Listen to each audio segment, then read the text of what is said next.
Murder. It was between 7 and 8 o'clock on a March evening, and all over London the bars were being drawn back from pit and gallery doors. Bang, thud, and clank. Grim sounds to preface an evening's amusement. But no last trump could have so galvanized the weary attendants on Thespis and Terpsichore standing in patient column of 4 before the gates of promise. Here and there, of course, there was no column. At the Irving, 5 people spread themselves over the 2 steps and sacrificed in warmth what they gained in comfort. Greek tragedy was not popular. At the playbox there was no one. The playbox was exclusive and ignored the existence of pits. At the Arena, which had a 3 weeks ballet season, there were 10 persons for the gallery and a long queue for the pit. But at the Woffington, both human strings tailed away apparently into infinity. Long ago, a lordly official had come down the pit queue and, with a gesture of his outstretched arm that seemed to guillotine hope, had said, "All after here, standing room only," having thus, with a mere contraction of his deltoid muscle, separated the sheep from the goats. He retired in Olympian state to the front of the theatre, where beyond the glass doors there was warmth and shelter. But no one moved away from the long line. Those who were doomed to stand for 3 hours more seemed indifferent to their martyrdom. They laughed and chatted, and passed each other sustaining bits of chocolate in torn silver paper. Standing room only, was it? Well, who would not stand and be pleased to in the last week of Didn't You Know? Nearly 2 years it had run now, London's own musical comedy, and this was its swan song. The stalls and the circle had been booked up weeks ago, and many foolish virgins, not used to queues, had swelled the waiting throng at the barred doors because bribery and corruption had proved unsuccessful at the box office. Every soul in London, it seemed, was trying to crowd into the Woffington to cheer the show just once again, to see if Golly Gollin had put a new gag into his triumph of foolery. Gollin, who had been rescued from a life on the road by a daring manager and had been given his chance and had taken it. To sun themselves yet once more in the loveliness and sparkle of Ray Markable, that comet that 2 years ago had blazed out of the void into the zenith and had dimmed the known and constant stars. Ray danced like a blown leaf, and her little aloof smile had killed the fashion for dentifrice advertisements in 6 months. Her indefinable charm, the critics called it, but her followers called it many extravagant things, and defined it to each other with hand-wavings and facial contortions when words proved inadequate to convey the whole of her fairy quality. Now she was going to America, like all the good things, and after the last 2 years, London without Ray Markable would be an unthinkable desert. Who would not stand forever just to see her once more? It had been drizzling since 5 o'clock, and every now and then a light chill air lifted the drizzle and half playfully swept the queue from end to end with it in one long brush-stroke. That discouraged no one. Even the weather could not take itself seriously tonight. It had merely sufficient tang to provide a suitable aperitif to the fare in front of them. The queue twiddled its toes, and Cockney-wise made the most of whatever entertainment provided itself in the dark canyon of the lane. First, there had come the newsboys, small things with thin, impassive faces and wary eyes. They had flickered down the queue like wildfire and disappeared, leaving behind a trail of chatter and fluttering papers. Then a man with legs shorter than his body laid a ragged strip of carpet on the damp pavement and proceeded to tie himself into knots until he looked as a spider does when it is taken unawares, his mournful toad's eyes gleaming now and then from totally unexpected places in the writhing mass, so that even the most indifferent spectator felt his spine trickle. He was succeeded by a man who played popular airs on the fiddle, happily oblivious of the fact that his E-string was half a tone flat. Then, simultaneously, came a singer of sentimental ballads and a syncopated orchestra of 3. After they had scowled at each other for a moment or two, the soloist tried to rush things on the possession being 9 points principle by breaking into a wailing "Because You Came to Me," but the leader of the orchestra, handing his guitar to a lieutenant, proceeded to interview the tenor with his elbows out and his hands lifted. The tenor tried to ignore him by looking over his head, but found it difficult because the musician was half a head taller than himself and appeared to be ubiquitous. He persevered for another 2 lines, and then the ballad wavered uncertainly into bitter expostulation in his natural voice, and 2 minutes later he faded up the dark alley, mumbling threats and complaints, and the orchestra broke into the latest dance tune. This being more to the taste of the moderns than inappropriate resurrection of decayed sentiment, they promptly forgot all about the poor victim of force majeure and twiddled their toes in time to the lively measure.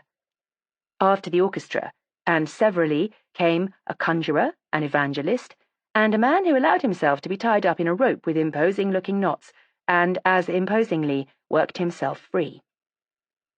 All these did their little turn and moved on to another performance elsewhere, and each one, before leaving, made a tour of the line, thrusting limp but importunate headgear into the meagre interstices of the queue, and saying, thank you, as encouragement to the bountiful. By way of punctuation to the programme, there had been vendors of sweetmeats, vendors of matches, vendors of toys, vendors even of picture postcards, and the crowd had parted good-naturedly with their pence and found amusement sufficient to their needs. Now a shudder ran down the line, a shudder that the experienced recognized as but one thing. Stools were given up or folded into handbags, food disappeared, purses appeared. The doors were open. The lovely, exciting gamble had begun. Was it to be win, place, or lose by the time they came to the wicket? Up in the front of the queue, where the order was less mathematically 2 and 2 than down in the open, the excitement of the door opening had for a moment or two overcome the habitual place-keeping instincts of the Englishman. I say Englishman advisedly. The Scot has none of it. And there had been a mild pushing and readjustment before the queue had become immobile in a wedged and short-breathing mass before the guichet, which was immediately inside the pit door. The clink and rattle of coin on brass proclaimed the continual hurried transactions which made the lucky ones free of paradise. The very sound of it made those behind strain forward unconsciously until the crowd in front protested as audibly as their crushed lungs permitted, and a policeman went down the queue to remonstrate. Now then, stand back a bit. There's plenty of time. You won't get in by pushing. All in good time. Now and then the whole line tottered forward a few inches as the emancipated ones ran in 2s and 3s from the head of it, like beads rolling from a broken string. Now a fat woman held them up by fumbling in her bag for more money. Surely the fool could have found out before now the exact amount required instead of keeping them back like this. As if conscious of their hostility, she turned to the man behind her and said angrily, "Here, I'll thank you to stop shoving. Can't a lady be allowed to take out her purse without everyone losing their manners?" But the man she addressed took no notice. His head was sunk on his chest. Only the top of his soft hat met her beady, indignant gaze. She snorted, and moving away from him to face the box office, squarely laid down the money she had been searching for. And as she did so, the man sank slowly to his knees, so that those behind almost fell over him, stayed like that for a moment, and then keeled still more slowly over on his face. "Chap fainted," said someone. No one moved for a moment or two. Minding one's own business in a crowd today is as much an instinct of self-preservation as a chameleon's versatility. Perhaps someone would claim the chap. But no one did, and so a man with more social instinct or more self-importance than the rest moved forward to help the collapsed one. He was about to bend over the limp heap when he stopped, as if stung, and recoiled hastily. A woman shrieked 3 times, horribly, and the pushing, heaving queue froze suddenly to immobility. In the white, clear light of the naked electric in the roof, the man's body, left alone by the instinctive withdrawal of the others, lay revealed in every detail, and rising slantwise from the grey tweed of his coat was a little silver thing that winked wickedly in the baleful light. It was the handle of a dagger. Almost before the cry of "Police!" had gone up, the constable had come from his job of pacification at the other end of the queue. At the first of the woman's shrieks, he had turned. No one shrieked like that, except when faced by sudden death. Now he stood looking for a moment at the picture, bent over the man, turned his head gently to the light, released it, and said to the man at the guichet, "Phone for the ambulance and the police." He turned his rather shocked gaze on the queue. "Anyone here know the gentleman?" But no one claimed acquaintance with the still thing on the floor. Behind the man there had been a prosperous suburban couple. The woman was moaning continuously and without expression. "Oh, let's go home, Jimmy! Oh, let's go home!" On the opposite side of the guichet stood the fat woman, arrested by this sudden horror, grasping her ticket in her black cotton gloves, but making no effort to secure a seat now that the way lay open to her. Down the waiting line behind, the news went like fire in stubble. A man had been murdered, and the crowd in the sloping vestibule began to mill suddenly in hopeless confusion as some tried to get away from the thing that had spoiled all thought of entertainment, and some tried to push forward to see, and some indignant ones fought to keep the place they had stood so many hours for. "Oh, let's go home, Jimmy! Oh, let's go home!" Jimmy spoke for the first time. "I don't think we can, old girl, until the police decide whether they want us or not." The constable heard him and said, "You're quite right there. You can't go. You first 6 will stay where you are, and you, missus," he added to the fat woman. "The rest, come on." And he waved them on as he would wave the traffic past a broken-down car. Jimmy's wife broke into hysterical sobbing, and the fat woman expostulated. She had come to see the show and didn't know anything about the man. The 4 people behind the suburban couple were equally reluctant to be mixed up in a thing they knew nothing about, with results that no one could foresee. They too protested their ignorance. "Maybe," said the policeman, "but you'll have to explain all that at the station. There's nothing to be scared of," he added for their comfort, and rather unconvincingly in the circumstances. So the queue came on. The doorkeeper brought a green curtain from somewhere and covered up the body. The automatic clink and rattle of coin began again and went on, indifferent as rain. The doorkeeper, moved from his habitual Jovian abstraction by their plight or by the hope of reward, offered to keep their rightful seats for the 7 derelicts. Presently came the ambulance and the police from Gowbridge Police Station. An inspector had a short interview with each of the detained 7, took names and addresses, and dismissed them with a warning to be ready to come up if called upon. Jimmy took his sobbing wife away to a taxi, and the other 5 straggled soberly into the seats over which the doorkeeper was brooding, just as the curtain rose on the evening performance of Didn't You Know? Chapter 2. Inspector Grant. Superintendent Barker applied a carefully manicured forefinger to the ivory bell push on the underside of his table and kept it there until a minion appeared. "Tell Inspector Grant that I want to see him," he said to the minion, who was doing his best to look obsequious in the great man's presence, but was frustrated in his good intention by an incipient embonpoint which compelled him to lean back a little in order to preserve his balance, and by the angle of his nose, which was the apotheosis of impudence. Bitterly conscious of failure, the minion withdrew to deliver the message and to bury the memory of his confusion among the unsympathetic perfection of files and foolscap from which he had been summoned, and presently Inspector Grant came into the room and greeted his chief cheerily as one man to another, and his chief's face brightened unconsciously in his presence. If Grant had an asset beyond the usual ones of devotion to duty and a good supply of brains and courage, it was that the last thing he looked like was a police officer. He was of medium height and slight in build, and he was, now if I say dapper, of course you will immediately think of something like a tailor's dummy, something perfected out of all individuality, and Grant is most certainly not that. But if you can visualize a dapperness that is not of the tailor's dummy type, then that is Grant. Barker had for years striven unsuccessfully to emulate his subordinate's chic. He succeeded merely in looking too carefully dressed. He lacked the flair for things sartorial, as he lacked flair in most things. He was a plodder. But that was the worst that could be said about him, and when he started plodding after someone, that someone usually wished he had never been born. He regarded his subordinate now with an admiration untinged with any resentment, appreciated his son-of-the-morning atmosphere — he himself had been awake most of the night with sciatica — and came to business. "Gowbridge are very sick," he said. "In fact, Gow Street went so far as to insinuate that it was a conspiracy." "Oh? Someone been pulling their legs?" "No, but last night's affair is the 5th big thing in their district in the last 3 days, and they're fed up. They want us to take this last affair over." "What is that? The theatre queue business, is it?" "Yes, and you are OC Investigations. So, get busy. You can have Williams. I want Barber to go down to Berkshire about that Newbury burglary. The locals down there will want a lot of soft soap because we have been called in, and Barber is better at that than Williams. I think that is all. Better get down to Gow Street right away. Good luck." Half an hour later, Grant was interviewing the Gowbridge police surgeon. Yes, the surgeon said, the man had been dead when he was brought into hospital. The weapon was a thin, exceedingly sharp stiletto. It had been driven into the man's back on the left side of the backbone with such force that the hilt had pressed his garments to a wad which had kept any blood from flowing. What had escaped had oozed out round the wound without coming to the outer surface at all. In his opinion, the man had been stabbed a considerable time, perhaps 10 minutes or more, before he had collapsed, as the people in front moved away. In a squash like that, he would be held up and moved along by the crowd.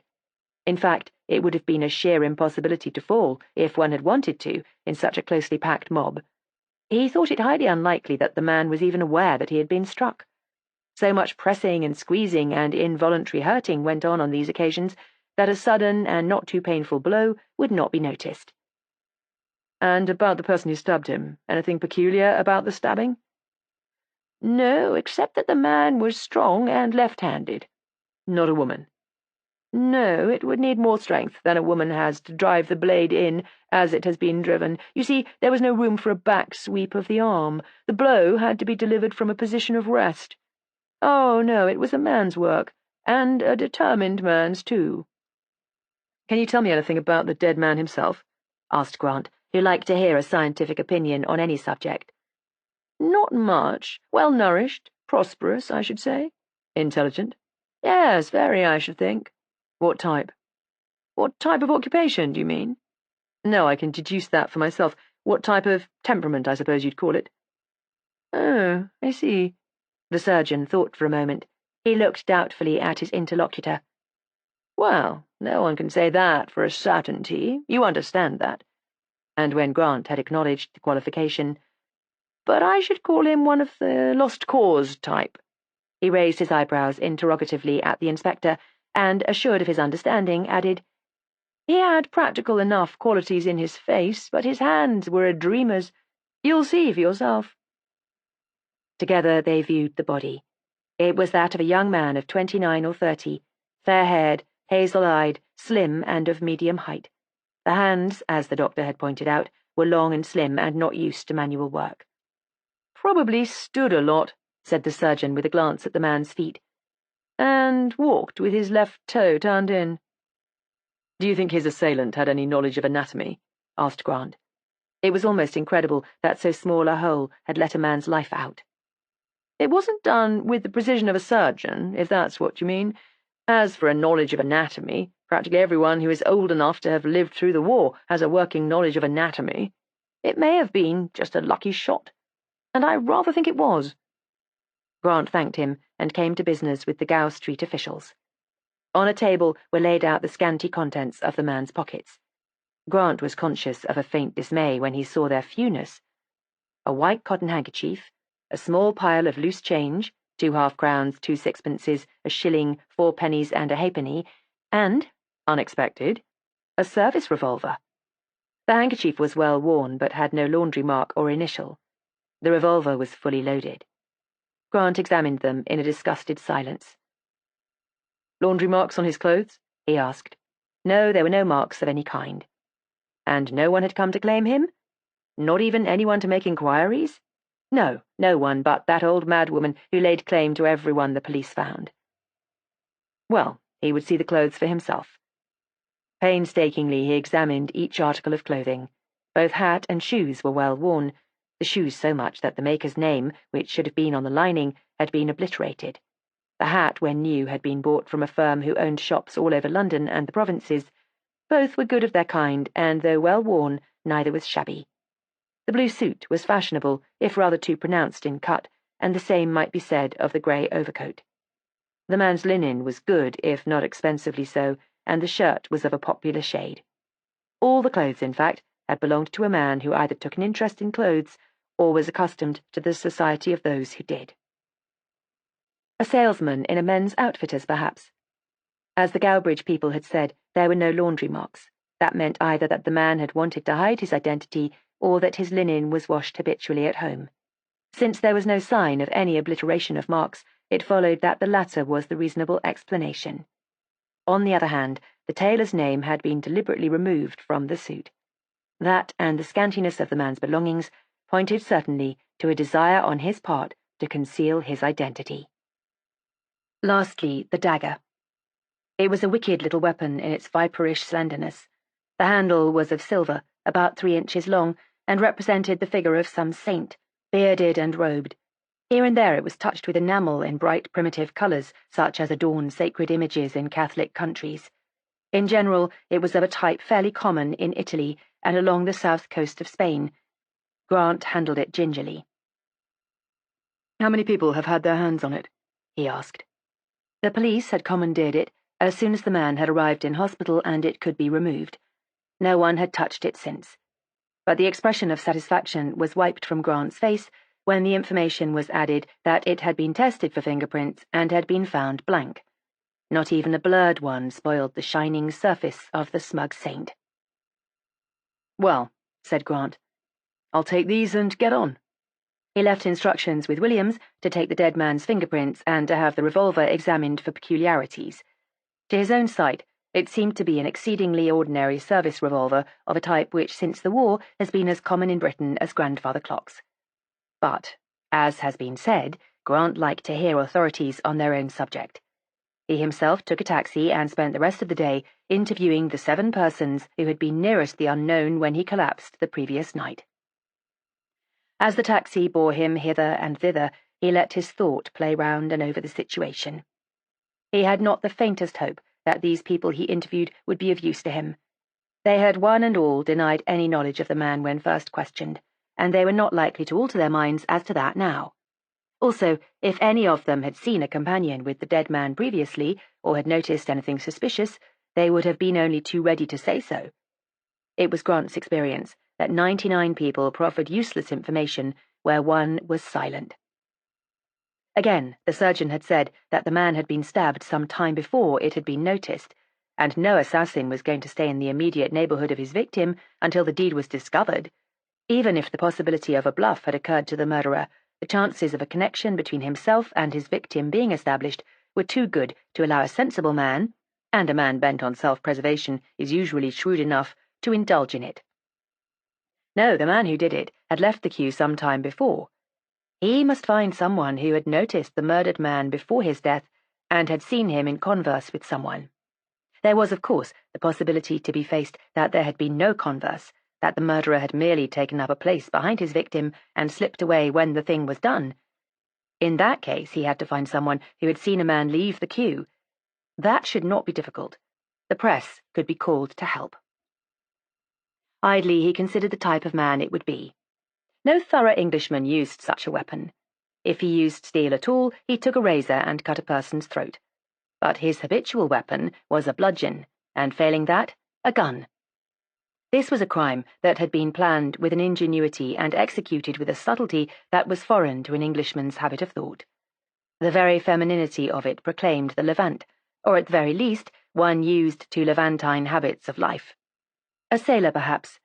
An English sailor used to the Mediterranean ports might have done it. But then would a sailor have been likely to think of anything so subtle as the queue? He would have been more likely to wait for a dark night and a lonely street. The picturesqueness of the thing was Levantine. An Englishman was obsessed with the desire to hit. The manner of the hitting did not habitually concern him. That made Grant think of motive, and he considered the more obvious ones: theft, revenge, jealousy, fear.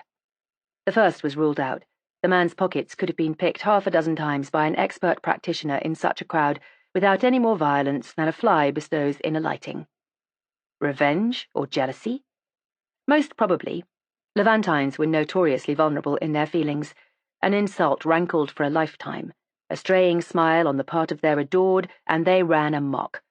Had the man with the hazel eyes, he had undoubtedly been attractive, come between a Levantine and his girl? For no reason whatever, Grant did not think so. He did not for a moment lose sight of the possibility, but he did not think so. There remained fear. Was the fully loaded revolver prepared for the man who slid that sliver of steel into the owner's back? Had the dead man intended to shoot the Levantine on sight, and had the assassin known it and lived in terror? Or was it the other way about? Was it the dead man who had carried a weapon of defense which had not availed him?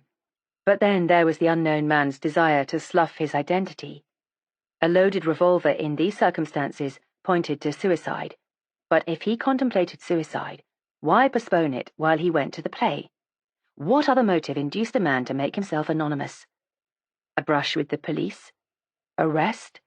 Had he intended to shoot someone and, afraid of not getting away, made himself nameless? That was possible. It was fairly safe, at least, to suppose that the dead man and the man whom Grant had mentally christened the Levantine had known each other sufficiently well to knock sparks from each other. Grant had very little belief in secret societies as the origins of picturesque murders. Secret societies delighted in robbery and blackmail and all the more squalid methods of getting something for nothing, and there was seldom anything picturesque about them, as he knew from bitter experience. Moreover, there were no impressive secret societies in London at present, and he hoped they would not start. Murder to order bored him stiff. What interested him was the possible play of mind on mind, of emotion on emotion, like the Levantine and the unknown. Well, he must do his best to find out who the unknown was. That would give him a line on the Levantine. Why had no one claimed him? It was early yet, of course. He might be recognized by someone at any minute. After all, he had only been missing to his people for the space of a night, and not many people rush to see a murdered man because their son or brother has stayed out for the night. With patience and consideration and an alert mind, Grant interviewed the 7 people he had set out to see, quite literally, to see. He had not anticipated receiving information from them directly, but he wanted to see them for himself, and to sum them up.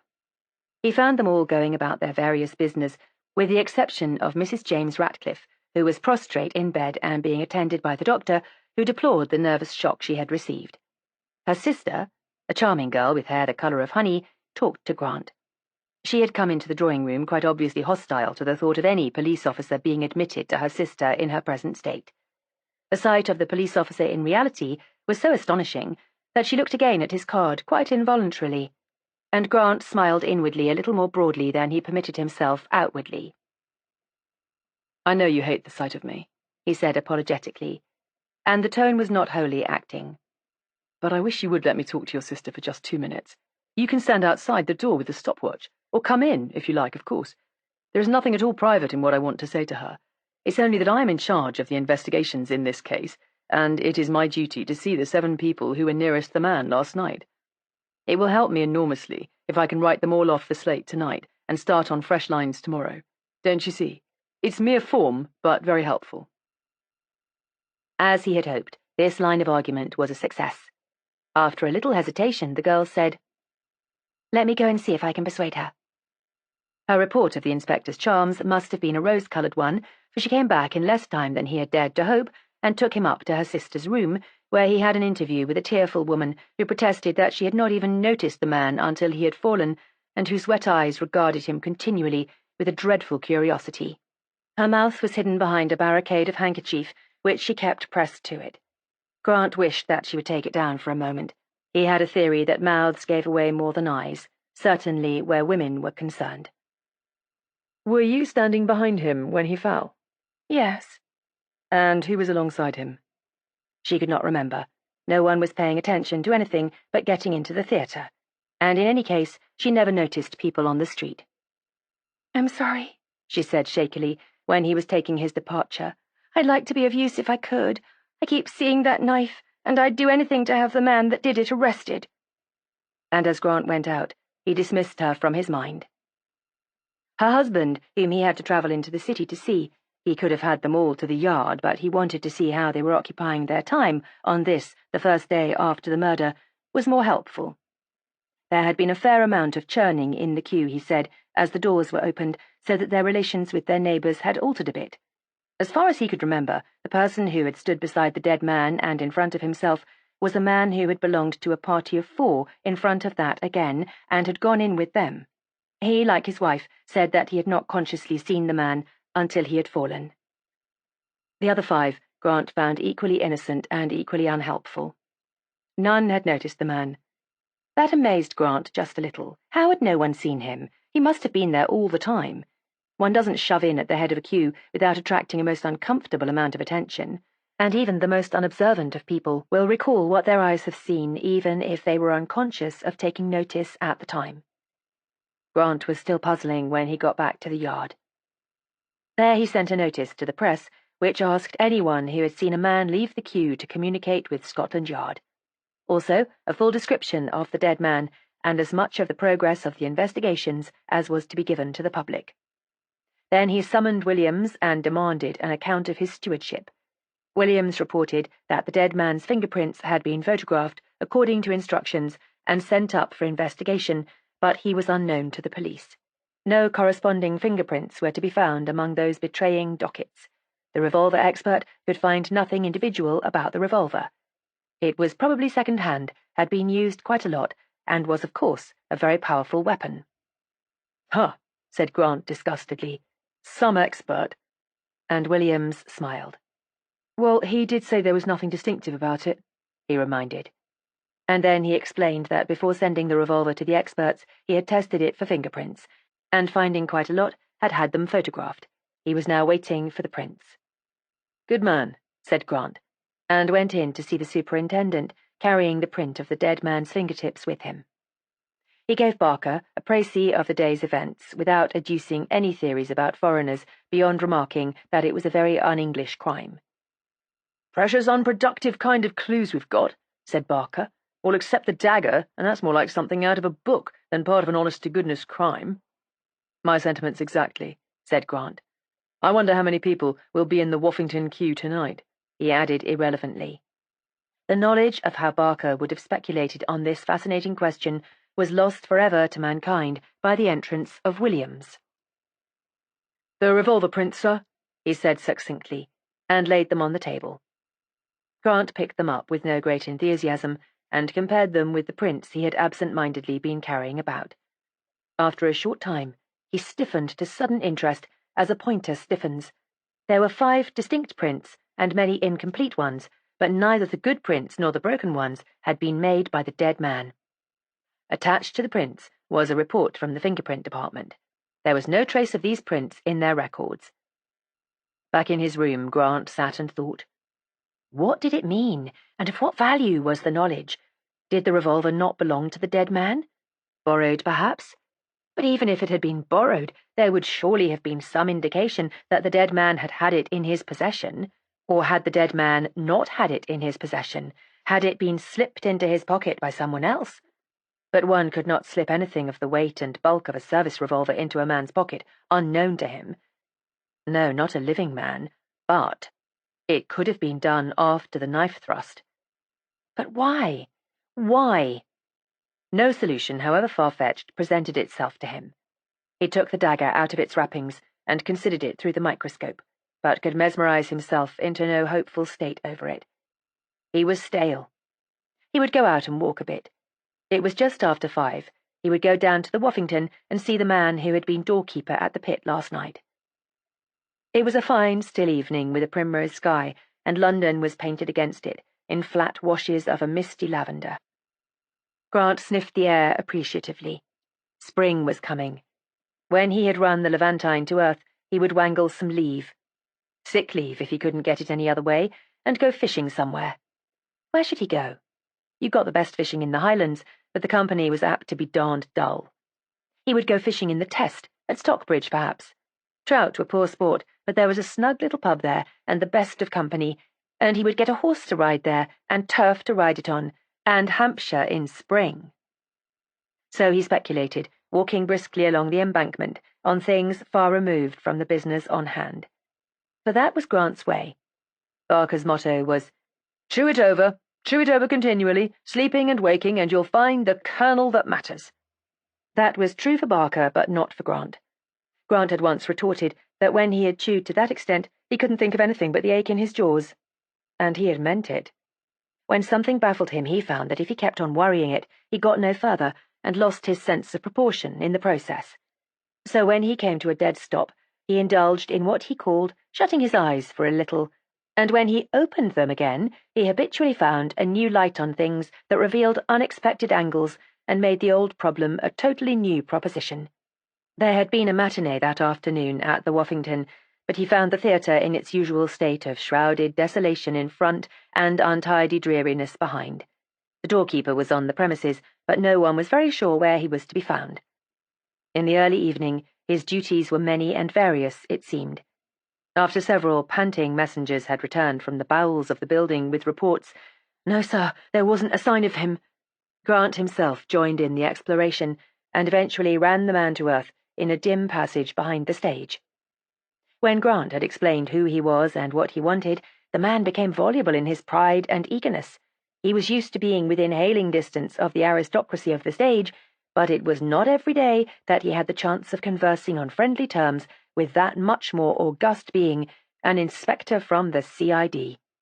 He beamed, he continually altered the angle of his cap, he fingered his medal ribbons, he dried his palms on the seat of his trousers, and he quite obviously would have said that he had seen a monkey in the queue if it would have pleased the inspector. Grant groaned inwardly, but the part of himself that always stood aloof, whatever he did, the looker-on part of him which he had in such abundance, thought appreciatively what a character the old boy was. With that providing for a hypothetical future which is second nature in a professional detective, he was taking a friendly farewell of so much devoted uselessness when a charming voice said, "Why, it's Inspector Grant." And he turned to see Ray Markable in her outdoor things and evidently on the way to her dressing room. "Are you looking for a job? I'm afraid you can't have even a walking-on part at this late hour." Her still small smile teased him, and her grey eyes looked at him friendlily from under the slight droop of her lids. They had met a year previously over the theft of a fabulously expensive dressing case which had been one of her richest admirers' gifts to her, and though they had not met again since, she had evidently not forgotten him. In spite of himself, he was flattered, even while the looker-on bit of him was aware of it, and laughed. He explained his business in the theatre, and the smile faded from her face instantly. "Ah, that poor man," she said. "But here is another," she added immediately, laying a hand on his arm. "Have you been asking questions all the afternoon? Your throat must be very dry. Come and have a cup of tea in my room with me. My maid is there, and she will make us some. We are packing up, you know. It is very sad after such a long time." She led the way to her dressing room, a place that was walled half with mirrors and half with wardrobes, and that looked more like a florist's shop than any apartment designed for human habitation. She indicated the flowers with a wave of her hand. "My flat won't hold any more, so these have to stay here. The hospitals were very polite, but they said quite firmly that they had had as much as they could do with, and I can't very well say 'no flowers,' as they do at funerals, without hurting people." "It's the only thing most people can do," Grant said. "Oh, yes, I know," she said. "I'm not ungrateful, only overwhelmed." When tea was ready, she poured out for him, and the maid produced shortbread from a tin. As he was stirring his tea, and she was pouring out her own, his mind brought him up with a sudden jerk, as an inexperienced rider jabs at his horse's mouth when startled. She was left-handed. "Great heavens," he said to himself disgustedly. "It isn't that you deserve a holiday, it's that you need it. What did you want to italicize a statement like that for? How many left-handed people do you think there are in London? You're developing the queerest kind of nerves." To break a silence, and because it was the first thing that came into his head, he said, "You're left-handed." "Yes," she said indifferently, as the subject deserved, and went on to ask him about his investigations. He told her as much as would appear in the morrow's press, and described the knife as being the most interesting feature of the case. "The handle is a little silver saint with blue and red enamel decoration." Something leapt suddenly in Ray Markable's calm eyes. "What?" she said involuntarily. He was about to say, "You've seen one like it," but changed his mind. He knew on the instant that she would say no, and that he would have given away the fact that he was aware that there was anything to be aware of. He repeated the description, and she said, "A saint. How quaint, and how inappropriate. And yet, in a big undertaking like a crime, I suppose you'd want someone's blessing on it." Cool and sweet, she put out her left hand for his cup, and as she replenished it, he watched her steady wrist and impassive manner, and wondered if this too could be unreasonableness on his part. "Certainly not," said his other self. "You may be suffering from attacks of flair in queer places, but you haven't got to the stage of imagining things yet."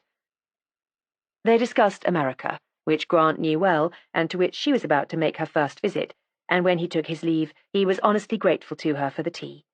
He had forgotten all about tea. Now it wouldn't matter how late he had dinner.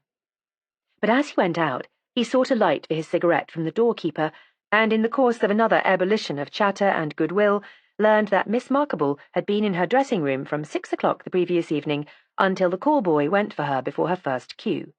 Lord Lacing was there, he said, with an eloquent lift of his eyebrow. Grant smiled and nodded and went away, but as he was making his way back to the yard, he was not smiling. What was it that had leapt in Ray Markable's eyes? Not fear. No. Recognition? Yes, that was it. Most certainly recognition. Chapter 3. Danny Miller. Grant opened his eyes and regarded the ceiling of his bedroom speculatively. For the last few minutes he had been technically awake, but his brain, wrapped in the woolliness of sleep and conscious of the ungrateful chilliness of the morning, had denied him thought. But though the reasoning part of him had not wakened, he had become more and more conscious of mental discomfort. Something unpleasant waited him. Something exceedingly unpleasant. The growing conviction had dispelled his drowsiness, and his eyes opened on the ceiling laced across with the early sunlight and the shadows of a plane tree, and on recognition of the unpleasantness. It was the morning of the third day of his investigations, the day of the inquest, and he had nothing to put before the coroner, had not even a scent to follow. His thoughts went back over yesterday. In the morning, the dead man being still unidentified, he had given Williams the man's tie, that being the newest and most individual thing about him, and had sent him out to scour London. The tie, like the rest of the man's clothes, had been obtained from a branch of a multiple business, and it was a small hope that any shop assistant would remember the individual to whom he sold the tie. Even if he did, there was no guarantee that the man remembered was their man. Faith Brothers must have sold several dozens of ties of the same pattern in London alone, but there was always that last odd chance, and Grant had seen too much of the queer unexpectedness of chance to neglect any avenue of exploration. As Williams was leaving the room, an idea had occurred to him. There was that first idea of his that the man had been a salesman in some clothing business. Perhaps he did not buy his things over the counter. He might have been in the employ of Faith Brothers. "Find out," he had said to Williams, "if anyone answering the dead man's description has been employed by any one of the branches lately. If you see or hear anything interesting at all, whether you think it is important or not, let me know." Left alone, he had examined the morning's press. He had not bothered with the various accounts of the Kew murder, but the rest of the news he scrutinized with some care, beginning with the personal column. Nothing, however, sounded an answering chord in his brain. A photograph of himself, with the caption, "Inspector Grant, who is in charge of the Kew murder investigations," caused him to frown. "Fools," he said aloud. He had then collected and studied a list of missing persons sent in from all the police stations in Britain. 5 young men were missing from various places, and the description of one, who was missing from a small Durham town, might have been that of the dead man. After a long delay, Grant had succeeded in talking on the telephone to the Durham police, only to learn that the missing man had originally been a miner and was, in the opinion of the Durham inspector, a tough. And neither miner nor tough could be applied to the dead man. The rest of the morning had been occupied with routine work, settling about the inquest and such necessary formalities. About lunchtime, Williams had rung him up from the biggest branch of Faith Brothers in the Strand. He had had a busy but unproductive morning. Not only did no one recall such a purchaser, but no one remembered even selling such a tie. It was not one of a range that they had stocked lately. That had made him want further information about the tie itself, and he had come to the headquarters and asked to see the manager, to whom he explained the situation. The manager now suggested that if the inspector would surrender the tie for a little, it should be sent to their factory at Northwood, where a list could be furnished of the destination of all consignments of such ties within, say, the last year. Williams now sought permission to hand over the tie to the manager. Grant had approved his action, and while mentally commending Williams's common sense, lots of sergeants would have gone on plodding round London because they were told to, and it was their duty, thought not too hopefully of the 100 or so branches of Faith Brothers all over Scotland and England. The chances narrowed slightly, however, when Williams appeared with a fuller explanation. Ties like that, it appeared, were made up in boxes of 6, each tie in the box being of a different shade, though usually in the same colour scheme. It was unlikely that more than one, or at the most 2, ties of the exact shade of their specimen had been sent to any one branch. There was therefore more hope of a salesman remembering the customer who had bought it than there would have been if the tie had been merely one of a box all the same shade. The detective part of Grant listened appreciatively, while the looker-on part of him smiled over the sergeant's fluency in the jargon of the trade. Half an hour with the manager of Faith Brothers had had the effect of studying the sergeant's habitual simplicity of word and phrase with amazing jewels of technicality. He talked glibly of lines and repeats and similar profundities, so that Grant had, through his bulk, in a queer television, a vivid picture of the manager himself. But he was grateful to Williams and said so. That was part of Grant's charm. He never forgot to say when he was pleased. In the afternoon, having given up hope of learning anything more by it, he had sent the dagger to the laboratory for analysis. "Tell me anything you can about it," he had said, and last night, when he left, he was still waiting for the answer. Now he stretched out an arm into the chilly air and grabbed at the telephone. When he got the number he had asked for, he said, "Inspector Grant speaking. Any developments?" No, there were no developments. 2 people had viewed the body last night, 2 separate people, but neither had recognized it. Yes, their names and addresses had been taken and were lying on his desk now. There was also a report from the laboratory. "Good," said Grant, jammed the earpiece on the hook, and sprang out of bed, his sense of foreboding dispelled by the clear light of reason. Over his cold bath he whistled, and all the time he was dressing he whistled, so that his landlady said to her husband, who was departing to catch an 8 o'clock bus, "I'm thinking it won't be very long now before that horrible anarchist is caught." Anarchist and assassin were synonymous terms to Mrs. Field. Grant himself would not have put it so optimistically, perhaps, but the thought of that sealed package waiting on his desk was to him what a lucky packet is to a small boy. It might be something of no importance, and it might be a diamond. He caught Mrs. Field's benevolent glance on him as she set down his breakfast, and it was like a small boy that he said to her, "This my lucky day, do you think?" "I don't know about luck, Mr. Grant. I don't know as I believes in it, but I do believe in Providence, and I don't think Providence'll let a nice young man like that be stabbed to death and not bring the guilty to justice. Trust in the Lord, Mr. Grant." "And if the clues are very thin, the Lord and the CID," Grant misquoted at her, and attacked his bacon and eggs. She lingered a moment watching him, shook her head in a gently misgiving way at him, and left him scanning the newspapers while he chewed. On the way up to town, he occupied himself by considering the problem of the man's non-identification, which became momentarily more surprising.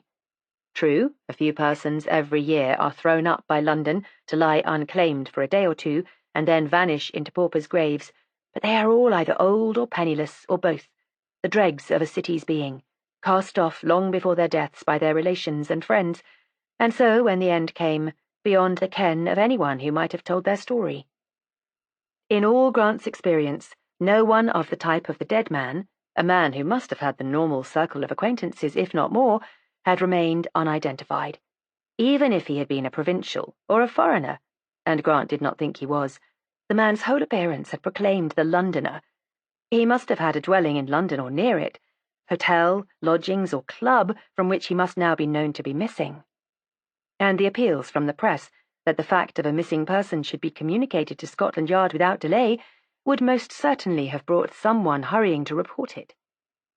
Then, granted that the man was a Londoner, as Grant most heartily believed, why did his people or his landlord not come forward? Obviously, either because they had reason to think the dead man a bad lot, or because they themselves had no wish to attract the attention of the police. A gang? A gang getting rid of an unwanted member? But gangs didn't wait until they got their victim into a queue before dispensing with his services. They chose safer methods. Unless, yes, it might have been at once a retribution and a warning. It had had all the elements of a gesture. The weapon, the striking down of the victim while in a place of supposed safety, the whole bravado of the thing. It eliminated the backslider and intimidated the survivors at one and the same time. The more he considered it, the more it seemed the reasonable explanation of a mystery. He had scouted the thought of a secret society, and he still scouted it. The vengeance of a secret society would not prevent the man's friends from reporting his loss and claiming him. But the defaulting member of a gang, that was a different thing. In that case, all his friends would either know or guess the manner and reason of his death, and none would be fool enough to come forward. As Grant turned into the yard, he was revising in his mind the various London gangs that flourished at the moment. Danny Miller's was cock of the walk undoubtedly, and had been so for some time. It was 3 years since Danny had seen the inside, and unless he made a grievous error, it would be still longer before he did. Danny had come from America after serving his second sentence for burglary, and had brought with him a clever brain, a belief in organization that was typically American — the British practitioner is by nature an individualist — and a wholesome respect for British police methods. The result was that though his minions slipped occasionally and served short sentences for their carelessness, Danny went free and successful, much too successful for the liking of the CID. Now, Danny had all the American crook's ruthlessness in dealing with an enemy. His habit was a gun, but he would think no more of sticking a knife into a man than he would of swatting the fly that annoyed him. Grant thought that he would invite Danny to come and see him. Meanwhile, there was the packet on his table. Eagerly he opened it, and eagerly skipped the slightly prosy unimportances with which it opened. Bretherton, of the scientific side, was inclined to be a pompous dogmatist. If you sent him a Persian cat to report on, he would spend the first sheet of foolscap in deciding that its coat was grey and not fawn, and picked out the salient thing. Just above the junction of the handle with the blade, Bretherton said, was a stain of blood, which was not the blood on the blade. The base on which the saint stood was hollow and had been broken at one side. The break was merely a cut, which did not gape and was almost invisible owing to the blood stain. But when the surface was pressed, one edge of the rough cut was raised very slightly above the other. In gripping the tool, the murderer had made the fracture in the metal gape sufficiently to injure his own hand. He would now be suffering from a jagged cut somewhere on the thumb side of the first finger of the left hand, or finger side of the thumb. Good so far, thought Grant, but one can't sift London for a left-handed man with a cut hand and arrest him for that. He sent for Williams. "Do you know where Danny Miller is living now?" he asked. "No, sir," said Williams, "but Barber will know. He came up from Newbury last night, and he knows all about Danny." "All right, go and find out." "No, better send Barber to me." When Barber came, a tall, slow man with a sleepy and misleading smile, he repeated his question. "Danny Miller?" Barber said. "Yes, he has rooms in a house in Amber Street, Pimlico." "Oh, been very quiet lately, hasn't he?" "So we thought. But I think that jewel robbery that the Galbridge people are busy with now is Danny." "I thought banks were his line." "Yes, but he has a new Jane. He probably wants money."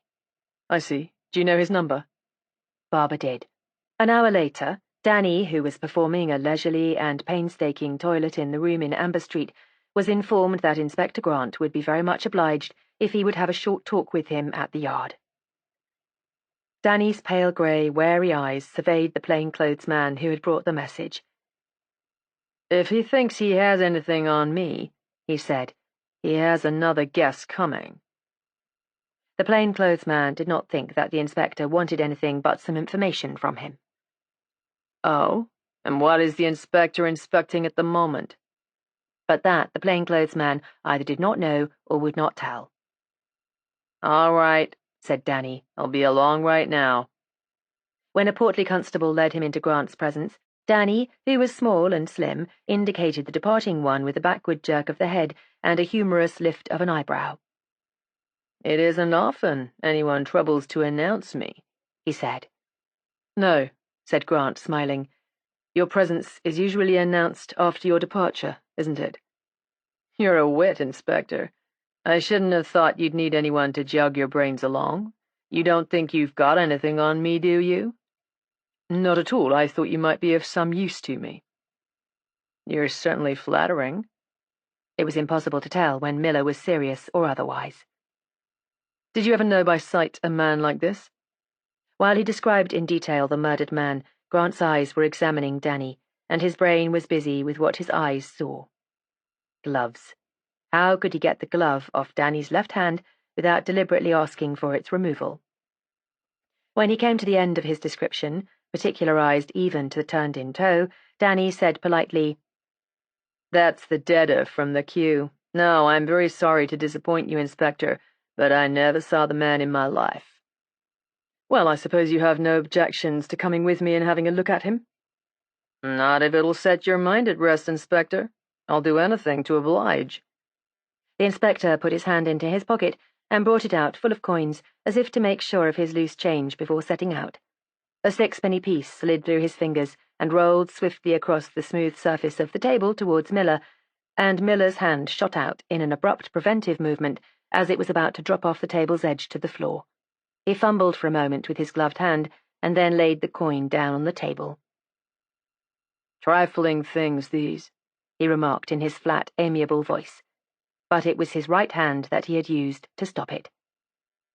As they were driving down to the mortuary in a car, he turned to the inspector with the almost noiseless expulsion of breath that in him did duty for a laugh.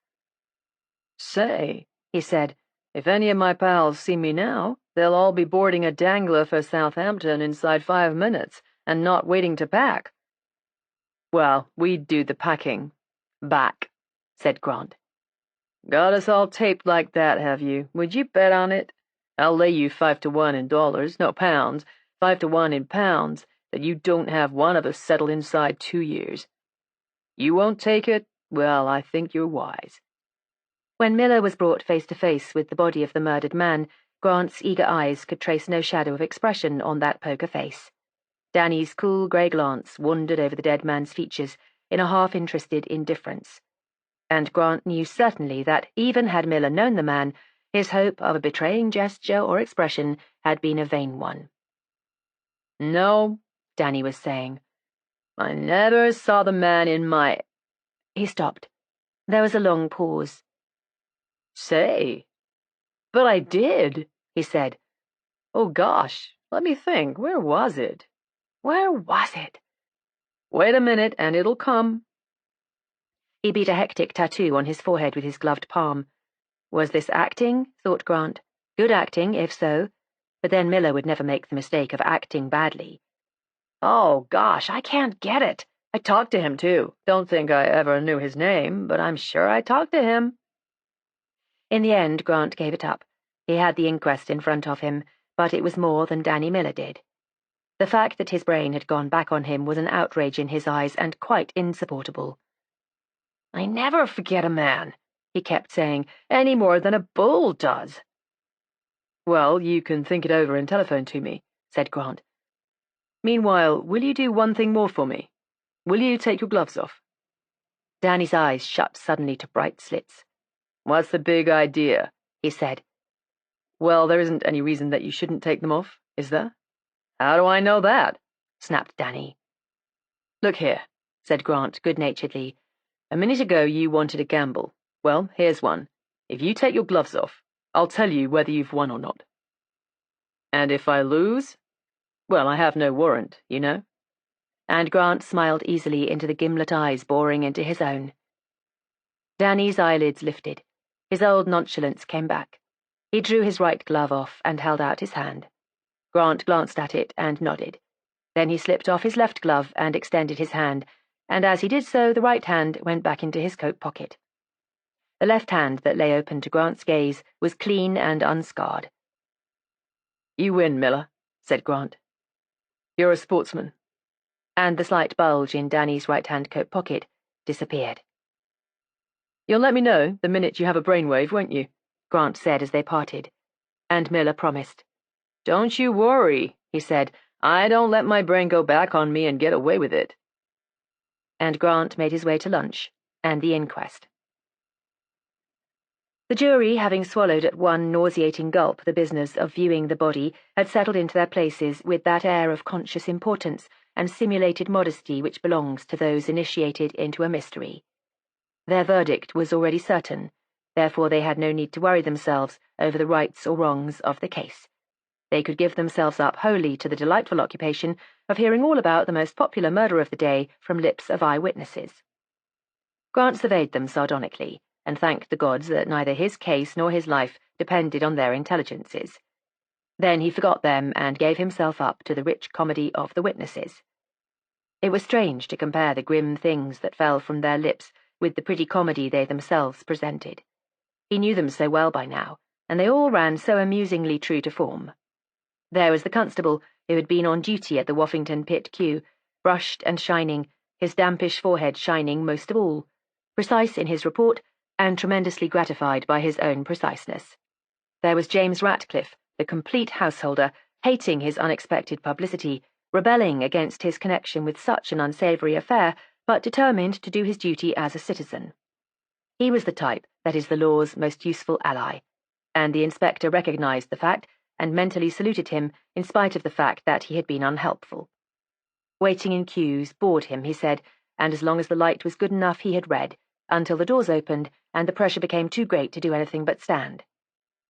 There was his wife, whom the inspector had last seen sobbing in her bedroom. She still clutched her handkerchief and obviously expected to be encouraged and soothed after every second question, and she was subjected to a longer examination than anyone else. She was the one who had stood directly behind the dead man. "Are we to understand, madam," said the coroner, "that you stood for nearly 2 hours in close proximity to this man, and yet have no recollection of him or of his companions, if any?" "But I wasn't next to him all that time. I tell you I didn't see him until he fell over at my feet." "Then who was next in front of you most of the time?" I don't remember. I think it was a boy, a young man." "And what became of the young man?" "I don't know." "Did you see him leave the queue?" "No." "Can you describe him?" "Yes. He was dark and foreign-looking. Rather." "Was he alone?" "I don't know. I don't think so, somehow. I think he was talking to someone." "How is it that you do not remember more distinctly what occurred when it is only 3 nights ago?" The shock had put everything out of her head, she said. "Besides," she added, her gelatinous backbone ossified suddenly by the coroner's ill-hidden scorn, "in a queue, one doesn't notice the people next one. Both I and my husband were reading most of the time." And she dissolved into hysterical weeping. Then there was the fat woman, shiny with satin and soap and water, recovered now from the shock and reluctance she had displayed at the crowded moment of the murder, and more than willing to tell her tale. Her plump red face and boot-button brown eyes radiated a grim satisfaction with her role.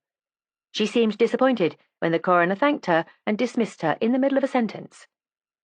There was a meek little man, as precise in manner as the constable had been, but evidently convinced that the coroner was a man of little intelligence. When that long-suffering official said, "Yes, I was aware that queues usually go 2 by 2, the jury allowed themselves to snigger, and the meek little man looked pained. As neither he nor the other 3 witnesses from the queue could recall the murdered man or throw any light on any departure from the queue, they were dismissed with scant attention. The doorkeeper, incoherent with pleasure at being so helpful, informed the coroner that he had seen the dead man before, several times. He had come quite often to the Woffington, but he knew nothing about him. He had always been well dressed. No, the doorkeeper could not recall any companion, though he was sure that the man had not habitually been alone. The atmosphere of futility that characterized the inquest discouraged Grant. A man whom no one professed to know, stuck in the back by someone whom no one had seen. It was a sweet prospect. No clue to the murderer except the dagger, and that told nothing except that the man was scarred on a finger or thumb. No clue to the murdered man except the hope that a Faith Brothers employee might have known the person to whom he sold a fawn-patterned tie with faint pink slashes. When the inevitable verdict of murder against some person or persons unknown had been given, Grant went to a telephone revolving in his mind the Ratcliffe woman's tale of a young foreigner. Was that impression a mere figment of her imagination, brought into being by the suggestion of the dagger? Or was it a genuine corroboration of his Levantine theory? Mrs. Ratcliffe's young foreigner had not been there when the murder was discovered. He was the one who had disappeared from the queue, and the one who had disappeared from the queue had most certainly murdered the dead man. Well, he would find out from the yard if there was anything new, and if not, he would fortify himself with tea. He needed it. And the slow sipping of tea conduced to thought.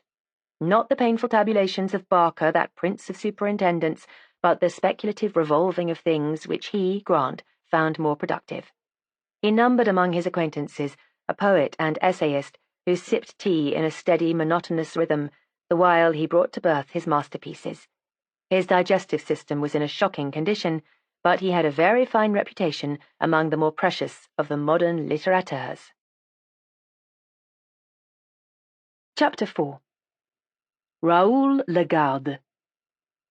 But over the telephone, Grant heard something which put all thoughts of tea out of his head. There was waiting for him a letter addressed in capitals. Grant knew very well what that meant. Scotland Yard has a wide experience of letters addressed in capitals. He smiled to himself as he hailed a taxi. If people only realized that writing in capitals didn't disguise a hand at all, but he sincerely hoped they never would. Before he opened the letter that awaited him, he dusted it with powder and found it covered with fingerprints. He slit the top delicately, holding the letter, which was fat and softish, in a pair of forceps, and drew out a wad of Bank of England £5 notes and a half sheet of notepaper. On the notepaper was printed, "To bury the man who was found in the queue." There were 5 notes, £25. Grant sat down and stared. In all his time in the CID, a more unexpected thing had not happened. Somewhere in London tonight was someone who cared sufficiently for the dead man to spend £25 to keep him from a pauper's grave, but who would not claim him. Was this corroboration of his intimidation theory? Or was it conscience money? Had the murderer a superstitious desire to do the right thing by his victim's body? Grant thought not. The man who stuck another in the back didn't care a hoot what became of the body. The man had a pal, man or woman, in London tonight, a pal who cared to the tune of £25. Grant called in Williams, and together they considered the plain, cheap white envelope and the strong, plain capitals. "Well," said Grant, "what do you know?" "A man," said Williams. "Not well off, not used to writing much, clean, smokes, depressed." "Excellent," said Grant. "You're no good as a Watson, Williams. You get away with all the kudos." Williams, who knew all about Watson. At the age of 11, he had spent hunted moments in a hayloft in Worcestershire trying to read The Speckled Band without being discovered by authority who had banned it, smiled and said, "I expect you have got far more out of it, sir." But Grant had not. "Except that he's a poor hand at the business. Fancy sending anything as easily traced as English £5 notes." He blew the light, soft powder over the half-sheet of notepaper, but found no fingerprints. He summoned a constable and sent the precious envelope and the bundle of notes to have all fingerprints photographed. The sheet of notepaper bearing the printed message he sent to the handwriting expert. "Well, the banks are shut now, worse luck. Are you in a hurry to get back to the Mrs. Williams?"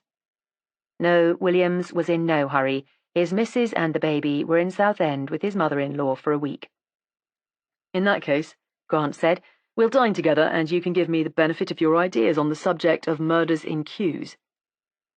Some years before, Grant had inherited a considerable legacy, a legacy sufficient to permit him to retire into idle nonentity if such had been his desire.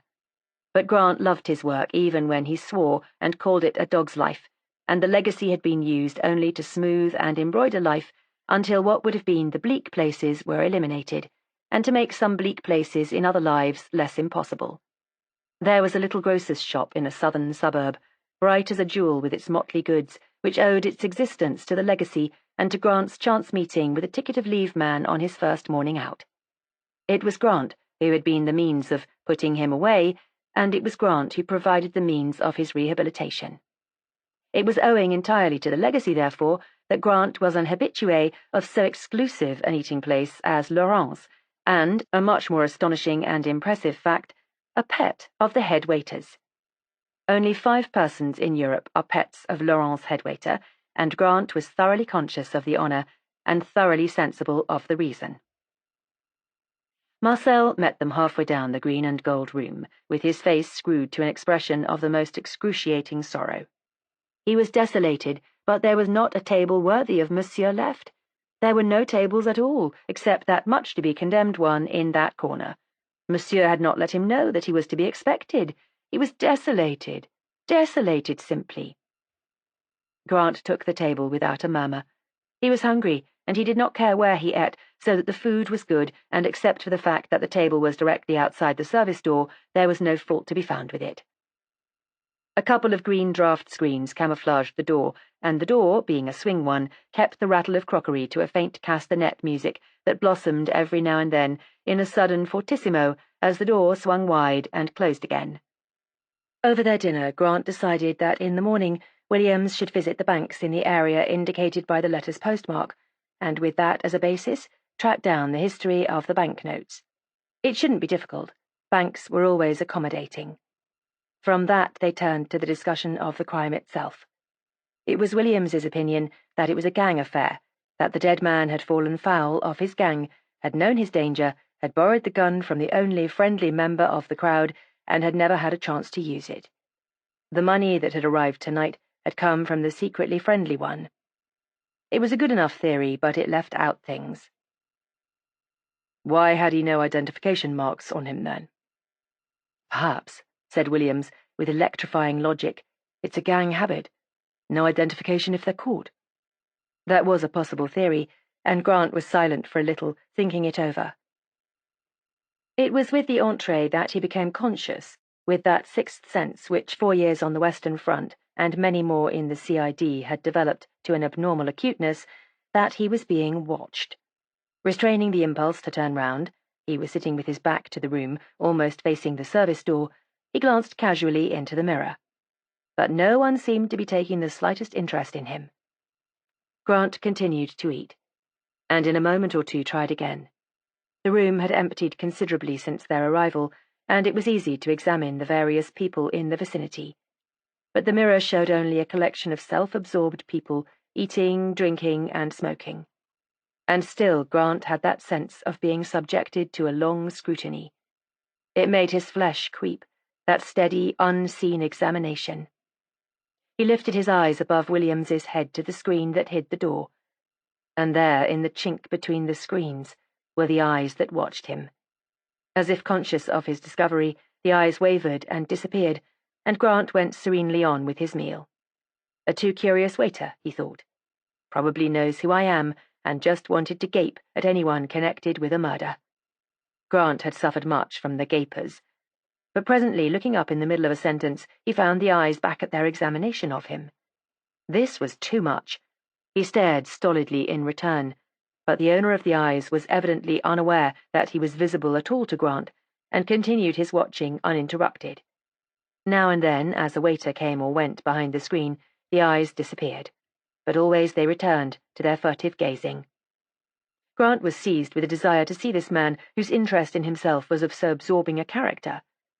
He said to Williams, who was seated not more than a yard in front of the screen, "There is someone at the back of the screen behind you, who is taking a most abnormal interest in us.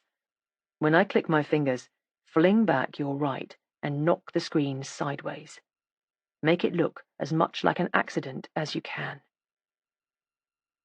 Grant waited until the waiter traffic had lulled for a little, and the eyes were steady at gaze, and then gently snapped his middle finger and thumb. William's brawny arm shot out, the screen quivered for a moment and collapsed sideways, but there was no one there. Only the agitated swinging of the door showed where someone had made his hasty exit. Well, that's that, thought Grant, as Williams was apologizing for the accident with the screen. You can't identify a pair of eyes. He finished his dinner without further annoyance and strolled back to the yard with Williams, hoping that the photographs of the prints on the envelope would be ready for his examination. No photographs had come, but there was a report on the tie which had been sent to Faith Brothers' factory at Northwood. The only consignment of that pattern of tie sent out in the last year was a box of 6 in various shades, which had been sent as a repeat order at the request of their Nottingham branch. They returned the tie, and hoped that if they could be of any further use, the inspector would command them. "If nothing important turns up between now and tomorrow," said Grant, "I shall go down to Nottingham while you are doing the banks." And then a man came in with photographs of the envelope prints, and Grant took from his desk the photographs of the other prints in the case, the prints of the dead man's fingertips, and the prints found on the revolver. Nothing but smudges, the report said, had been found on any of the banknotes, So Grant and the sergeant applied themselves to the examination of the envelope prints. A variety of impressions were apparent, since several people had handled the envelope since the writer had posted the letter. But clear and perfect, and without possibility of doubt, was the print of a forefinger to the right of the flap, and the forefinger was the same forefinger that had left its mark on the revolver found in the dead man's pocket. "Well, that fits your theory about the friend who supplied the gun, doesn't it?" said Grant. But the sergeant made a queer choked noise and continued to look at the print. "What's the matter? It's as clear as a kid's alphabet." The sergeant straightened himself and looked queerly at his superior. "I'll swear I hadn't a glass too much, sir, but it's either that or the whole fingerprint system is balmy. Look at that." He pointed with a not too steady forefinger at a print in the extreme lower right-hand corner, and as he did so, he shoved the dead man's fingerprints, which had lain slightly apart, under Grant's nose. For a little, there was silence while the inspector compared the prints, and the sergeant, over his shoulder, half fearfully corroborated his previous view.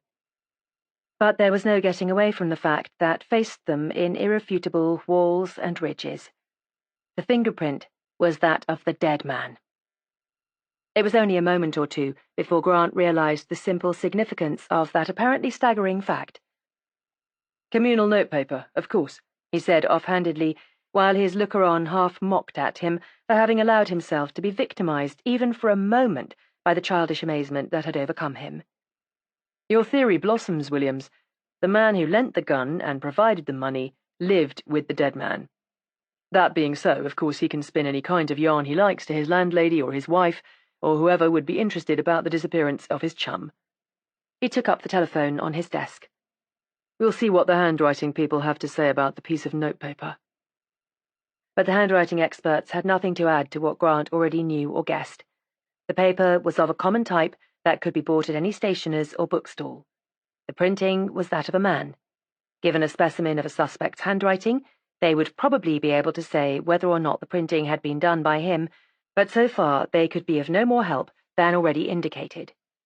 Williams departed to his temporarily bereaved home to comfort his uxorious mind by reminding himself how short a week was and how pretty Mrs. Williams would be when she came back from Southend, and Grant remained where he was, trying to mesmerize the dagger into giving up its tale. It lay on the dark green leather surface of his desk. A graceful, wicked, toy-like thing, its business end in its slender viciousness making a queer contrast to the bluff saint on the handle, with his silly, expressionless face. Grant considered the saintly features sardonically. What was it Ray Markable had said? You'd want a blessing on an undertaking as big as that? Well, Grant thought, he would choose a more potent saint as O.C. affairs than the ineffectual holy one on the handle. His thoughts went to Ray Markable. This morning's press had been full of her projected departure for America, the popular papers expressing themselves in lamentation, and the more highbrow in bitterness and indignation that British managers should allow the best musical comedy star of a generation to leave the country. Should he go to her, Grant wondered, before she left, and ask her bluntly why she had looked surprised at the description of the dagger? There had been nothing to connect her even remotely with the crime. He knew her history, the little semi-detached villa in a dreary suburb that she had called home, the council school she had attended, her real name, which was Rosie Markham. He had even met Mr. and Mrs. Markham over the affair of the suitcase. It was exceedingly unlikely that she could throw any light on the Kew murder, and it was still more unlikely that she would if she could. She had had her chance to be frank with him over that tea in her dressing room, and she had quite deliberately kept him outside any knowledge she might have had. That knowledge, of course, might be entirely innocent. Her surprise might have been due to recognition of the dagger's description, and yet have nothing to do with the murder. The dagger was far from unique, and many people must have seen and handled similar weapons. No, either way, he was not likely to get much satisfaction from another interview with Miss Markable. She would have to depart for the United States, uninterrogated. With a sigh for its unproductiveness, he locked the dagger away in its drawer again and set off for home. He came out onto the embankment to find that it was a fine night, with a light, frosty mist in the air, and he decided that he would walk home. The midnight streets of London, always so much more beautiful than the choppy, crowded ones of the daytime, fascinated him. At noon, London made you a present of an entertainment, rich and varied and amusing. But at midnight, she made you a present of herself. At midnight, you could hear her breathe. When at length he turned into the road where he lived, he had come to the stage of walking automatically, and a starry mist possessed his brain. For a little while, Grant had shut his eyes, but he was not asleep, actually or metaphorically, and the eyes of his brain opened with a start at the dim figure that was waiting on the opposite corner just outside the lamplight. Who was hanging about at this hour? He debated rapidly whether or not to cross and walk down the other side of the street, and so come within criticizing distance of the figure. But it was rather late to change his direction. He held on, ignoring the loiterer. Only when he was turning in at his own gate, he looked back. The figure was still there, almost indistinguishable in the gloom. It was after 12 when he let himself in with his latchkey, but Mrs. Field was waiting up for him. "I thought you'd like to know that there has been a gentleman here asking for you. He wouldn't wait and he wouldn't leave a message." "How long ago was that?" "More than an hour," Mrs. Field said. She didn't see him rightly. He had stood well out beyond the step, but he was young. "No name?" No, he had refused to give a name. "All right," said Grant. "You go to bed. If he comes back, I'll let him in." She hesitated in the doorway. "You won't do anything rash, will you?" she said solicitously. "I don't like the thought of you being here all alone with someone who might be an anarchist for all we know." "Don't you worry, Mrs. Field. You won't be blown up tonight." "It isn't blowing up I'm afraid of," she said. "It's the thought of you lying here perhaps bleeding to death and no one knowing. Think how I'd feel when I came in the morning and found you like that." Grant laughed. "Well, you can comfort yourself. There isn't the slightest chance of anything so thrilling happening. No one has ever spilt my blood except a Jerry at Contalmaison, and that was more by luck than good management." She conceded the point. "See and have a bite before you go to bed," she said, indicating the food on the sideboard. "I got you some English tomatoes, and the beef is Tompkins' best pickled." She said good night and went, but she could not have reached her kitchen before a knock sounded on the door. Grant heard her go to the door, and even while his brain was speculating about his visitor, the looker-on in him was wondering whether it was spunk or curiosity that had sent Mrs. Field so willingly to answer the knock. A moment later she threw open the sitting-room door and said, "A young gentleman to see you, sir." And into Grant's eager presence came a youth of 19 or 20, fairly tall, dark, broad-shouldered, but slight, and poised on his feet like a boxer. As he came forward, he shot a furtive glance from his brilliant dark eyes into the corner behind the door, and he came to a halt some yards from the inspector in the middle of the room, turning a soft felt hat in his slim gloved hands. "You are Inspector Grant?" he asked. Grant motioned him to a chair, and the youth, with a completely un-English grace, subsided sideways onto it, still clutching his hat, and began to talk. "I saw you tonight at Laurent's. I am in the pantry there. I cleaned the silver and things like that. They told me who you were, and after I think for a while, I decided to tell you all about it." "A very good idea," said Grant. "Carry on. Are you Italian?" "No, I am French. My name is Raoul Lagarde." "All right, carry on." "I was in the queue the night the man was killed. It was my night off. For a long time I was standing next the man. He trod on my foot in accident, and after that we talked a little about the play.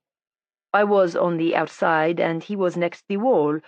Then a man came to talk to him, and came in front of me. The man, who was new, wanted something from the other man. He stayed until the door opened, and the people moved. He was angry about something. They were not quarreling, not as we quarrel, but I think they were angry. When the murder happened, I ran away. I did not want to be mixed up with the police. But tonight I saw you, and you looked gentil, and so I made up my mind to tell you all about it." "Why didn't you come to Scotland Yard and tell me?" "I do not trust the Sûreté. They make very much out of nothing, and I have no friends in London." "When the man came to talk to the man who was murdered, and pushed you back a place. Who was between you and the theatre wall? A woman in black? Mrs. Ratcliffe. So far the boy was telling the truth. Can you describe the man who came and went away again? He was not very tall, not as tall as me. He had a hat like mine, only more brown, and a coat like mine. He indicated his tight-fitting, waisted navy blue coat. Only brown too. He was very dark, without moustache, and these stuck out. He touched his own beautifully modelled cheek and chin bones. Would you know him again if you saw him? Oh, yes. Well enough to swear to. What is that? To take your oath on. Oh, yes. What did the two men quarrel about? I don't know, I didn't hear. I was not deliberately listening, you understand, and though I speak English, I do not understand if people talk very quickly. I think the man who came wanted something that the man who was killed would not give him. When the man went away from the queue, how is it that no one saw him go?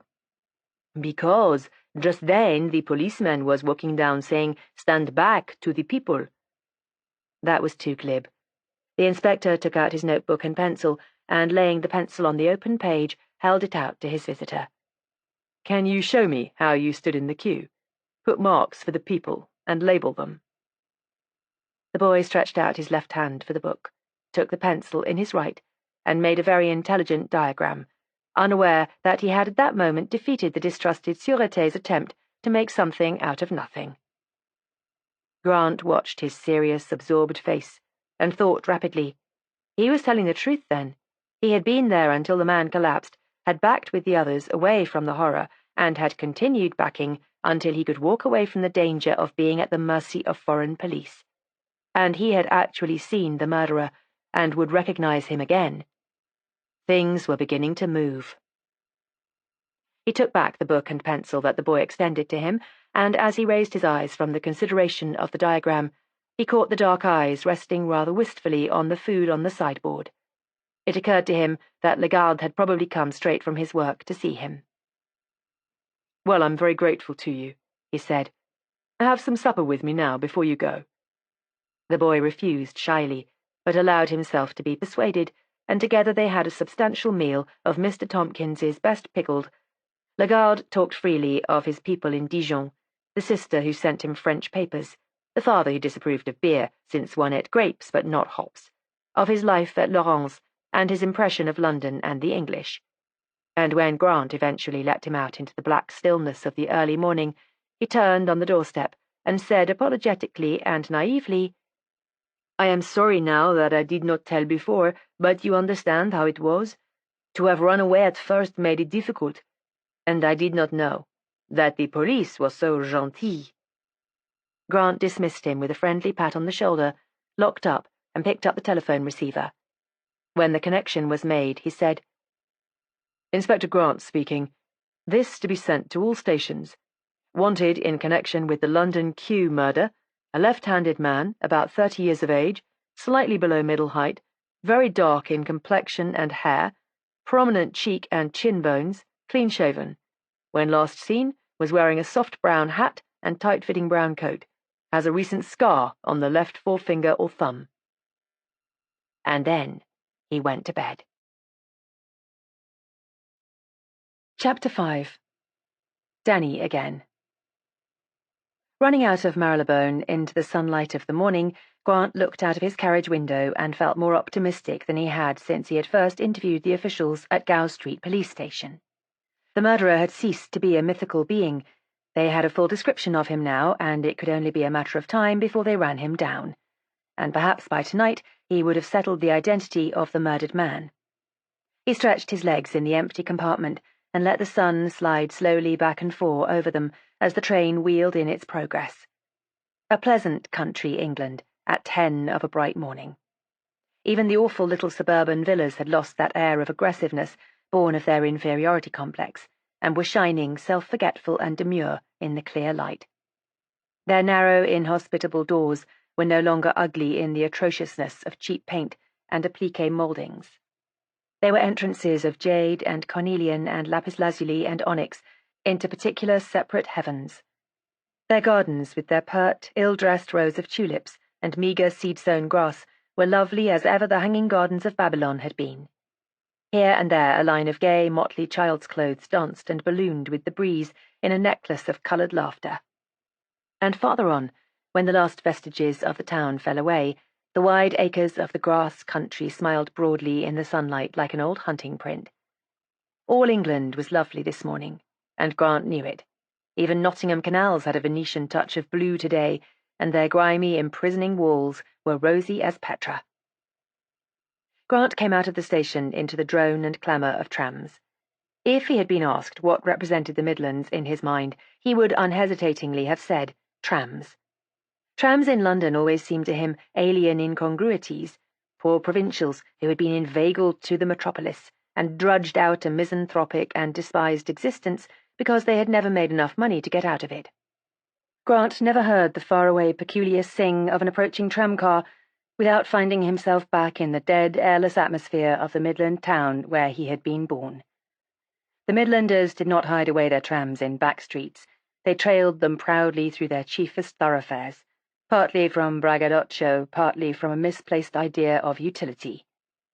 A long yellow string of them stood in Nottingham marketplace, blocking the view of the wide, almost continental square, and making the passage from the pavement on one side to the stalls of the market on the other a most exhilarating game of hide-and-seek.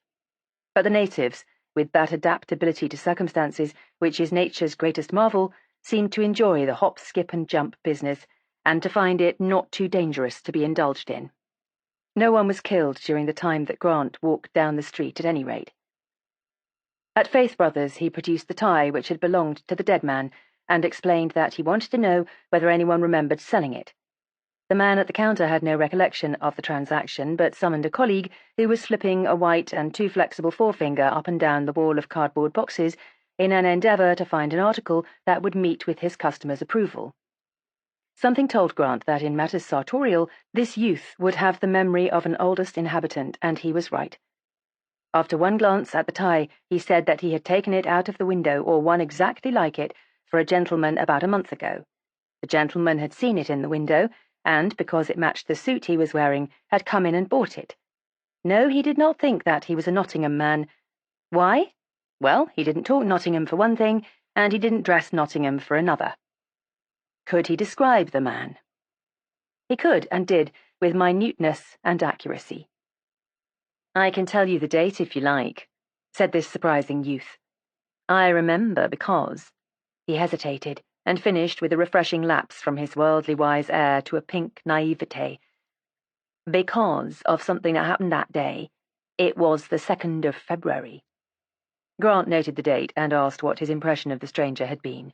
Was he a commercial traveller? The youth thought not. He didn't talk business, and he didn't seem interested in the growth of Nottingham or anything. Grant asked if there was anything on in the town on that date that would bring a stranger to Nottingham, and the youth said yes, most emphatically. There had been a huge musical festival, a festival for all the Midlands, and there had been a good few people from London too. He knew because he himself had taken part in it. He sang in a church choir and knew all about festivals.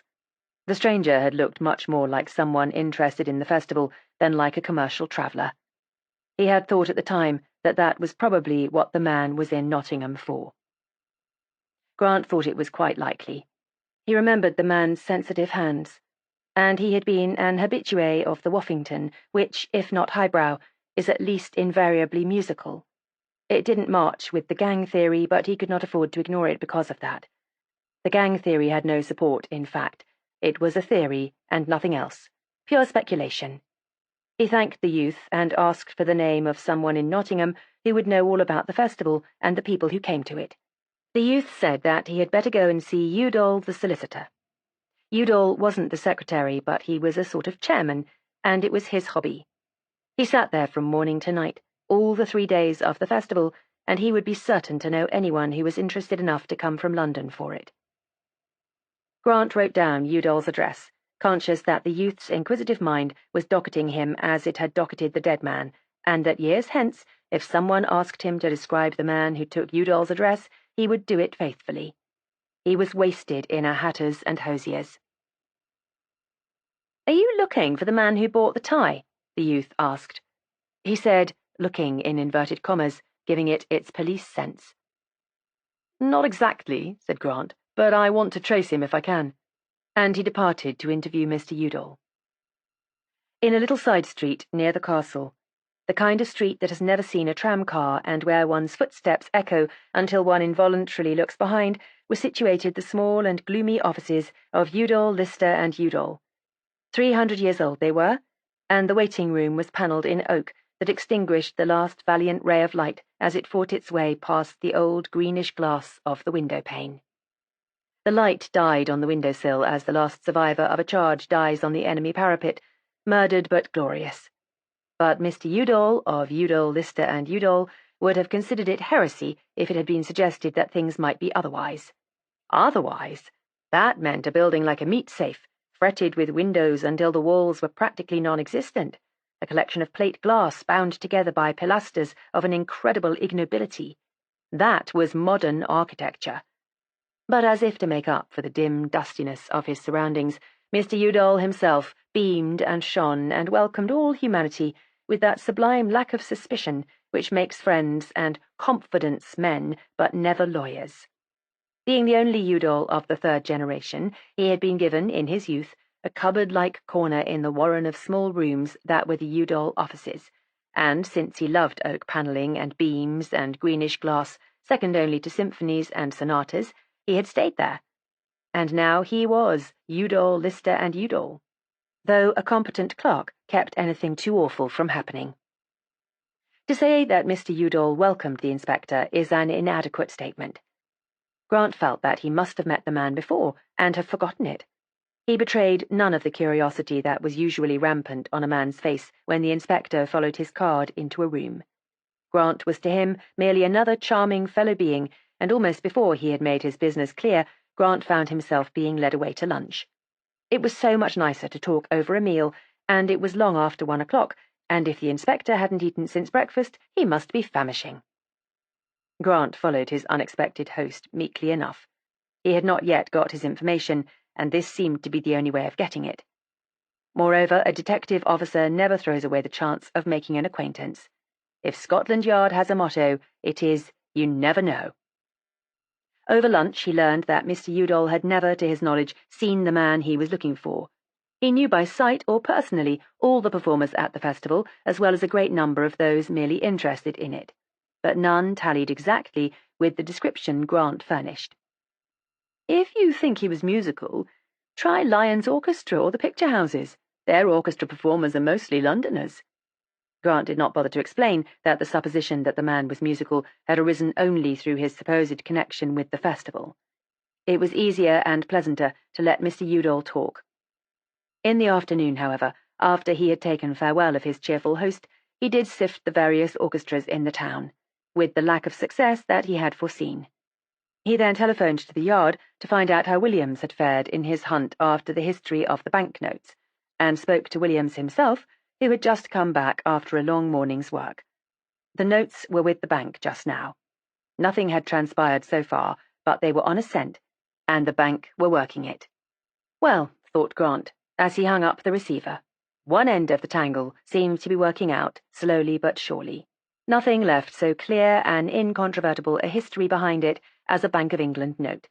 And if he had failed at Nottingham to trace the dead man himself, their discovery of the friend's identity would inevitably lead them to the knowledge of who the dead man was, and from the dead man to the Levantine would be only a step.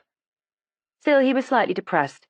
He had had such a hunch this morning that before night an unexpected piece of information would have set him on the right track, that he surveyed his wasted day with something like disgust, and not even the after-effects of the good lunch Mr. Udall had given him, nor the rosy afterglow of that gentleman's goodwill to men, was sufficient to comfort him. At the station he found that he had half an hour to wait for his train, and he betook himself to the lounge of the nearest hotel in the vague hope of picking up unconsidered trifles of information in that most gossipy of all public places. He surveyed the two waiters with a jaundiced eye. One was supercilious and like an overfed pug, and the other was absent-minded and like a dachshund. Grant felt instinctively that help was not in them. But the person who brought him his coffee was a charming middle-aged waitress. Grant's weary soul brightened at the sight of her. In a few minutes he was indulging in a friendly, if disjointed, exchange of generalities, and when she went away temporarily to attend to the wants of someone else, she always came back and hovered within speaking distance until the conversation was resumed. Realizing that a verbal description of a man who was not a hunchback or blind or otherwise abnormal would convey nothing to this woman, who saw in one day at least half a dozen men who might have fitted a description of the dead man, Grant contented himself with giving leads which might provoke useful information of a relative sort. "You're quiet here just now?" he said. Yes, she admitted. This was their quiet time. They had slack times and busy ones. It just happened like that. Did it depend on the number of people staying in the hotel? No, not always, but usually it did. The hotel was the same. They had slack times and busy ones. Was the hotel ever full up? Yes, it had been full to bursting when the cooperative came. The whole 200 rooms. It was the only time she remembered such a crowd in Nottingham. "When was that?" asked Grant. "At the beginning of February," she said. "They come twice a year, though." At the beginning of February. Where did the cooperative people come from? From all over the Midlands. Not from London? No, she thought not, but some of them might have. Grant went to catch his train, revolving the new possibility and not finding it acceptable, though he was not quite sure why. The dead man had not looked that type. If he had been a shop assistant, it had been in a business requiring considerable chic on the part of its employees. The journey back to town was not a slow and pleasant revolving of sunlit thoughts. The sun had gone and a grey mist blotted out the lines of the country. It looked flat, dreary, and unwholesome in the wan evening. Here and there a sheet of water gleamed balefully from among the poplars with the flat, unreflecting surface of pewter. Grant devoted himself to the papers, and when he had exhausted them, watched the grey, formless evening flying past, and let his mind play with the problem of the dead man's occupation. There were 3 other men in the compartment, and their voluble and occasionally vociferous pronouncements on the subject of casings, whatever they might be, distracted and annoyed him unreasonably. A tangle of signal lights, hung isolated and unrelated in their ruby and emerald across the fading daylight, restored his good humour a little. They were a wonder and a revelation, these lights. It was incredible that anything so fairy had its invisible support in stout standards and crossbars, and its being in a dynamo. But he was glad when the long roar and rattle over the points proclaimed the end of the journey, and the more robust lights of London hung above him. As he turned into the yard, he had a queer feeling that the thing he had set out to find was waiting for him here. His hunch had not played him false. That scrap of information that would be the key to the whole of the dead man's story was about to be put into his hand. His steps quickened unconsciously. He could hardly wait. Never had lifts seemed so slow, or passages so long. And after all, there was nothing. Nothing but the written report which Williams, who had gone to tea, had left for him when he should come in, a more detailed recapitulation of what he had already heard over the telephone. But at the exact moment that Inspector Grant had turned into the yard, a queer thing had happened to Danny Miller.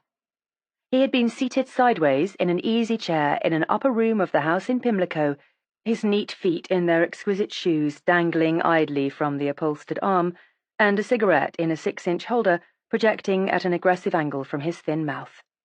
Standing in the middle of the floor was his Jane. She was engaged in trying on a series of evening frocks, which she wrested from their cardboard shells as one thumbs peas from a pod. Slowly she turned her beautiful body so that the light caught the beaded surface of the fragile stuff and accentuated the long lines of her figure. "That's a nice one, isn't it?" she said, her eyes seeking Danny's in the mirror. But even as she looked, she saw the eyes, focused on the middle of her back, widen to a wild stare. She swung round. "What's the matter?" she asked.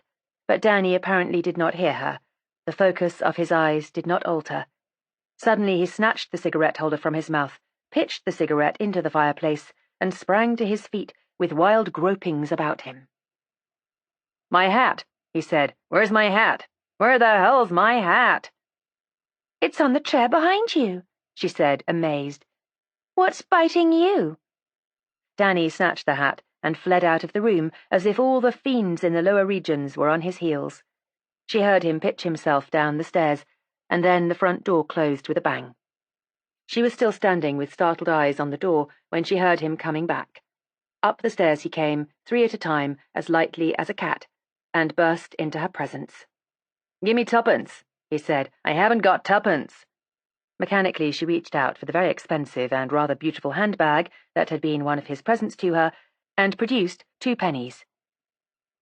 "I didn't know you were that broke," she said, in an effort to goad him into explanation. "What do you want them for?"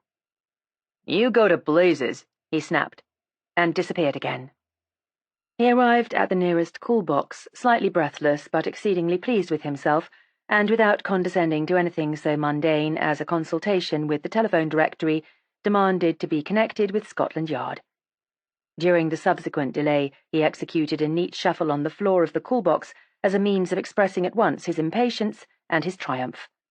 At last, there was Grant's voice at the end of the wire. "I say, Inspector, this is Miller speaking. I just remembered where I saw that guy you were talking about. Remember? Well, I traveled in a race train to Leicester with him, end of January, I think it was." "Sure. I remember as if it was yesterday. We talked racing, and he seemed to know quite a lot about it. But I never saw him before or since." "Eh?" "No, I didn't see any bookmaking things." "Don't mention it. I'm pleased to be able to help. I told you my brain didn't go back on me for long." Danny quitted the box and set out, a little more soberly this time, to smooth down an outraged and abandoned female in a beaded evening frock, and Grant hung up his receiver and expelled a long breath. A race train. The thing had all the fittingness of truth. What a fool he had been! What a double-dyed, infernal fool, not to have thought of that! Not to have remembered that though Nottingham to 2/3 of Britain may mean lace, to the other third it means racing. And of course racing explained the man, his clothes, his visit to Nottingham, his predilection for musical comedy, even, perhaps, the gang. He sent out for a racing up-to-date. Yes, there had been a jumping meeting at Colic Park on the 2nd of February, and one in Leicester at the end of January. That checked Danny's statement. Danny had provided the key. Information like that, Grant thought bitterly, would come on a Saturday evening when bookmakers were as if they had not been as far as their offices were concerned. And as for tomorrow, no bookmaker was at home on a Sunday. The very thought of a whole day without travelling scattered them over the length and breadth of England in their cars as quicksilver scatters when spilt. Both bank and bookmaking investigations would be hindered by the intervention of the weekend. Grant left word of his whereabouts and repaired to Laurent's. On Monday there would be more hack work, a round of the offices with the tie and revolver, the revolver that no one so far had claimed to have seen. But perhaps before then the banknotes would have provided a clue that would speed things up and obviate the laborious method of elimination. Meantime, he would have an early dinner and think things over. Chapter 6. The Levantine. The green and gold room was half empty as he made his way to a corner, and Marcel lingered to talk. Things marched with the inspector, it seemed. Ah, but Inspector Grant was a marvel. To have built a whole man out of a little dagger. The press, with the exception of the early morning editions, had blazoned the wanted man's description all over Britain. It was a thing à faire peur. If he, Marcel, was to bring him a fish fork with the entree, it might be made to prove that he had a corn on the left little toe. Grant disclaimed any such Holmesian qualities. The usual explanation advanced for such little mistakes is that the guilty one is in love.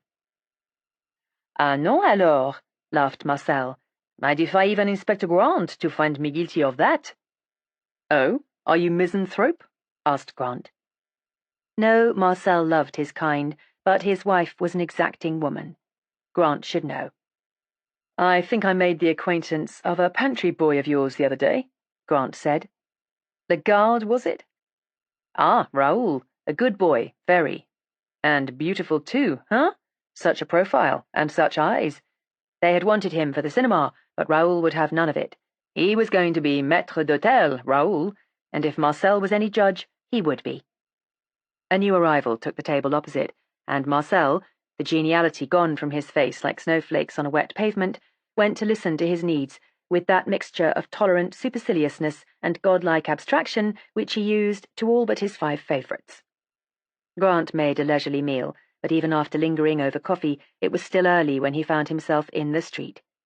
The Strand was brilliant as day and crowded, the ebb of the late homegoers meeting the current of the early pleasure-seekers and causing a fret that filled both footpath and roadway.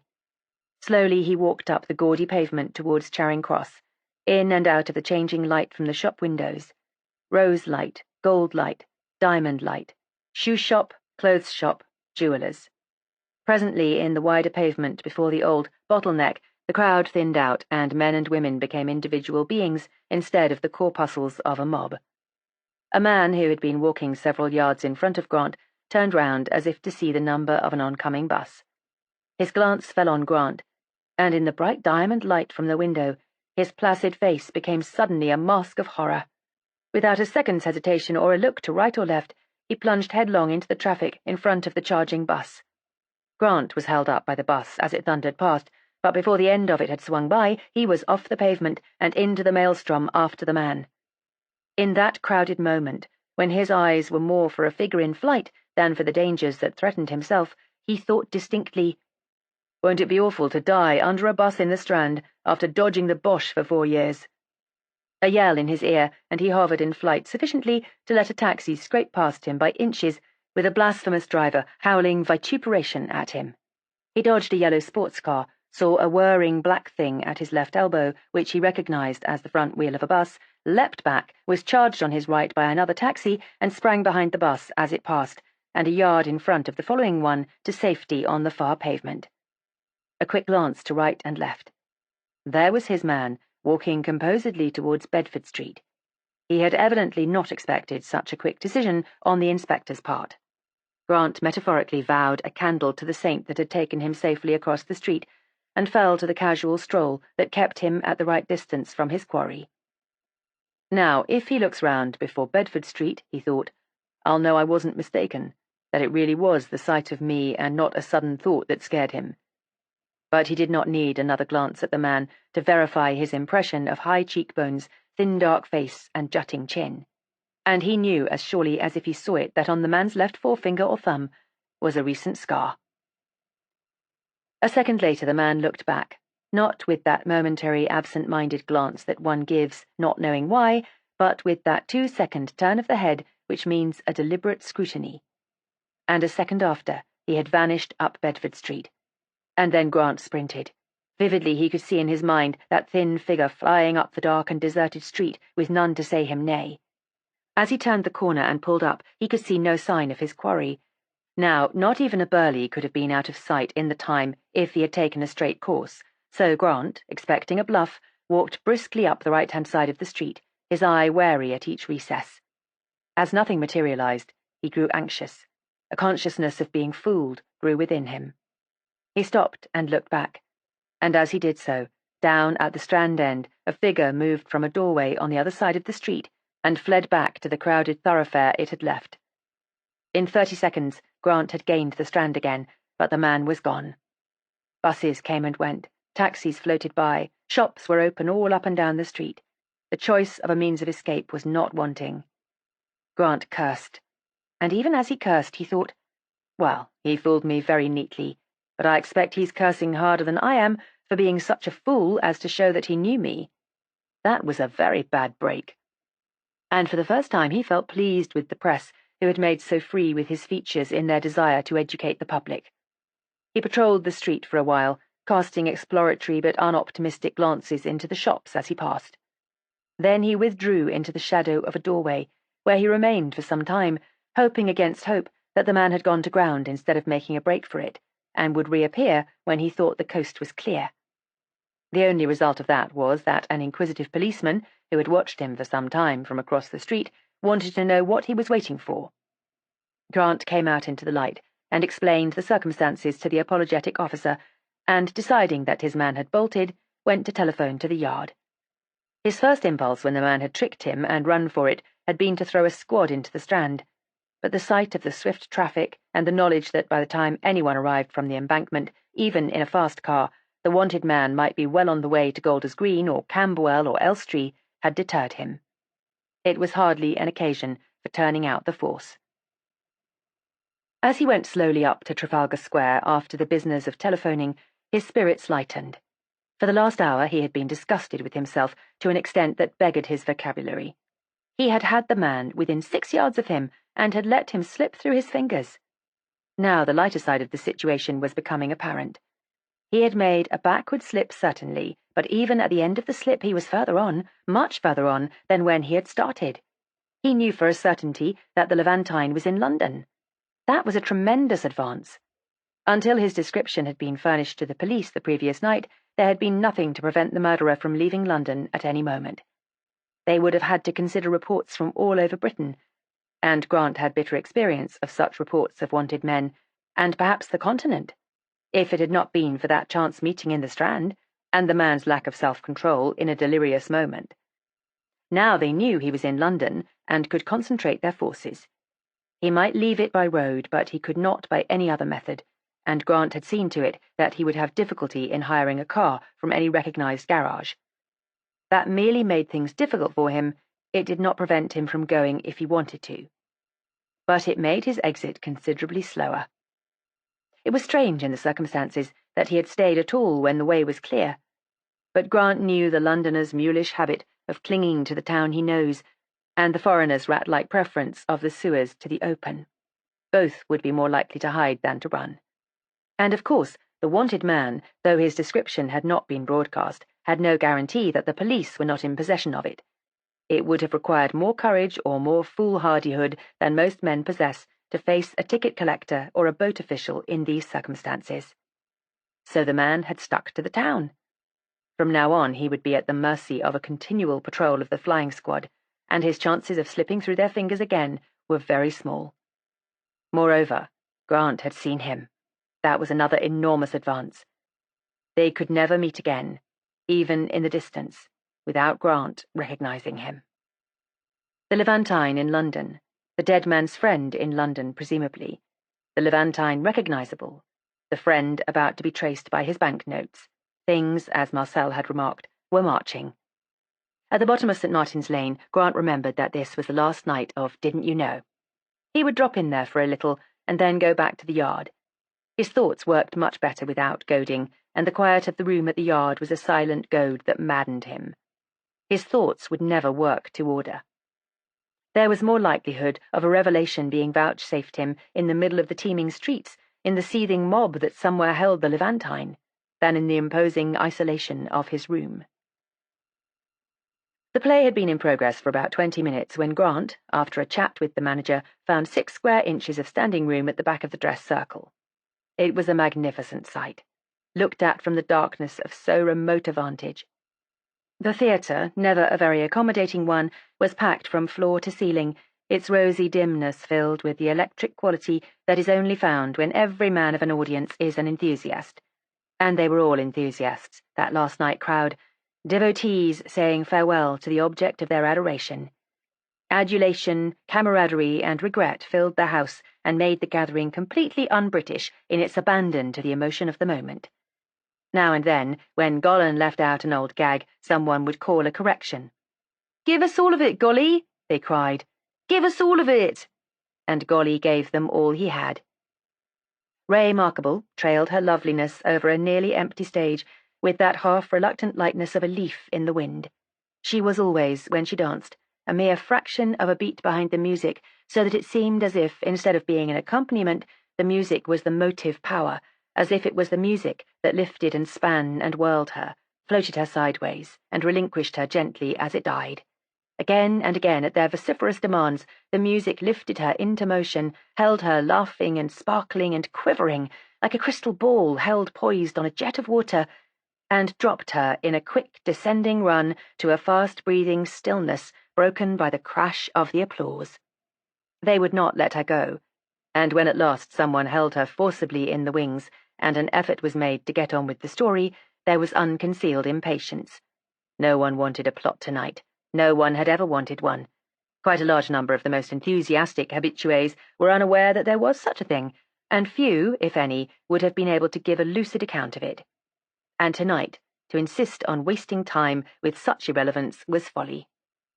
The entrance of the most perfect chorus in Britain soothed them slightly. The 14 Woffington girls were famous in 2 continents, and their studies in synchronized motion gave one the same feeling of complete satisfaction, the satisfaction that never becomes satiety, that one has on beholding the gods in motion. Not a head turned too much, not a toe was out of alignment, no kick was higher than its neighbour, no flop was quicker than another. When the last of the 14 flicked her black and orange columbine skirt in a little defiant motion as she disappeared behind the flats, the audience had almost forgotten Ray. Almost, but not quite. Ray and Gollin possessed the house. It was their night, theirs and their public's. And presently the impatience with anything that was not Ray or Gollin became too marked to be ignored. The evening was one long crescendo of excitement that was rapidly reaching hysteria point. Grant watched half-pityingly the wry smile with which the leading man acknowledged the conventional plaudits accorded to his sentimental solo. That solo was sung by languishing tenors all over Britain, whistled by every errand boy, played with lowered lights by every dance orchestra. He had obviously expected it to be encored at least 3 times, but beyond humming the last chorus with him, they had shown no marked appreciation of it. Something had gone wrong. They couldn't even see him.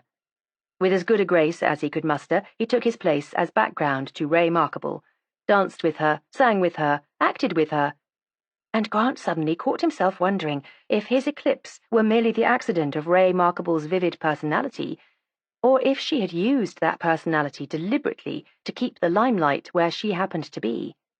Grant had no illusions about the theatre or about the professional generosity of leading ladies. Theatrical stars were easily moved to tears, and a lavish expenditure over a hard luck story, but their good nature withered at the font when confronted with a successful rival. Ray Markable had a reputation for all-round generosity and sweet reasonableness, but then her press agent was wily beyond the average of that wily race. Grant himself had read pars about her which he had not recognized as an agent's work until his eye had gone on to the next item of interest. He had that supreme quality, her press agent, of making the advertised one's presence in the story entirely and convincingly incidental to the main theme. And then there was the suspicious fact that she had had 3 leading men in the 2 years, whereas the rest of the cast had stayed the same. Could her friendly air, her modesty, there was no other word for it, her ladylikeness, be camouflage? Was London's fragile darling hard as nails underneath? He visualized her as he had met her off, unassuming, intelligent, eminently reasonable. No parade of temperament or idiosyncrasy. A charming girl with her head screwed on the right way. It was hardly credible. He had known among crooks many women of the fluffy type who had no softer feelings whatever in their makeup. But Ray Markable's was a sweetness that had no fluff about it, a sweetness that he could have sworn was genuine. He watched her closely now, trying to disprove for his own satisfaction, he had liked her enormously, that suggestion which his mind had thrown up involuntarily. But to his dismay, he found his suspicions, now that they were acknowledged and made the subject of investigation, being slowly confirmed. She was keeping the man out of it. When he looked for the indications, they were all there, but they were done with a subtlety such as Grant had never witnessed before. There was nothing so crude as trying to share or divert his applause, or even cutting his applause short by an intrusion of her own. All these would have been recognizable for what they were, and therefore, from her point of view, not permissible. It occurred to him that she was not only too subtle to use such a method, but too potent to need to. She had only to use her glowing personality with unscrupulousness, and rivals faded out as stars before the sun. Only with Gollin she was powerless. He was a sun as potent as herself, if not more so, and so she suffered him. But with her leading man, good-looking, amiable, and a very fine singer, she had no difficulty. They had said, he remembered now, that it was impossible to find a leading man good enough for her. That was why. He did not doubt it now. There was something uncanny about the clearness with which he suddenly read her mind, untouched by the glamour that surrounded him. Only he and she, in all that intoxicated crowd, were aloof, were poised above emotion and looking on. He watched her play with that unhappy wretch as coldly and deliberately as he would have played a trout in the test. Smiling and sweet, she took what would have been a triumph from his hands and tacked it onto her own dazzling outfit. And no one noticed that the triumph had gone astray. If they thought at all, they thought that the leading man was not up to the mark tonight. But of course, it was difficult to get one good enough for her. And after having absorbed his worth, she would, at the end of a turn, with a Machiavellian acuteness, drag him forward by the hand to share the applause, so that everyone in the building thought, well, he didn't deserve much of it, and his inferiority was accentuated and remembered. Oh yes, it was subtle. This play within a play became for Grant the absorbing entertainment of the evening. He was seeing the real Ray Markable, and the sight was incredibly strange. So rapt was he that the final curtain found him still at the back of the circle, deafened by the cheers and feeling strangely cold. Again and again, and yet again, the curtain rose on the glittering stage, and the stream of presents and flowers began to flow over the footlights. Then the speeches came. First Golan, clutching a large square bottle of whiskey and trying to be funny, but not succeeding because his voice would not stay steady.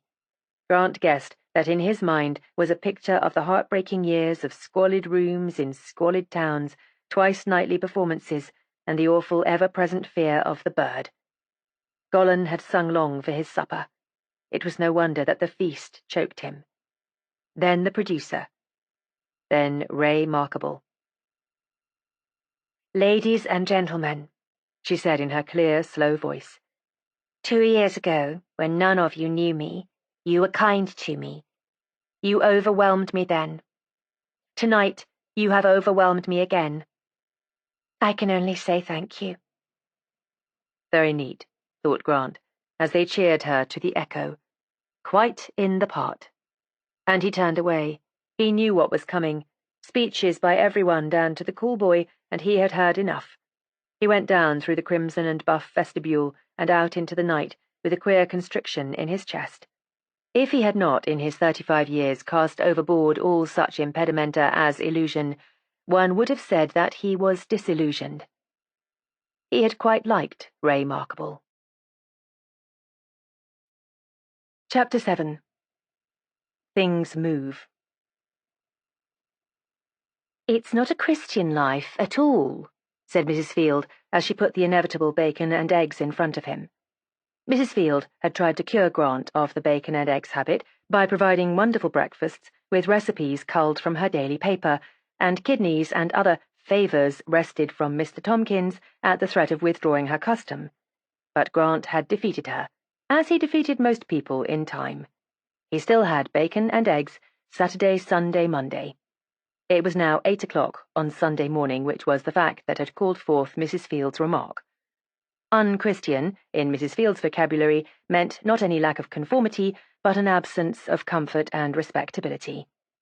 The fact that he was having breakfast before 8 on a Sunday morning shocked her infinitely more than the fact that his day was to be spent in the most mundane of work. She grieved over him. "It's a wonder to me that the King doesn't give you inspectors decorations oftener than he does.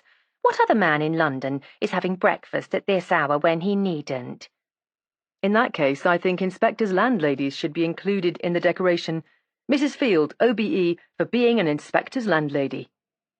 "Oh, the honour's enough for me without the decoration," she said. "I'd like to think of a good rejoinder to that, but I never could say graceful things at breakfast. It takes a woman to be witty at 8 in the morning." "You'd be surprised, really, at the standing it gives me, you being an inspector at Scotland Yard." "Does it really?" "It does, but don't you be afraid. I keep my mouth shut. Nothing ever comes out through me. There's lots would like to know what the inspector thought, or who came to see the inspector, but I just sit and let them hint. You don't have to see a hint, unless you like." "It is very noble of you, Mrs. Field, to achieve a reputation for obtuseness for my sake." Mrs. Field blinked and recovered herself. "It's my duty if it wasn't my pleasure," she said, and made a graceful exit. As he was going away after breakfast, she surveyed the untouched toast sorrowfully.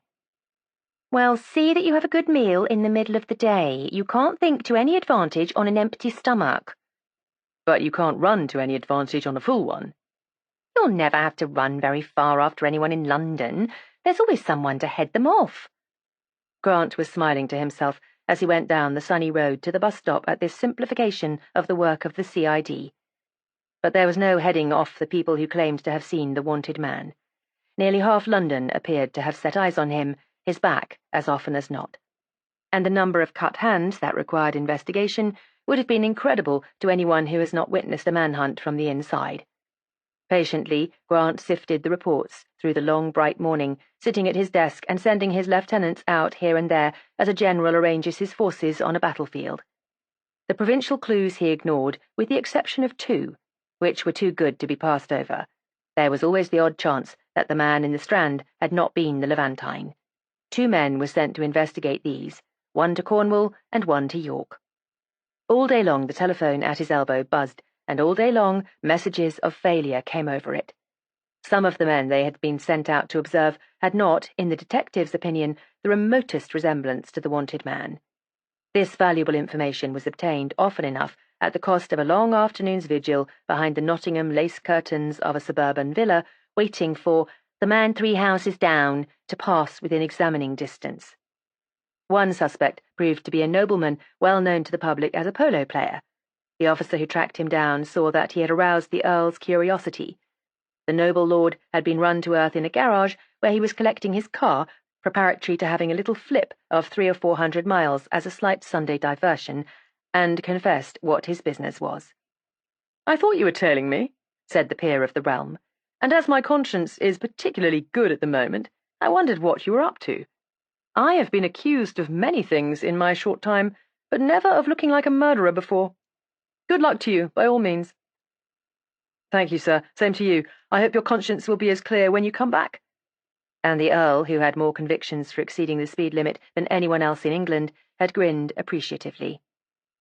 Truly it was the men who went out that found work light that Sunday, and it was Grant, sitting pulling strings with mechanical competence, that found it tedious. Barker came in the afternoon, but had no suggestion to make which might expedite matters.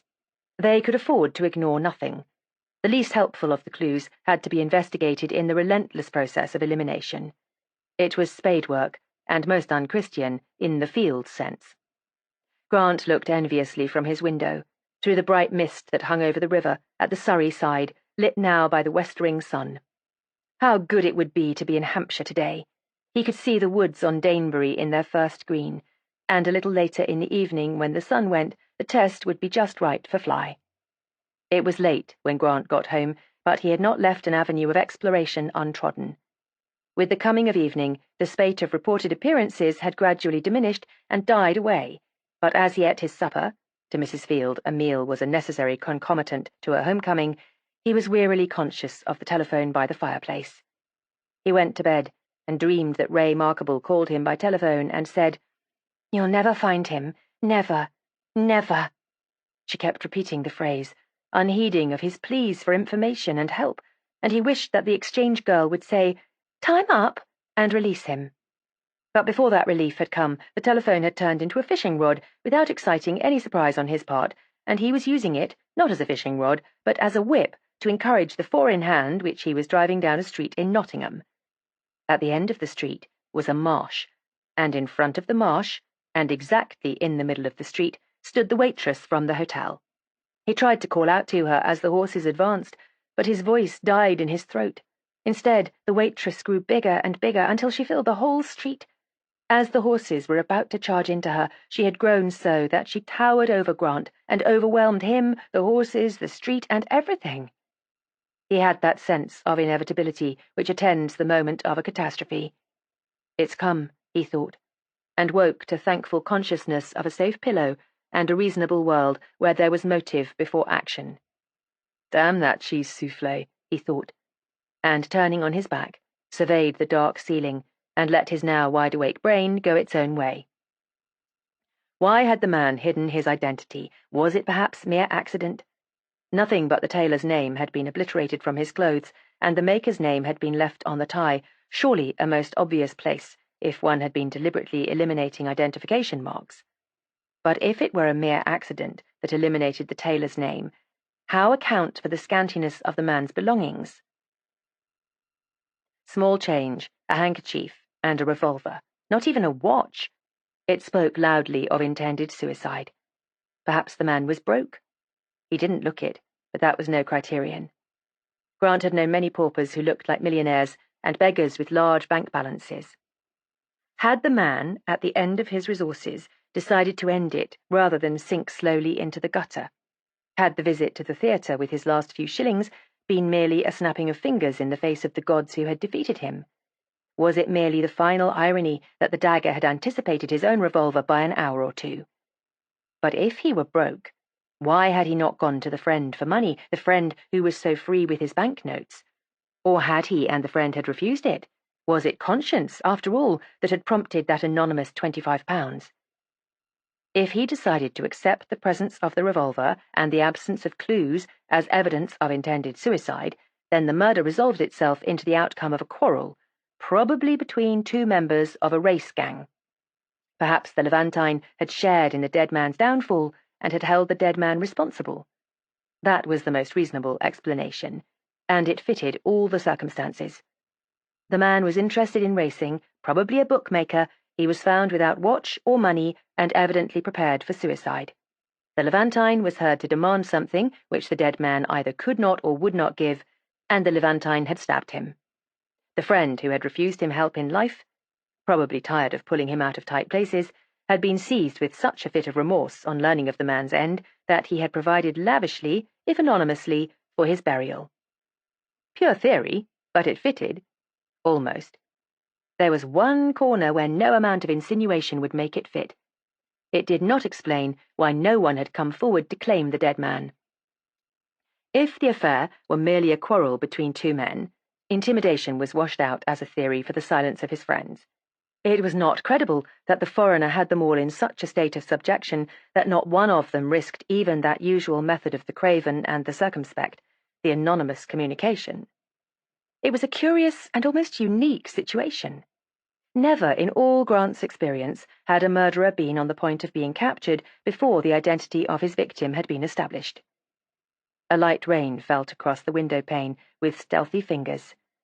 The end of the good weather, thought Grant. A silence followed, dark and absolute. It was as if an advance guard, a scout, had spied out the land and gone away to report. There was the long, faraway sigh of the wind that had been asleep for days. Then the first blast of the fighting battalions of the rain struck the window in a wild rattle. The wind tore and raved behind them, hounding them to suicidal deeds of valor, and presently the drip-drip from the roof began a constant, gentle monotone beneath the wild symphony, intimate and soothing as the tick of a clock. Grant's eyes closed to it, and before the squall had retreated, muttering into the distance, he was asleep. But in the morning, a grey morning veiled in dispirited drizzle, the theory still looked watertight, with judicious plugging at the weak spot, and it was not until, hard on the track of the dead man's friend, he was interviewing the manager of the Adelphi branch of the Westminster Bank, that he found his nicely made house of cards pattering round his ears. The agent was a quiet grey man whose unluminous skin had somehow taken on the appearance of a banknote. In his manner, however, he was more like a general practitioner than a financial adviser. Grant found himself momentarily expecting to feel Mr. Dawson's dry fingertips on his wrist. But Mr. Dawson this morning was a mixture of Mercury and Juggernaut. This was his report. The 5 notes, in which the inspector was interested, had all of them been paid over the counter on the 3rd of the month as part of a payment of £223 10 shillings. The money had been drawn by a client of theirs who had a running account in the bank. His name was Albert Sorrel, and he ran a small bookmaker's business in Minley Street. The sum drawn represented the whole of the money deposited with them, except £1, which had been left presumably with the intention of keeping the account open. Good, thought Grant. The friend is a bookmaker too. Had Mr. Dawson known Mr. Sorrel by sight? He asked. No, not very well, but his cashier would be able to tell the inspector all about him, and he summoned the cashier. This is Inspector Grant from Scotland Yard. He wants a description of Mr. Albert Sorrel, and I have told him that you will provide him with one. The cashier provided a very telling one. With a minuteness that defeated any hope of a mistake, he described the dead man. When he had finished, Grant sat thinking at top speed. What did it mean? Had the dead man owed the money to the friend, and had the friend taken all he possessed, and afterwards been seized with a too tardy charity? Was that how the notes had come into the friend's possession? On the 3rd, too. That was 10 days before the murder. Did Sorrel draw the money himself? He asked. No, the cashier said. The cheque had been presented by a stranger. Yes, he remembered him. He was very dark, thin, medium height or a little under, with high cheekbones. Foreign-looking, a little. The Levantine. Grant was seized with a mixture of exhilaration and breathlessness, rather as Alice must have felt during her express journey with the Red Queen. Things marched, but at what a bat! He asked to see the cheque, and it was produced. You don't think that this is a forgery? Such a thought had not occurred to them. Both the amount and the signature had been made out in Mr. Sorrel's handwriting, and that was unusual in an attempt at forgery. They brought out other cheques of the dead man's and exhibited them. They refused to entertain the thought that the cheque was not genuine. If it is a forgery, Mr. Dawson said, it is incredibly good, even if it were proved a forgery. I should have difficulty in believing it. I think you may take it that it is a genuine cheque. And the foreigner had drawn it. The foreigner had had all Sorrel's deposit with the exception of 20 shillings. And 10 days later, he had struck Sorrel in the back. Well, if it proved nothing else, it proved the existence of a relationship between the two men which would be useful when it came to evidence in a court of law. Have you the numbers of the rest of the notes handed over in the money to Sorrel? They had, and Grant took a list of them. Then he inquired what Sorrel's address was, and was told that they had no home address, but that his office was at 32 Minley Street off the Charing Cross Road. As Grant walked up to Minley Street from the Strand, he began to digest the news. The Levantine had drawn the money with a cheque made payable to Sorrel and endorsed by Sorrel. Theft seemed to be ruled out by the fact that Sorrel had made no fuss in the 10 days intervening between the paying out of the money and his death. Therefore the cheque had been given to the foreigner by Sorrel himself. Why had it not been made payable to the foreigner? Because it had been a transaction in which the Levantine had no intention of letting his name appear. Had he been bleeding Sorrel? Had his asking for something, which Raoul Lagarde had reported as being the tenor of their conversation on the night of the murder, been but a further demand for money? Had the Levantine been not an unlucky companion in Sorrel's ruin, but the means of it? At least that transaction over the counter of the Westminster Bank explained Sorrel's pennilessness and intended suicide. Then who had sent the £25? Grant refused to believe that the man who had had all Sorrel had, and who had stuck him in the back at not getting more, would have disbursed such a sum for so slight a reason. There was someone else, and the someone else knew the Levantine well enough to be in receipt of at least £25 of the amount that the Levantine had received from Sorrel. Moreover, the someone else and the dead man had lived together, as witnessed by the dead man's fingerprint on the envelope which had contained the £25. The sentimentality of the action and the lavishness of the amount spoke of a woman, but the handwriting people had been very sure that the printing was a man's work. And, of course, that someone else had also owned the gun with which Sorrel had contemplated putting an end to himself. It was a pretty tangle, but at least it was a tangle closely related and growing closer, so that at any moment he might pick up a lucky thread which, when pulled, would unravel the whole thing. It seemed to him that he had only to find out about the dead man's habits and life generally, and he would have the Levantine. Minley Street has, in common with the lesser turnings off Charing Cross Road, that half-secretive, half-disgruntled air that makes it forbidding. A stranger turning into it has an uncomfortable feeling of being unwelcome, as if he had blundered unwittingly into private property. He feels as a newcomer feels in a small cafe, under the half-surprised, half-resentful scrutiny of the habitués. But Grant, if he was not an habitué of Minley Street, was at least no stranger to it. He knew it as most of the yard knew the purlieus of Charing Cross Road and Leicester Square. If the outwardly respectable but sly faces of the houses said anything to him, it was, "Oh, here again, are you?" At 32, a painted wooden notice announced that on the first floor were the offices of Albert Sorrel, turf accountant, and Grant turned in at the doorway and climbed the dim stairs smelling of the charwoman's Monday morning ministrations. The stairs came to a pause at a wide landing, and Grant knocked at the door, which had Sorrel's name on it. As he expected, there was no answer. He tried the door and found it locked. He was about to turn away when there was a stealthy sound from inside. Grant knocked again loudly. In the subsequent pause, he could hear the loud hum of the distant traffic and the footsteps of the people below on the street, but no sound came from inside the room. Grant bent to the keyhole. There was no key in it, but the view he obtained was not extensive. The corner of a desk and the top of a coal scuttle. The room he was looking into was the back one of the two which had evidently constituted Sorrel's offices. Grant stayed where he was for a little, motionless and expectant. But nothing living crossed the small, still life picture that the keyhole framed. He rose to go away, but before he had taken the first step, again there was that stealthy sound. As Grant cocked his head the better to listen, he became aware that over the banister of the floor above hung an inverted human head. Grotesque and horrible, its hair spread round it by the force of gravity into a Stroll-Peter effect. Finding itself observed, the head said mildly, "Are you looking for someone?" "The evidence points that way, doesn't it?" said Grant nastily. "I'm looking for the man who has these offices." "Oh," said the head, as if this were an entirely new idea. It disappeared, and a moment later appeared right way up, in its proper place as part of a young man in a dirty painter's smock, who came down the last flight to the landing, smelling of turpentine and smoothing down his mop of hair with paint-covered fingers.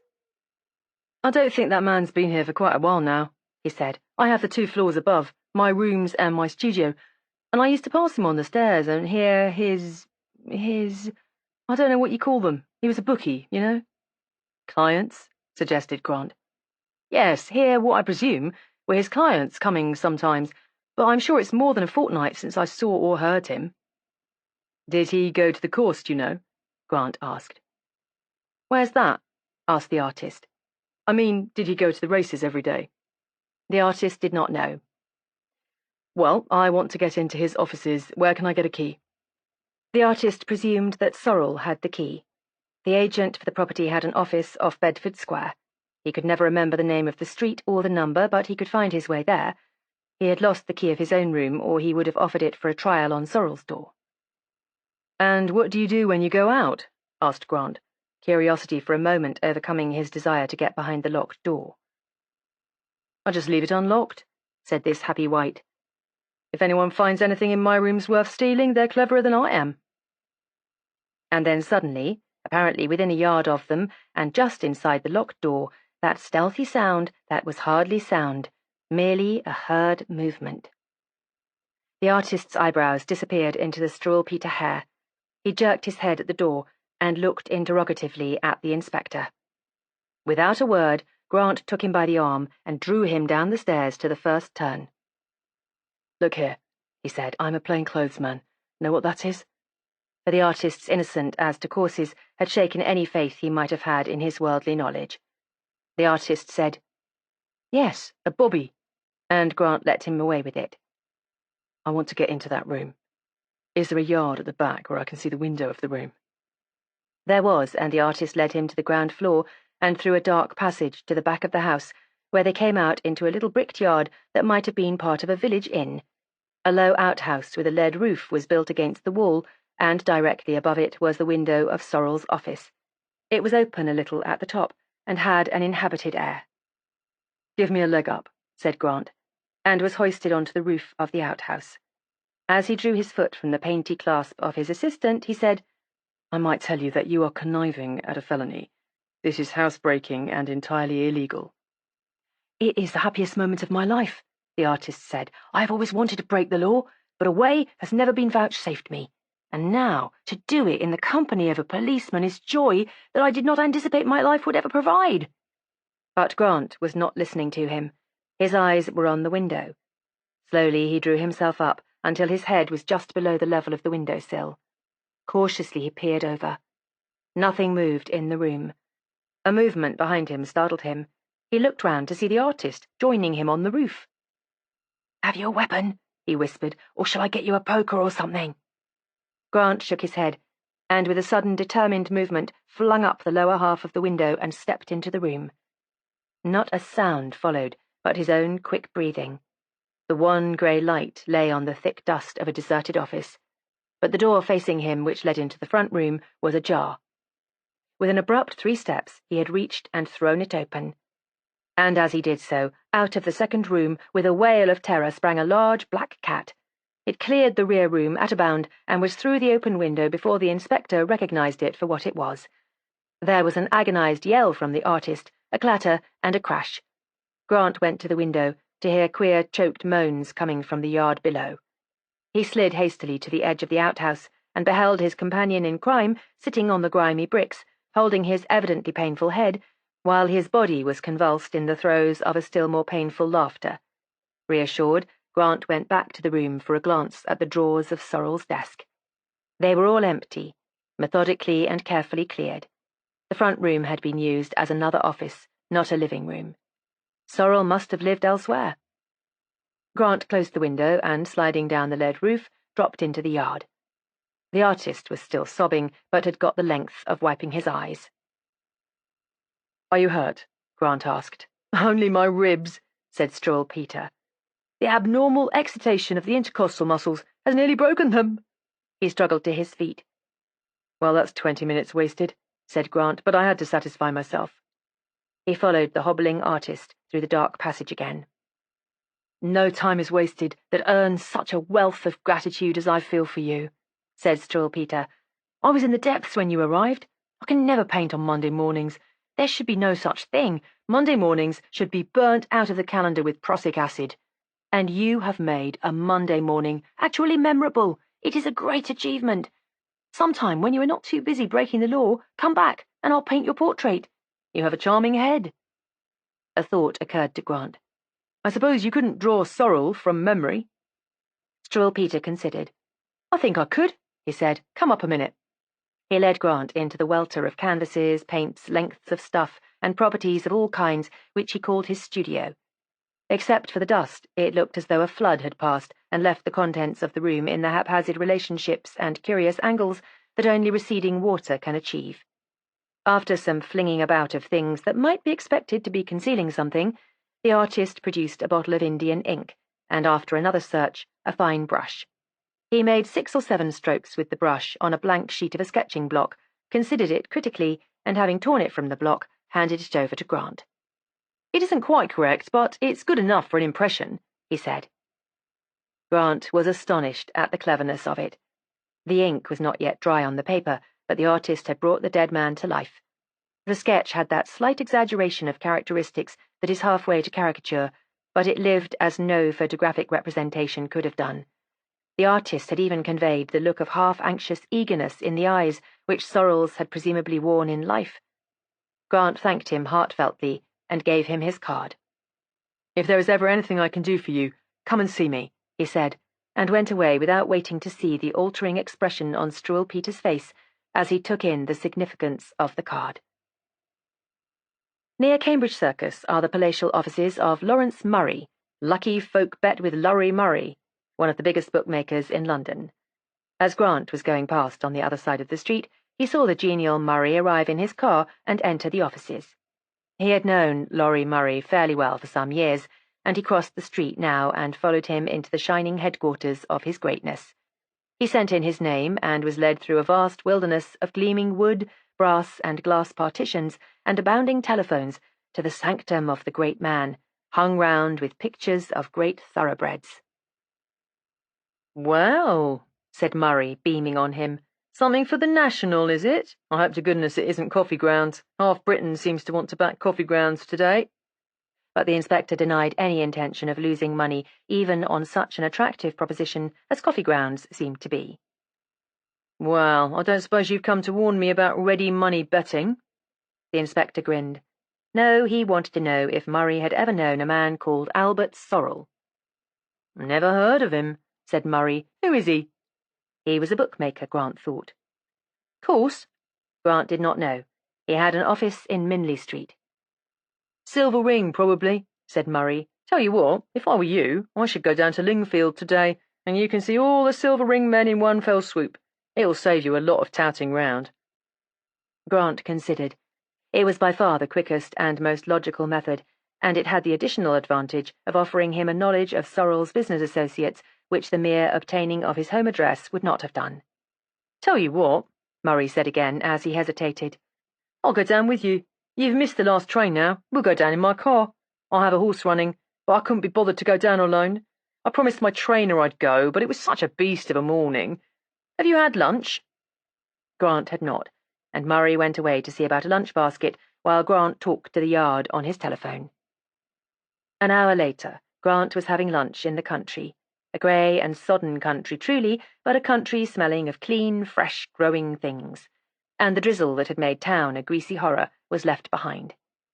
Grey, wet-looking torn clouds showed blue sky in great rifts, and by the time they had reached the paddock, the pale, unhappy pools in the rock garden were smiling uncertainly at an uncertain sun. It was 10 minutes before the first race, and both rings, from Grant's point of view, were impossible.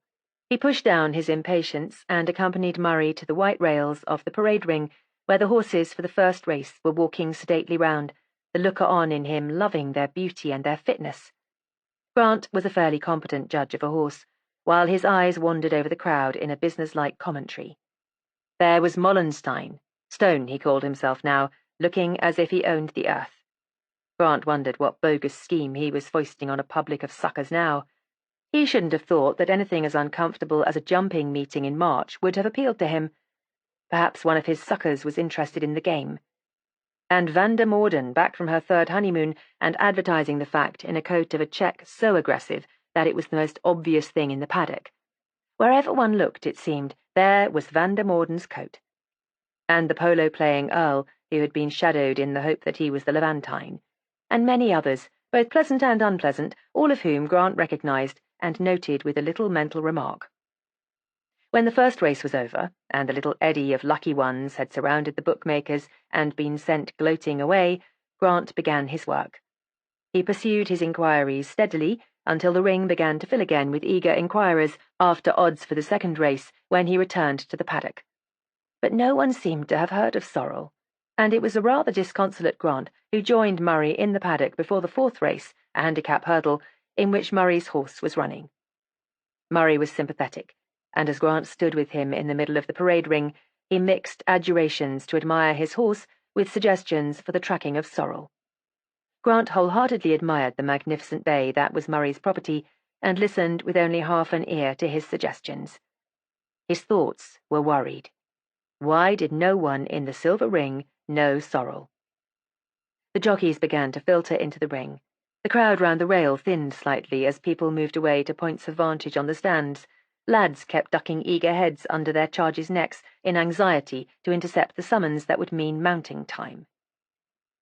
"Here comes Lacey," said Murray, as a jockey came stepping cat-like over the wet grass to them. "Know him?" "No," said Grant. "Flat race crack, really, but has a go over hurdles occasionally. Crack at that, too." Grant had known that.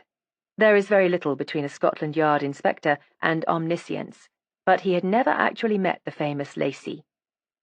The jockey greeted Murray with a tight little smile, and Murray introduced the inspector without explaining him.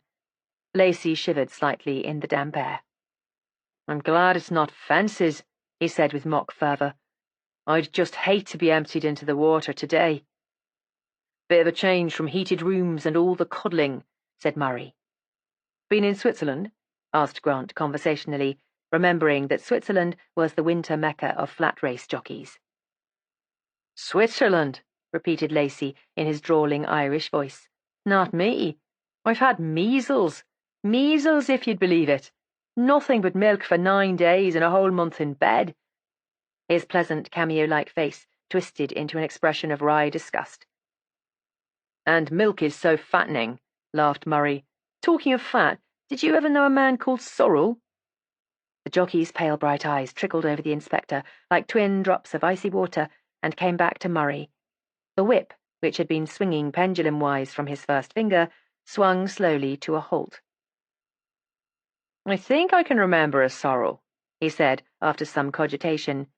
"But he wasn't fat. Wasn't Charlie Baddeley's clerk called Sorrel?" But Murray could not recall Charlie Baddeley's clerk. "Would you recognize a sketch?" asked the inspector, and took Struwwelpeter's impressionistic portrait from his pocketbook. Lacey took it and looked at it admiringly. "It's good, isn't it? Yes, that's old Baddeley's clerk, all right." And where can I find Badley? Asked Grant. Well, that's rather a difficult question, said Lacey, a tight smile back at his mouth. You see, Badley died over 2 years ago. Oh, and you haven't seen Sorrel since? No, I don't know what became of Sorrel. Probably doing office work somewhere. The bay was led up to them. Lacey took off his coat, removed a pair of galoshes which he laid neatly side by side on the grass, and was thrown into the saddle. As he adjusted the leathers, he said to Murray, Alvinson isn't here today. Alvinson was Murray's trainer. He said you would give me instructions. The instructions are the usual ones, said Murray. Do as you like on him.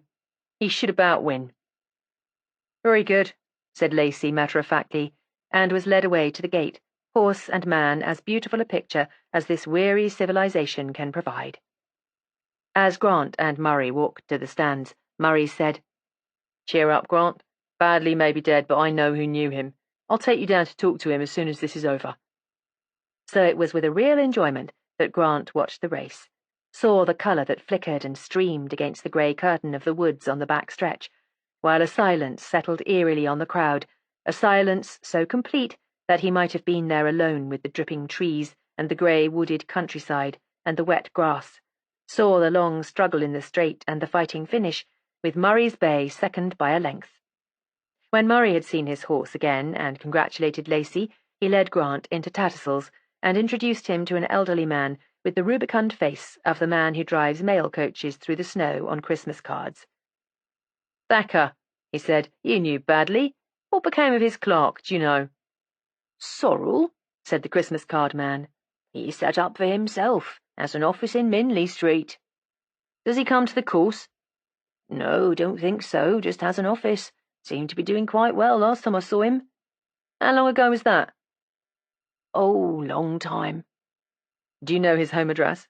Asked Grant. No. Who wants him? He's a good boy, Sorrel. The last irrelevance seemed to suggest suspicion, and Grant hastened to assure him that no harm was intended Sorrel. At that, Thacker put his first and second fingers into either corner of his mouth and emitted a shrill whistle in the direction of the railings at the edge of the course.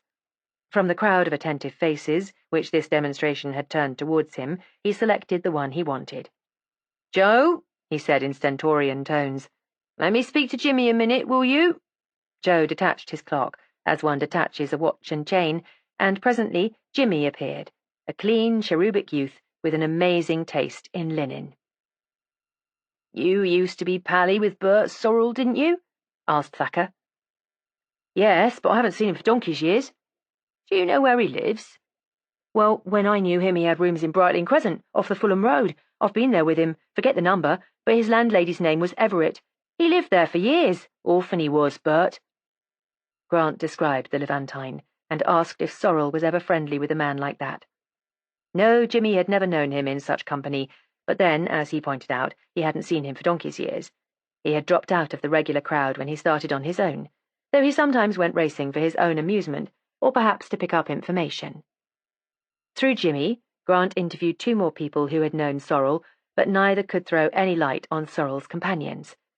They were self-absorbed people, these bookmakers, looking at him with a vague curiosity and obviously forgetting all about him the minute their next bet was booked. Grant announced to Murray that he had finished, and Murray, whose interest had waned with the finish of the handicap hurdle, elected to go back to town at once. But as the car slid slowly out of the press, Grant turned with a benedictory glance at the friendly little course which had provided him with the information he sought. Pleasant place. He would come back some day when he had no business on his mind to bother him, and make an afternoon of it.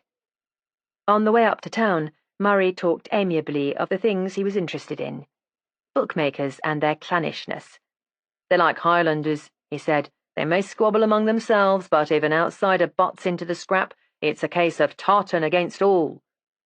Horses and their foibles, trainers and their morals, Lacey and his wit. Presently he said, How's the Kew affair getting along? Very well, Grant said. They would make an arrest in a day or 2 if things continued to go as well as they were doing. Murray was silent for a little. I say, you don't want Sorrel in connection with that, do you? He asked diffidently. Murray had been extraordinarily decent. No, said Grant. It was Sorrel who was found dead in the queue. Great heavens, said Murray, and digested the news in silence for some time. Well, I'm sorry, he said at last. I never knew the fellow, but everyone seems to have liked him. And that was what Grant had been thinking too. But Sorrel, it seemed, had been no villain. Grant longed more than ever to meet the Levantine. Chapter 8.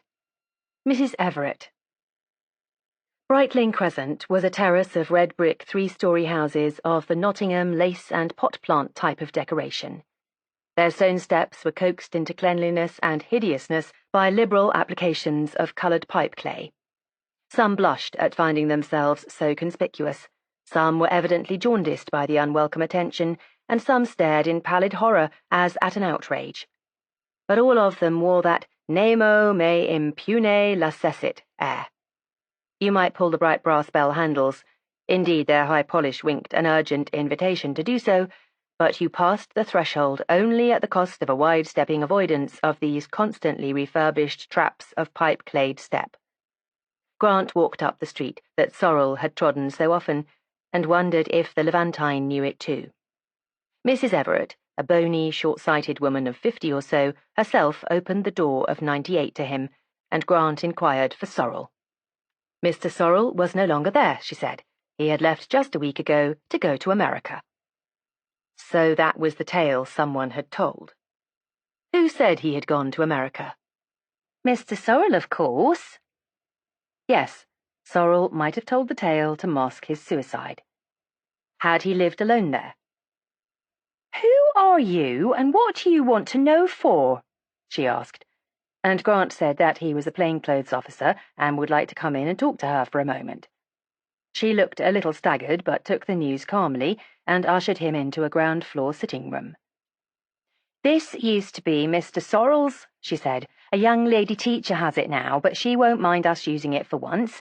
Mr. Sorrel hasn't done anything wrong, has he? I wouldn't believe it of him, a quiet young man like him. Grant reassured her, and asked again if Sorrel had lived alone. No, she said. He shared his rooms with another gentleman, but when Mr. Sorrel had gone to America, the other gentleman had had to look out for other rooms because he couldn't afford these alone, and a young lady had wanted to come into them. She was sorry to lose both of them. Nice young men they were, and great friends. What was his friend's name? Gerald Lamont, she said. Mr. Sorrel had been a bookmaker on his own account, and Mr. Lamont was in his office. Oh no, not a partner, but they were great friends. What other friends had Sorrel? He had had very few, she said. He and Jerry Lamont went everywhere together. After some strenuous thinking, she recollected 2 men who had once come to the house and described them well enough to make it certain that neither was the Levantine. Have you any photographs of Sorrel or his friend? She thought she had some snapshots somewhere, if the inspector wouldn't mind waiting while she hunted. Grant had had hardly enough time to examine the room before she came back with 2 amateur photographs of postcard size. These were taken last summer when they were on the river, she said. The snapshots had been taken obviously on the same occasion. They both showed the same willowy background of Thames Bank and the same piece of punt. One was a photograph of Sorrel in flannels, a pipe in one hand and a cushion in the other. The other was also a photograph of a young man in flannels, and the man was the foreigner. Grant sat a long time looking at that dark face. The photograph was a good one. The eyes were not a mere shadow, as in most snapshots. They were eyes, and Grant could see again the sudden horror that had lit them as they lighted on him in the Strand. Even in the pleasant repose of the moment on the river, the eyes had an inimical look. There was no friendliness in the hard-boned face. Where did you say Lamont had gone? He asked matter-of-factly. Mrs. Everett did not know. Grant examined her minutely. Was she telling the truth? As if conscious of his suspicion, she supplemented her statement with another. He had got rooms somewhere on the south side of the river. Suspicion filled him. Did she know more than she was telling? Who had sent the money to bury Sorrel? His friend and the Levantine were one, and the Levantine, who had had £223 from him, had certainly not sent the money. He looked at the woman's hard face. She would probably write like a man. The handwriting experts were not infallible. But then the person who had sent the money had owned the revolver. No, he corrected himself. The person who had posted the money had had the revolver. Had either of the men owned a revolver? He asked. No, she had never seen such a thing with either of them. They weren't that type. There she was again, harping on their quietness. Was it mere partisanship? Or was it a feeble attempt to head him off the track? He wanted to ask if Lamont were left-handed, but something held him back. If she were not being straight with him, that question in relation to Lamont would alarm her immediately. It would give away the whole extent of his investigations. She would give warning and flush the bird from cover long before they were ready to shoot. And it was not vital at the moment. The man of the photograph was the man who had lived with Sorrel, was the man who had fled at sight of him in the Strand, was the man who had had all Sorrel's money, and was almost certainly the man of the queue. Lagarde could identify him. It was more important at the moment to keep Mrs. Everett in the dark as to how much they knew. When did Sorrel leave for America? His boat sailed on the 14th, she said, but he left here on the 13th. Unlucky day, said Grant, hoping to bring the conversation to a less formal and less antagonistic level. I don't believe in superstition, she said. One day is very like another. But Grant was thinking hard. The 13th was the night of the murder. Did Lamont leave with him? He asked. Yes, they had left together in the morning. Mr. Lamont was going to take his things to his new rooms and then to meet Mr. Sorrel. Mr. Sorrel was going down to Southampton with a boat train at night. She had wanted to go to see him off, but he had been very insistent that she shouldn't. Why? Asked Grant. He said it was too late, and in any case he didn't like being seen off. Had he any relations? No, none that she had ever heard of. And Lamont, had he any? Yes, he had a father and mother and one brother, but they had emigrated to New Zealand directly after the war, and he had not seen them since. How long had the two men stayed with her? Mr. Sorrel had been with her for nearly 8 years, and Mr. Lamont for 4. Who shared the rooms with Sorrel for the 4 years previous to Lamont's arrival? There had been various people, but most of the time it was a nephew of her own who was now in Ireland. Yes, Mr. Sorrel had always been on good terms with all of them. Was he always bright and cheerful? Asked Grant. Well, no, she said. Bright and cheery didn't describe Mr. Sorrel at all. That was Mr. Lamont, if he liked. Mr. Lamont was the bright and cheery one. Mr. Sorrel was quiet but pleasant. Sometimes he'd be a bit mopey, and Mr. Lamont would be extra bright to cheer him up. Grant, remembering how grateful one is when someone deliberately attempts to take the black dog from one's back, wondered why it hadn't been the other way about, and Sorrel had murdered Lamont. Did they ever quarrel? No, never that she had known of, and she would have known quick enough. Well, said Grant at last, I suppose you have no objections to lending me these snapshots for a day or two? You'll let me have them back safe, will you? She said. They're the only ones I have, and I was very fond of both of them. Grant promised, and put them carefully away in his pocketbook, praying that they were covered with valuable fingerprints. You're not going to get them into trouble, are you? She asked again as he was going. They never did a wrong thing in their lives. Well, if that's so, they're quite safe, Grant said. He hurried back to Scotland Yard, and while the fingerprints on the photographs were being recorded, heard William's report of an unproductive day among the bookmaking offices of London.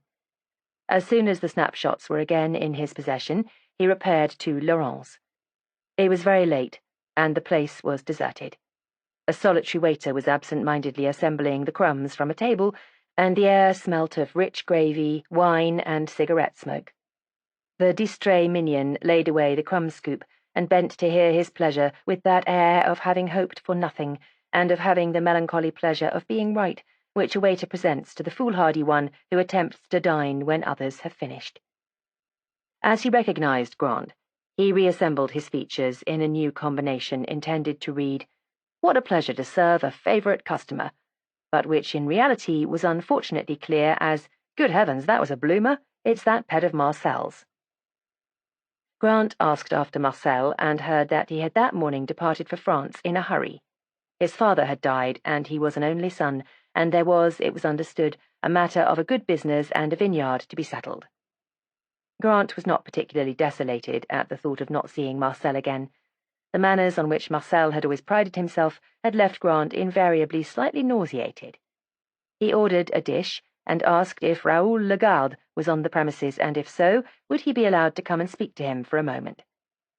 Several minutes later, Raoul's tall figure, clad in white linen overall and cap, emerged from the screens by the door and followed the waiter diffidently to Grant's table. He had the air of a shy child going up for a prize which it knows it has earned. "Good evening, Lagarde," Grant said amiably. "You've been a great help to me. I want you to look at these and see if you can recognize any of them."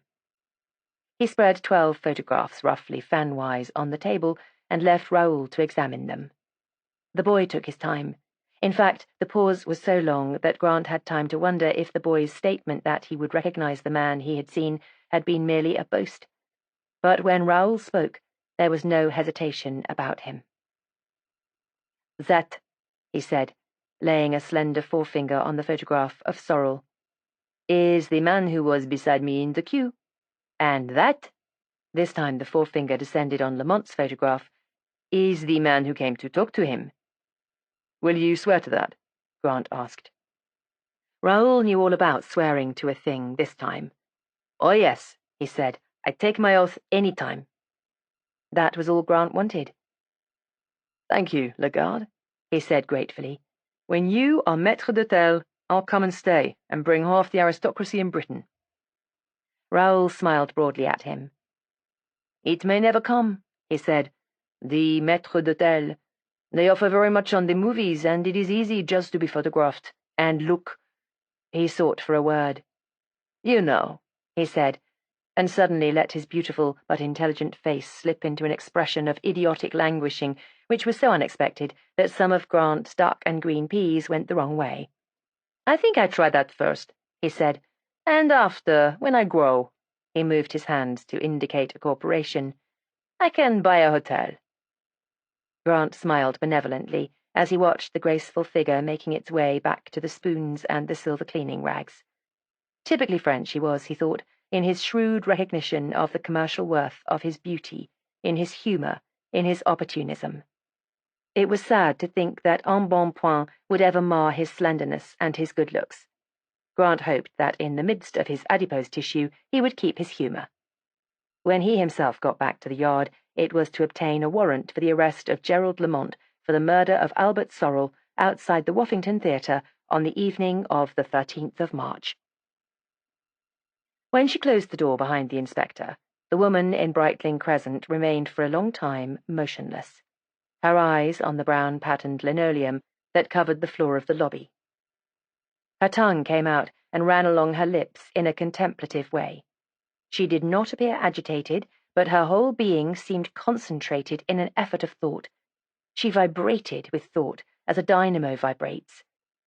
For perhaps 2 minutes she stood there, quite motionless, still as a piece of furniture in the clock-ticking silence. Then she turned and went back to the sitting-room.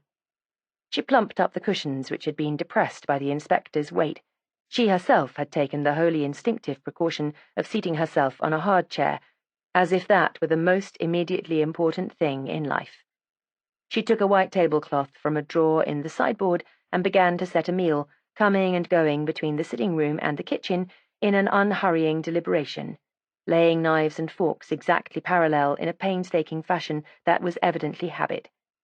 Before she had finished, a key rattled in the lock, and a drab woman of 28 or so let herself in, her grey-drab coat, fawn-drab scarf, timidly fashionable green-drab hat, and unexpectant air proclaiming her profession. She removed her galoshes in the hall and came into the sitting-room with an artificially cheerful remark about the wet day. Mrs. Everett agreed and said, "I was thinking, as it's cold supper, you mightn't mind if I left it set and went out. I'd like to run over and see a friend, if it makes no difference to you." Her boarder assured her that it made no difference whatever, and Mrs. Everett thanked her and retired to the kitchen. There she took from the larder a roast of beef, from which she cut thick slices, and proceeded to make sandwiches. She wrapped them neatly in white paper and put them into a basket. Into the basket with them she put some cooked sausage, some meat lozenges, and a packet of chocolate. She stoked the fire, filled the kettle, and set it on the side of the hearth so that it would be hot when she came back, and proceeded upstairs. In her bedroom she made a deliberate toilet for the street, tucking stray strands of hair carefully under her uncompromising hat. She took a key from one drawer and opened another, withdrew a roll of notes and counted them, and put them into her purse. She opened a blotter worked in canvas and silks and wrote a short note, which she sealed in an envelope and put into her pocket. She came downstairs again, pulling on her gloves and taking the small basket from the kitchen table, let herself out at the back door, locking it behind her. She went down the street, looking neither right nor left, her flat back, lifted chin, and resolute walk proclaiming the citizen with a good conscience. In the Fulham Road she waited at a bus stop and took such casual interest in her fellow attendants as does a woman who knows what is what and keeps herself to herself. So entirely orthodox was she that when she left the bus, only the bus conductor, whose power of observation was entirely instinctive, could have said that she had been a passenger. And in the bus that took her to Brixton, she was equally inconspicuous. Her fellow travellers noticed her no more than if she had been a sparrow or a lamp-post. Some time before Brixton became Streatham Hill, she got off the bus and disappeared into the foggy evening. And no one remembered that she had been there. No one had been disturbed by the terrific pent urgency that her passive exterior hid. Up a long street, where the street lamps hung like misty moons, she went, and down another, its exact replica, flat fronts, foggy lamplight, deserted roadway, along another and yet another. Halfway along this last, she turned abruptly and walked back to the nearest lamp-post. A girl hurried past her, late for some appointment, and a small boy came jingling 2 pennies in his joined palms. But no one else.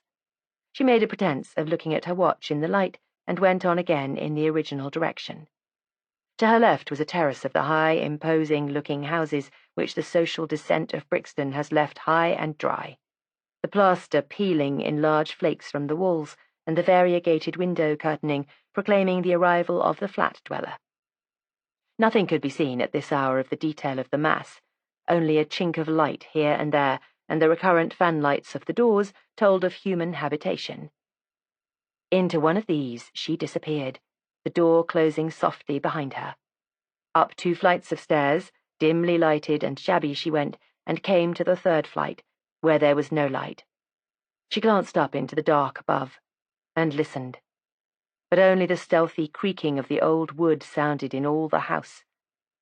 Slowly, feeling her way step by step, she climbed, negotiated the turn without a stumble, and came to rest at the top of the house, on an unlighted landing, breathless.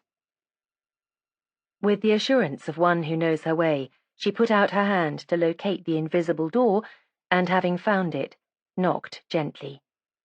There was no answer, and no streak of light below the door betrayed a presence beyond, but she knocked again, and said softly, with her lips to the crack where the door met the upright, "Jerry, it's me." Almost immediately, something was kicked away from inside the door, and it opened to show a lamp-lit room with a man's figure silhouetted crucifix-wise against the light. "Come in," said the man, and drew her quickly in and shut the door and locked it. She set her basket on the table by the curtained window and turned to face him as he came from the door. "You shouldn't have come," he said. "Why did you?" "I came because there was no time to write to you, and I had to see you. They've found out who he was. A man from Scotland Yard came this evening and wanted to know all about you both. I did everything I could for him, told him everything he wanted to know except where you were. I even gave him snaps of you and him, but he knows you were in London, and it's only a matter of time if you stay here. You've got to go." "What did you give him the photographs for?" "Well, I thought about it when I went away to pretend to look for them, and I knew I couldn't go back and say I couldn't find them and make him believe me. I was afraid I wouldn't do it well enough. And then I thought, since they'd got so far, finding out all about you two, a photograph wouldn't make much difference one way or another." "Wouldn't it?" said the man. "Tomorrow every policeman in London will know exactly what I look like. A description's one thing, and that's bad enough, God knows, but a photograph is the very devil. That's torn it. Yes, it might have if you were going to stay in London, but if you stayed in London, you'd be caught in any case. It would only be a matter of time. You've got to get out of London tonight. There's nothing I'd like better, he said bitterly, but how and where to? If I leave this house, it's 50-1 I walk straight into the police, and with a mug like mine, it wouldn't be very easy to convince them that I wasn't myself. This last week's been 10,000 hells. God, what a fool I was, and for so little reason. To put a rope round my neck for next to nothing. Well, you've done it, she said coolly. Nothing can alter that. What you've got to consider now is how to get away, and as quickly as you can. Yes, you said that before, but how and where to?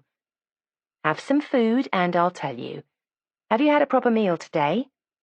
Yes, I had breakfast, he said, but he did not appear to be hungry, and his angry, feverish eyes watched her unwaveringly. What you want, she said, is to get out of this district, where everyone's talking about the thing, to a place where no one's ever heard of it. If you mean abroad, it isn't the slightest good trying. I tried to get taken on a boat as a hand 4 days ago, and they asked if I was Union or something and wouldn't look at me. And as for the Channel boats, I might as well give myself up. I'm not talking about abroad at all. You're not as famous as you think. I'm talking about the Highlands. Do you think the people in my home on the West Coast have ever heard of you or what happened last Tuesday night? Take my word for it, they haven't. They never read anything but a local paper, and local papers report London affairs in one line. The place is 36 miles from a railway station, and the policeman lives in the next village, 4 miles away, and has never seen anything more criminal than a salmon poacher. That's where you are going. I have written a letter saying that you are coming because you are in bad health. Your name is George Lowe, and you are a journalist. There is a train for Edinburgh from King's Cross at 10:15, and you are catching that tonight. There isn't much time, so hurry. And what the police are catching is me at the platform barrier. There isn't a barrier at King's Cross. I haven't gone up and down to Scotland for nearly 30 years without knowing that. The Scotch platform is open to anyone who wants to walk on, and even if there are detectives there, the train is about half a mile long. You've got to risk something if you're going to get away. You can't just stay here and let them get you. I should have thought that a gamble would have been quite in your line. Think I'm afraid, do you? He said. Well, I am. Scared stiff. To go out into the street tonight would be like walking into no man's land with Fritz machine gunning. You've either got to pull yourself together or go and give yourself up. You can't sit still and let them come and take you. Bert was right when he christened you Lady Macbeth, he said. Don't, she said sharply. All right, he muttered. I'm sort of crazy. There was a thick silence. All right, let's try this as a last stunt. There's very little time, she reminded him. Put something into a suitcase quickly, a suitcase that you can carry yourself. You don't want porters. He moved at her bidding into the bedroom that led off the sitting room and began to fling things into a suitcase, while she put neat parcels of food into the pockets of the coat that hung behind the door. What's the good? He said suddenly. It's no use. How do you think I can take a main-line train out of London without being stopped and questioned? You couldn't, if you were alone, she said. But with me, it's a different matter. Look at me. Do I look the sort who would be helping you to get away? The man stood in the doorway, contemplating her for a moment, and a sardonic smile twisted his mouth as he took her in all her upright orthodoxy. I believe you're right, he said. He gave a short, mirthless laugh, and thereafter put no difficulties in the way of her plans. In 10 minutes they were ready for departure. Have you any money? She asked. Yes, he said, plenty. She seemed about to ask a question. No, not that, he said, my own. She carried a rug and an extra coat. You mustn't suggest hurry in any way. You must look as though you were going a long journey and didn't care who knew it. And he carried the suitcase and a golf bag.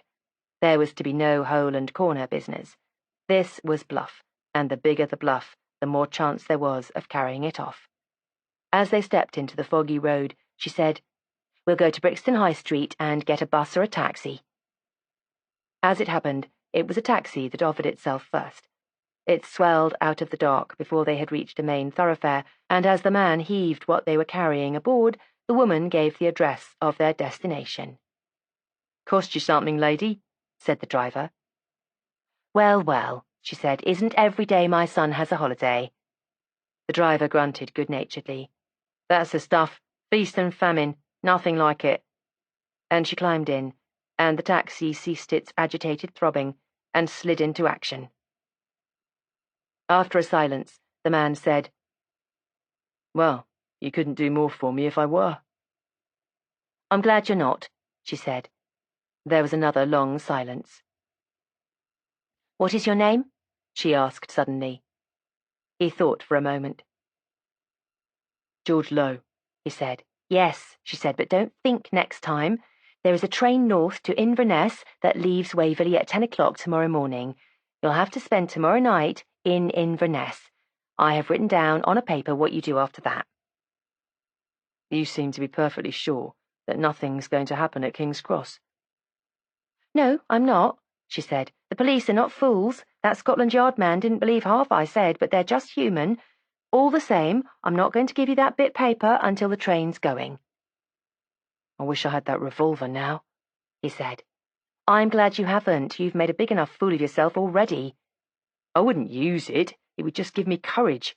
"For goodness sake, be sensible, Jerry. Don't do anything silly and spoil things." They fell to silence again, the woman sitting upright and alert, the man shrunk in the corner, almost invisible.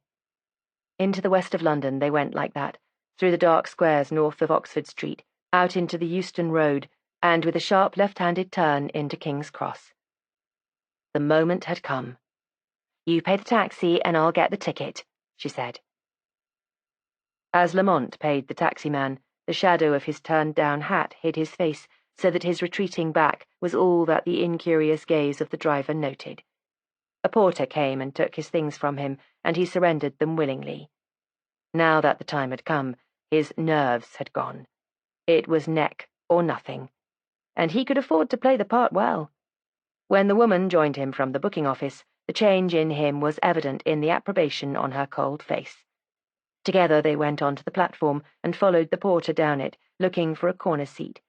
They made a sufficiently convincing picture, the man with the rug and the golf bag and the wraps, and the woman in attendance with the man's extra coat.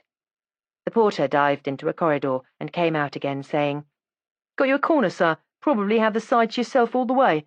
It's quiet tonight." Lamont tipped him and inspected his quarters. The occupant of the other side had staked his claims, but was not present other than in spirit. He went back to the doorway with the woman and talked to her. Footsteps came down the corridor at his back, and he said to her, "Have they any fishing, do you think?" "Only sea fishing in the loch," she said, and continued the subject until the steps had moved on. But before they faded out of earshot, they stopped. Lamont cast as casual a glance as he could achieve down the corridor, and found that the owner of the steps had halted at the open door of his compartment and was examining the luggage on the rack. And then he remembered, too late, that the porter had put his suitcase up with the initials outside. The GL was plain for all the world to read. He saw the man stir preparatory to coming back. "Talk," he said quickly to the woman. "There's a burn, of course," she said, "where you can catch what they call beelans. They are about 3 inches long." "Well, I'll send you a beelan," he said, and managed a low laugh that earned the woman's admiration just as the man stopped behind him. "Excuse me, sir, is your name Lorimer?" "No," said Lamont, turning round and facing the man squarely. "My name is Lowe." "Oh, sorry," the man said. "Is that your luggage in the compartment, then?" "Yes." "Oh, thank you. I am looking for a man, Lorimer, and I was hoping that it might be his. It's a cold night to be hanging round for people who aren't here." "Yes," said the woman. "My son's grumbling already at the thought of his first night journey, but he'll grumble a lot more before he's in Edinburgh, won't he?" The man smiled. "Can't say I've ever travelled all night myself," he said. "Sorry to have bothered you," he added, and moved on. "You should have let me take that other rug, George," she said, as he moved out of earshot. "Oh, rugby blowed," said George, as to the manner born. "It will probably be like an oven before we've been going an hour." A long, shrill whistle sounded. The last door was banged. "This is for expenses," she said, and put a packet into his hand. "And this is what I promised you." The man's on the platform. "It's all right." "We've left out one thing," he said. He took off his hat and bent and kissed her. The long train pulled slowly out into the darkness. Chapter 9. Grant gets more information than he expected. Grant was studying the morning papers with his habitual half-careless thoroughness. That is not a paradox. Grant apparently skimmed the paper, but if you asked him about any particular happening afterwards, you would find that he had acquired a very efficient working knowledge of it. He was feeling pleased with himself. It was only a matter of hours before he got his man. It was a week today that the murder had been committed, and to locate the murderer from among a mass of conflicting clues in such a short time was good work. He had been favoured by luck, of course. He acknowledged that freely. If it weren't for luck on someone's part, half the criminals in the world would go unpunished. A burglar, for instance, was hardly ever convicted, except through an outrageous piece of luck on the part of the police. But the Kew affair had not been a picnic by any means. There had been spade work galore, and Grant felt as nearly complacent as it was in him to feel as he thought of the crowd of men working the south of London at this minute, as eager as hounds in cover. He had had his suspicions of Mrs. Everett, but on the whole he had decided that she was telling the truth. The man put on to watch her had reported that no one had come or gone from the house from 8 o'clock last night, when he went on duty, until this morning. Moreover, she had produced photographs of the men when there had been no necessity to, and it was quite possible that she did not know her late boarder's address. Grant knew very well the queer indifference that London breeds in people who have lived long in it. The other side of the river to a Fulham Londoner was as foreign a place as Canada, and Mrs. Everett would probably be no more interested in an address at Richmond than she would have been in a 12345 something Avenue somewhere, Ontario. It would convey as little to her. The man Lamont was the one who had been least time with her, and her interest in him was probably less than that which she had for the dead man. He had probably promised, in the friendly if insincere warmth of parting, to write to her, and she had been content with that. On the whole, he thought that Mrs. Everett was genuine. Her fingerprints were not those on the revolver and the envelope.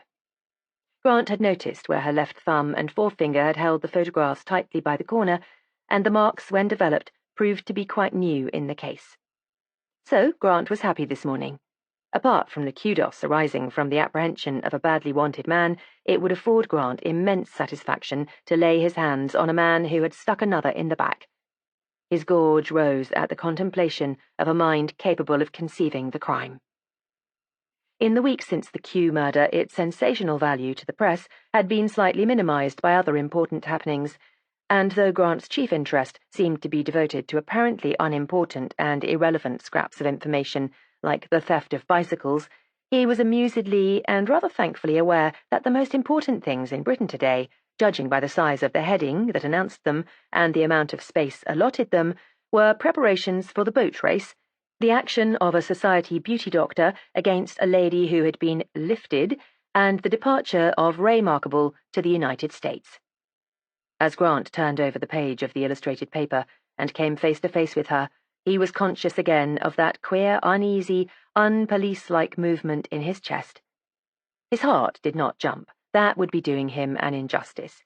CID hearts are guaranteed not to jump, tremble, or otherwise misbehave, even when the owner is looking down the uncompromising opening of a gun barrel. But it certainly was guilty of unauthorized movement. It may have been resentment at his own weakness in being taken aback by a photograph, but Grant's eyes were very hard as he looked at the smiling face, that famous, indeterminate smile.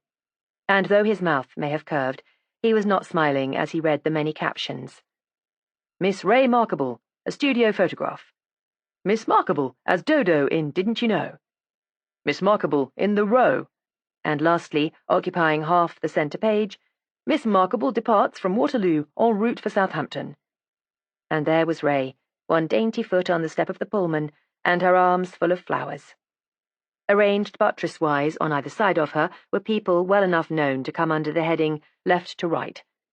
In either bottom corner of the photograph were the eager heads of the few of the countless multitude seeing her off who had been lucky enough to get within hailing distance. These last, mostly turned to look into the camera, were out of focus and featureless, like a collection of obscene and half-human growths. At the end of the column, describing the enthusiastic scenes which had attended her departure, was the sentence, "Also sailing by the Queen Guinevere were Lady Fowles Robinson, the Hon. Margaret Bedivere, Mr. Chatters Frank, MP, and Lord Lacing." The inspector's lips curved just a little more. Lacing was evidently going to be managed by that clear, cold will for the rest of his life. Well, he would live and die probably without being aware of it. There was some comfort in that. Nothing but a moment of unnaturally clear sight had presented the knowledge of it to himself, and if he went into any London crowd, Rotherhithe or Mayfair, and announced that Ray Markable, under her charm and her generosity, was hard as flint, he would be likely to be either lynched or excommunicated. He flung the paper away, and was about to take up another when a thought occurred to him, prompted by the announcement of the sailing of the Guinevere. He had decided to accept Mrs. Everett's statement as being correct, but he had not investigated her statement that Sorrel was going to America. He had taken it for granted that the America story had been a blind by Sorrel to mask his intended suicide, and the Levantine, Lamont, whether he believed the tale or not, had not sought to alter the supposition of Sorrel's departure.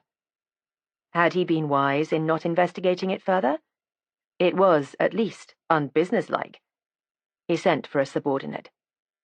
"Find out what liners sailed from Southampton last Wednesday," he said, and remained in thought until the man came back with the news that the Canadian Pacific liner Metalinear had sailed for Montreal, and the Rotterdam Manhattan liner Queen of Arabia for New York.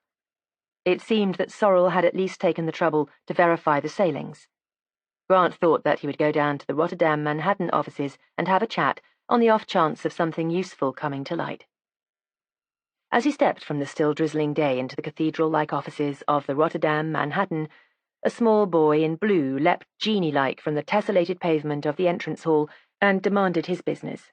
Grant said that he wanted to see someone who could tell him about the sailings for New York last week, and the urchin, with every appearance of making him free of mysteries and of knowing it, led him to an apartment and a clerk, to whom Grant again explained his business and was handed on.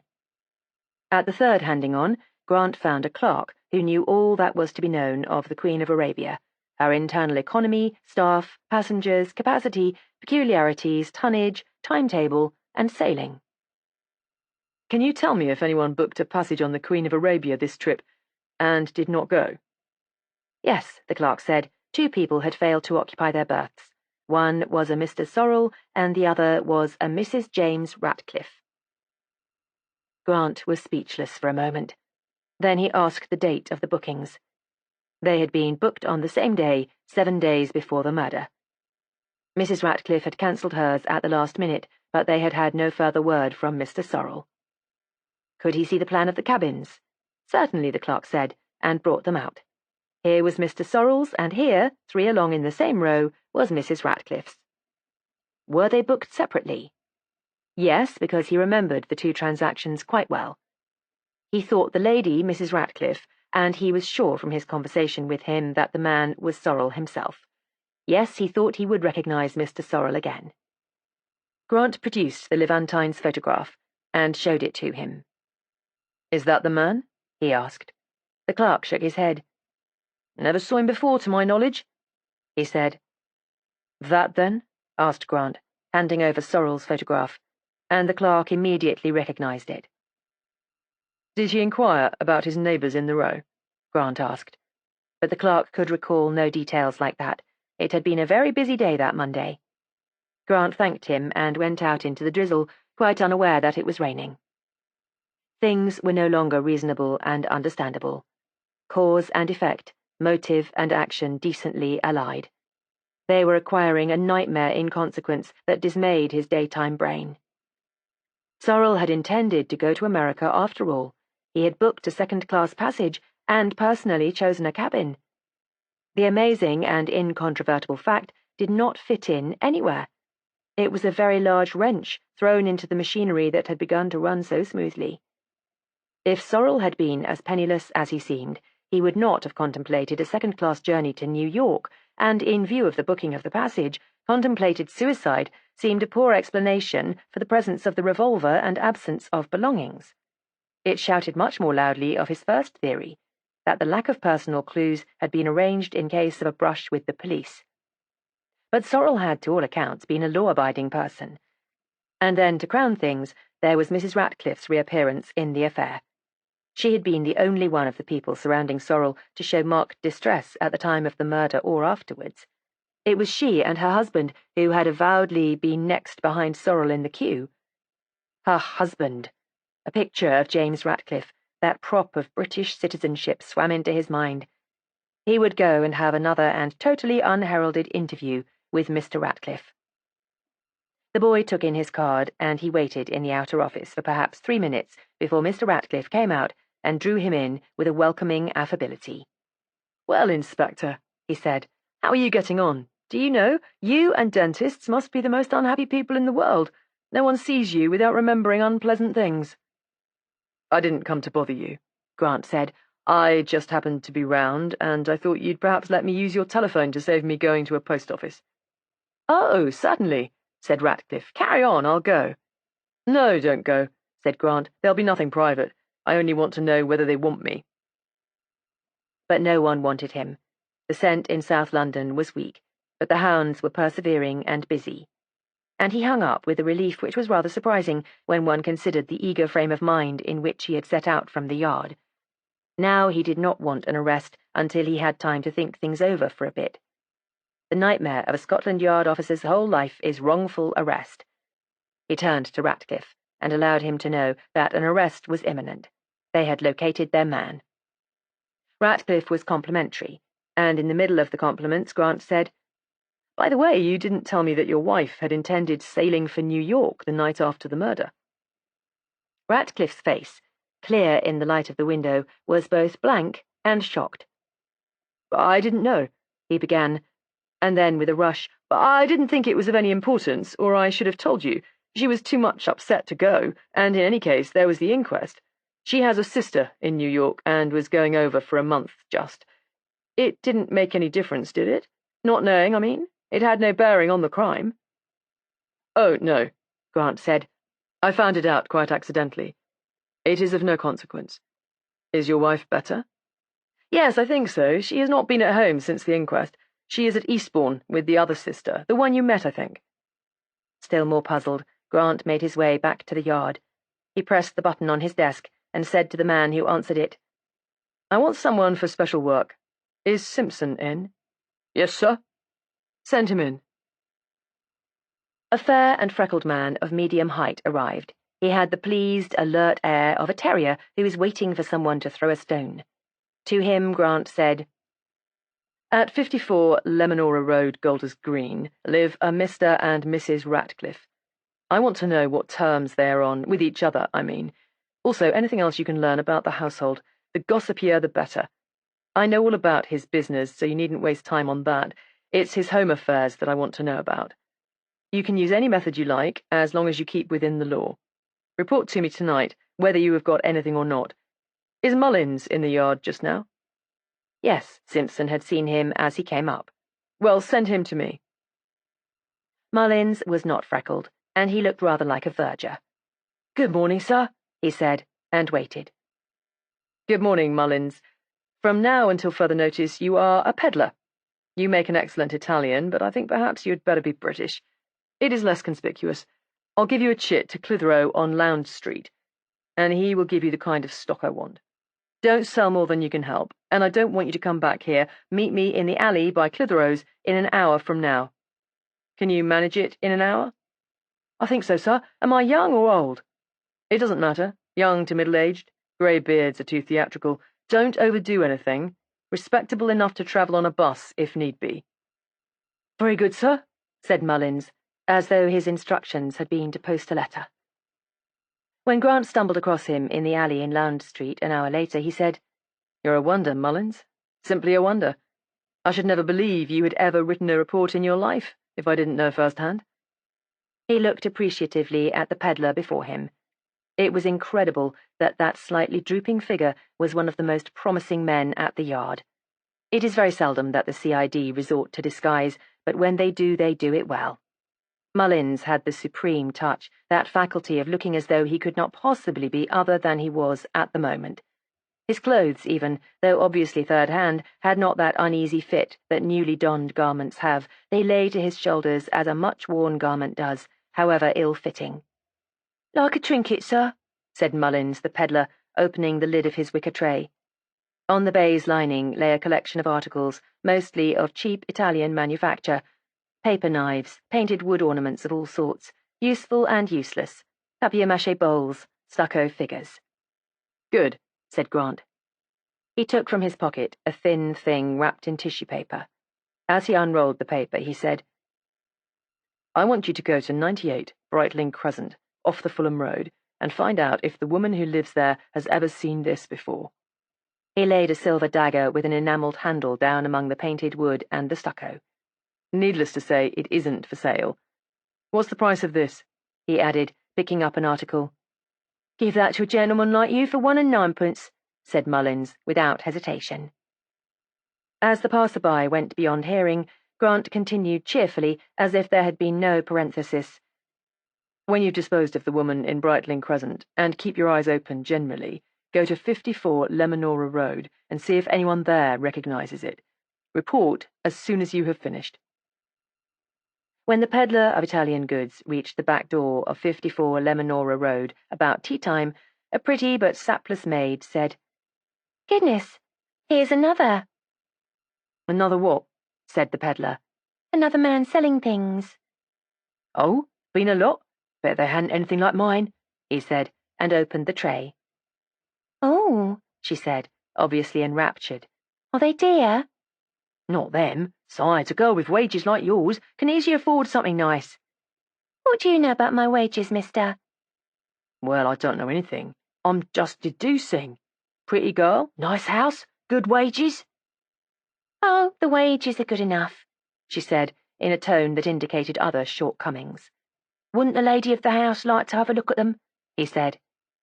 "There's no lady," she said. "I'm the lady of the house just now. The missus is at Eastbourne. You been in the army?" "I was in the army during the war. That's the only time been in the army counts. France, I was 4 years in France, miss." "Well, you can come in and have some tea, and let me see the things properly. We're just in the middle of it." She led him into the kitchen, where the table was spread with butter, bread, several kinds of jam, and cake. At the table, with an enormous cup of tea halfway to his mouth, was a freckled fair man with a blue muffler and a discharged soldier's silver badge on his lapel. Beside him, on the table, was a pile of cheap writing pads. "This is another ex-serviceman," the maid said. "He's selling writing paper. I shouldn't think there's much sale for it now. It's ages since I've seen someone round selling pads." "How do, mate?" said the freckled one, meeting the quizzical regard of the peddler with complete equanimity. "How's trade?" "Fair, just fair." "You seem to be very comfortable."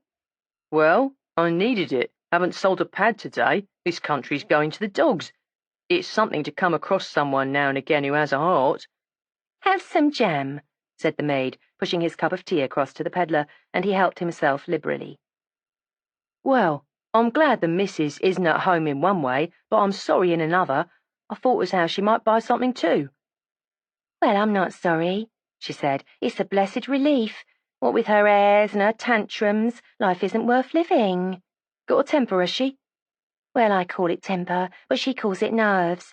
And ever since this murder affair— she was in the queue that night the man was murdered, you know. Yes, stood right up against him, and oh, what a to-do. And then she had to go to the inquest and give evidence. If she'd done the murder herself, she couldn't have kicked up a bigger fuss about going. The night before she was screaming and howling and saying she couldn't stand it, and when the poor master tried to quiet her down, she wouldn't let him go near her, hurling names at him you wouldn't use to a dog. I tell you, it wasn't half a relief when she went off to Eastbourne with Miss Lethbridge, that's her sister." "Yes, the best thing they can do when they're like that is to go away for a bit." said the freckled man. Does she go often? Not so often as I'd like, believe me. She was going to Yorkshire the day after the murder, and then was so upset that she couldn't go. Now she's gone to Eastbourne instead, and long may she stay there, say I. Let's see your stuff, she said to the peddler. He jerked his head at the tray. Have a look for yourself. Anything you fancy, you can have cheap. It's a long time since I had a tea like this. What say, Bill? Arr, agreed his fellow itinerant through a large mouthful of cake. It isn't often people has a heart. She gloated over the bright-coloured collection a while. Well, the missus is missing something, she said. She's mad on curios and such like things that hold the dust. Artistic, she is. What's this for? She said, holding up the dagger. Murdering people with. Ain't you ever seen one like that before? The peddler said in astonishment. That's a paper knife, same as the wooden ones. She tried the point absently on a fingertip, and with a queer little shudder of disgust that was quite involuntary, she put it down again. In the end, she chose a little painted bowl, quite useless, but very gay to look upon. The peddler let her have it for 6pence, and in her gratitude she produced cigarettes of Mr. Ratcliffe's, and while they smoked, enlivened them with talk of what was obviously uppermost in her mind. The murder. There's an inspector of police here, if you believe it. Quite nice looking he was. You'd never say he was a policeman, not coarse like a bobby, but it wasn't nice all the same having him round. Of course he was suspicious, with her carrying on like that and not wanting to see him. I heard Miss Lethbridge say to her, "Don't be a fool, Meg. The only way to stop him is to see him and convince him. You've got to do it." Well, Eastbourne's a nice place, said the freckled man. She'll have company there to forget her troubles. Oh, she's not one for company much, always having crazes for someone or other, and then she runs them to death and has someone new. Boys, as often as not. She's queer, she is. When her talk began to be repetitive instead of informative, the freckled man stood up and said, Well, miss, I ain't had such a tea, not in years, and I'm real grateful to you. You're welcome, she said. If you take my advice, you'll give up the writing pad business. There's nothing in it nowadays. It's old-fashioned. Try stuff like him there, novelty stuff like they sell in the shops at Christmas time. The freckled man's glance fell sardonically on the dagger among the Christmas goods. You going up the road or down? He said to the peddler. Up, said the peddler. Well, cheerio, I'll be going. Many thanks again for the tea, miss. And the door closed behind him. 5 minutes later, the peddler took his leave. If I was you, miss, I wouldn't be so free with my teas, he said. There's lots of decent chaps on the road, but there's lots of the other kind, too. You can't be too careful when you're alone in the house. Are you jealous of the freckly man? She asked coquettishly and quite unimpressed. You needn't be. I didn't buy a pad, you know. Well, well, said the peddler, frustrated in his good intentions, and went laggingly down the path to the gate. By sheer chance he found the freckled man occupying the front outside seat of the bus he boarded. Well, said that worthy cheerily. Had a good day, mate? Rotten, said the peddler. Just rotten. How you been doing? Fair. Isn't it amazing, he said, seeing that the bus top behind them was deserted. What fools these girls are. Why, we could have polished her off and made away with everything in the house, and it never seemed to occur to her. I said as much to her when I was going, but she thought I was jealous of you. Of me? It should be the other way about. She didn't buy a pad. So she pointed out. That was a good stock you had. The boss choose it? Yes. Thought so. He's a daisy. What's he nosing out there? Don't know. The girl didn't fall for the knife, I noticed. No. The peddler was not communicative. The freckled one resigned himself. Chatty bird, he remarked, and drawing 2 cigarettes from the recesses of his person, he handed one to his companion. The peddler cast an idle glance at the maker's name and recognized it as one of Mr. Ratcliffe's. His stern features relaxed into a smile. Scrounger, he said, and held his cigarette to the offered match. But there was nothing of the freebooter in the reports which Mullins and Simpson presented to Grant an hour later. Simpson said that Mr. and Mrs. Ratcliffe lived on amicable terms with intervals of very severe squall. Simpson was unable to say whether the squall was started by Mr. Ratcliffe's shortcomings or by Mr. Ratcliffe's resentment of his wife's, since the maid was never present at the beginning of a quarrel. What she heard through a shut door, usually. The biggest row had occurred when they came home on the night of the murder. Since then, they had not been on friendly terms. Mrs. Ratcliffe had intended to go to Yorkshire the day after the murder, but was too upset to go, and after the inquest, she and her sister had gone down to Eastbourne, where she was now at the Grand Parade Hotel. She was a person who took sudden and violent likings for people, and during the time she liked them, would be quite unreasonable about them. She had a little money of her own, and was rather independent of her husband. Mullins said that at 98 he had had difficulty in making Mrs. Everett interested enough to allow him to open his tray. She had insisted that she wanted nothing. When he did uncover his wares, the first thing her eyes had lighted on was the dagger. She had immediately cast a glance full of suspicion at him and had said, "Go away," and shut the door in his face. What do you think? Did she know it? Mullins could not say, but it was the sight of it that had made her shut the door like that. She had been going to put up with him until she saw the knife. The maid at Lemonora Road had never seen it before, that he was sure of. When he had dismissed Mullins and locked away the knife in its drawer again, Grant sat thinking for a long time. This was an unlucky day. There had been no arrest, though he was inclined to think of that as a mixed blessing. There had been the stunning discovery that Sorrel had really meant to go to America, and there had been no trace of the banknotes handed over to Lamont with the rest of the £223, of which the 25 sent by the unknown friend had been part. It was 7 days since the murder, and the notes had been handed out 10 days before that, and not one of them, apart from the 25 in their possession, had been traced. Moreover, his 2 scouts had brought in nothing of importance. In no way could he account for a connection between Mrs. Ratcliffe and Sorrel. He was inclined to think it sheer coincidence that had put their names together in a ship's list and had placed them together in the queue. Her husband's appearance of shock when Grant had mentioned the departure for New York might have been merely the result of the recollection that he had omitted to tell the inspector of his wife's intended departure. As for Mrs. Everett, her sudden withdrawal spoke more of intelligence than of guilt. Mullins had said that she looked at him suspiciously. She had made no attempt to carry off the situation with a high hand by ignoring the dagger or by wantonly calling attention to it. She had been merely suspicious. He decided to give the Everett woman a few more marks for intelligence and to acquit her of complicity. As for the Ratcliffes, he would temporarily cut them out. They didn't fit, and there was no evidence. Things often fit to the police satisfaction when there is no evidence whatever, but here things neither fitted nor were backed by evidence, and consequently would have to stand aside. Presently he would find out why Mrs. Ratcliffe had told her maid that she was going to Yorkshire when she intended to go abroad. The telephone buzzed. Grant took it up with an eagerness of which he was not conscious. It was Williams.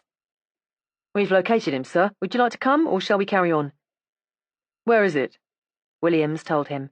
"Have you got the exits all secured? No chance of failure if we hang on for a little?" "Oh, no, sir. We've got him all right." "In that case, meet me at the Brixton Road end of Acre Lane in half an hour." When he joined his subordinate, he asked for details, and Williams supplied them as they went along. He had found his man through the house agents. Lamont had engaged a furnished top flat, 2 small rooms, 3 days before the murder, and had moved in on the actual day of the murder in the morning. Yes, thought Grant, that fitted Mrs. Everett's story. "What name did he give?" he asked. "His own," Williams said. "What? His own name?" repeated Grant incredulously, and was silent, vaguely troubled. "Well, you've done well, Williams, to run him down so soon. Shy bird, is he?" "He is," said Williams with emphasis. "Even yet I can't get anyone to say that they've seen him. Shy's the word. Here we are, sir. The house is the 4th in the terrace from here." "Good," said Grant. "You and I will go up. Got a shooter in your pocket in case. All right, come on." They had no latchkey, and there was apparently no bell for the 3rd floor. They had to ring several times before the inhabitants of the ground floor came grumbling to their rescue and admitted them. As they ascended the increasingly shabby stairs in the last of the daylight, Grant's spirits rose, as they always did at the point of action. There would be no more pottering round. He was about to come face to face with the Levantine, the man he had seen in the Strand, the man who had struck Sorrel in the back. He knocked abruptly at the door in the shadows. The room beyond sounded hollow and empty. There was no answer. Again Grant knocked, with no result. "You might as well open it, Lamont. We're police officers, and if you don't open it, we'll have to burst in." Still a complete silence. "You sure he's here?" Grant asked Williams. "Well, he was here yesterday, sir, and no one's seen him since. The house has been under observation since 3 this afternoon." "We'll burst the lock, then," Grant said, "and don't forget to stand back when the door goes in." With their combined weight, they attacked the door, which gave up the unequal struggle with a groaning crash, and Grant, with his right hand in his pocket, walked into the room. One glance round him told him the truth, and he suddenly knew that ever since he had arrived on the landing outside, he had had a conviction that the rooms were empty. "The bird's flown, Williams. We've missed him." Williams was standing in the middle of the floor, with the expression of a child from whom a sweet has been taken. He swallowed painfully, and Grant, even in the middle of his own disappointment, found time to be sorry for him. It wasn't Williams's fault. He had been a little too sure, but he had done well to locate the man so quickly. "Well, he went in a hurry, sir," said Williams, as if that fact were a palliative to his own hurt pride and disappointment. And certainly there was every evidence of haste. Food was left on the table, drawers were half open and obviously ransacked, clothing had been left behind, and many personal possessions. It was not a methodical getaway, it was a flight. "We'll go through what he has left behind," Grant said. "I'll test for fingerprints before we have to light the lights. There seems to be nothing but the lamp for illumination." He went round the 2 rooms with his light powder, but there were few surfaces in the flat on which a print was likely to show clear and unmistakable, and these were so patterned over with prints as to be unproductive. But fairly high up on the varnished wood of the door, where a person's left hand would rest as his right took a coat from the hooks nailed there, were 2 good prints. A little consoled, Grant lit the lamp and went through the things Lamont had left behind. An exclamation from Williams in the bedroom took him there. Williams was holding a wad of Bank of England notes. "Got them at the back of this drawer, sir. He did go in a hurry." Balm was flowing on Williams's excoriated soul. "Won't he be biting himself?" But Grant was searching in his own pocketbook, and presently produced a list of numbers which he compared with those on the notes. Yes, there was no doubt about it. These were the notes that Lamont had drawn with the cheque he had had from Sorrel. And Lamont had been so hurried in his flight that he had actually forgotten a thing so vital. The whole amount was there, except for the £25 sent for Sorrel's burial. That was rather extraordinary. Why had the Levantine, as Grant continued to think of him, spent none of it in the 10 days between the time he had received it and the murder? There had been no need of fear then, surely. The value of the notes was large, but that was no explanation. The man had drawn the money himself, and could have had the whole amount in treasury notes if he had so wanted. Why had he spent none of it? There was little else in the flat to interest them. The man had a Catholic taste in literature, Grant thought, looking along the single row of books that adorned the mantelpiece.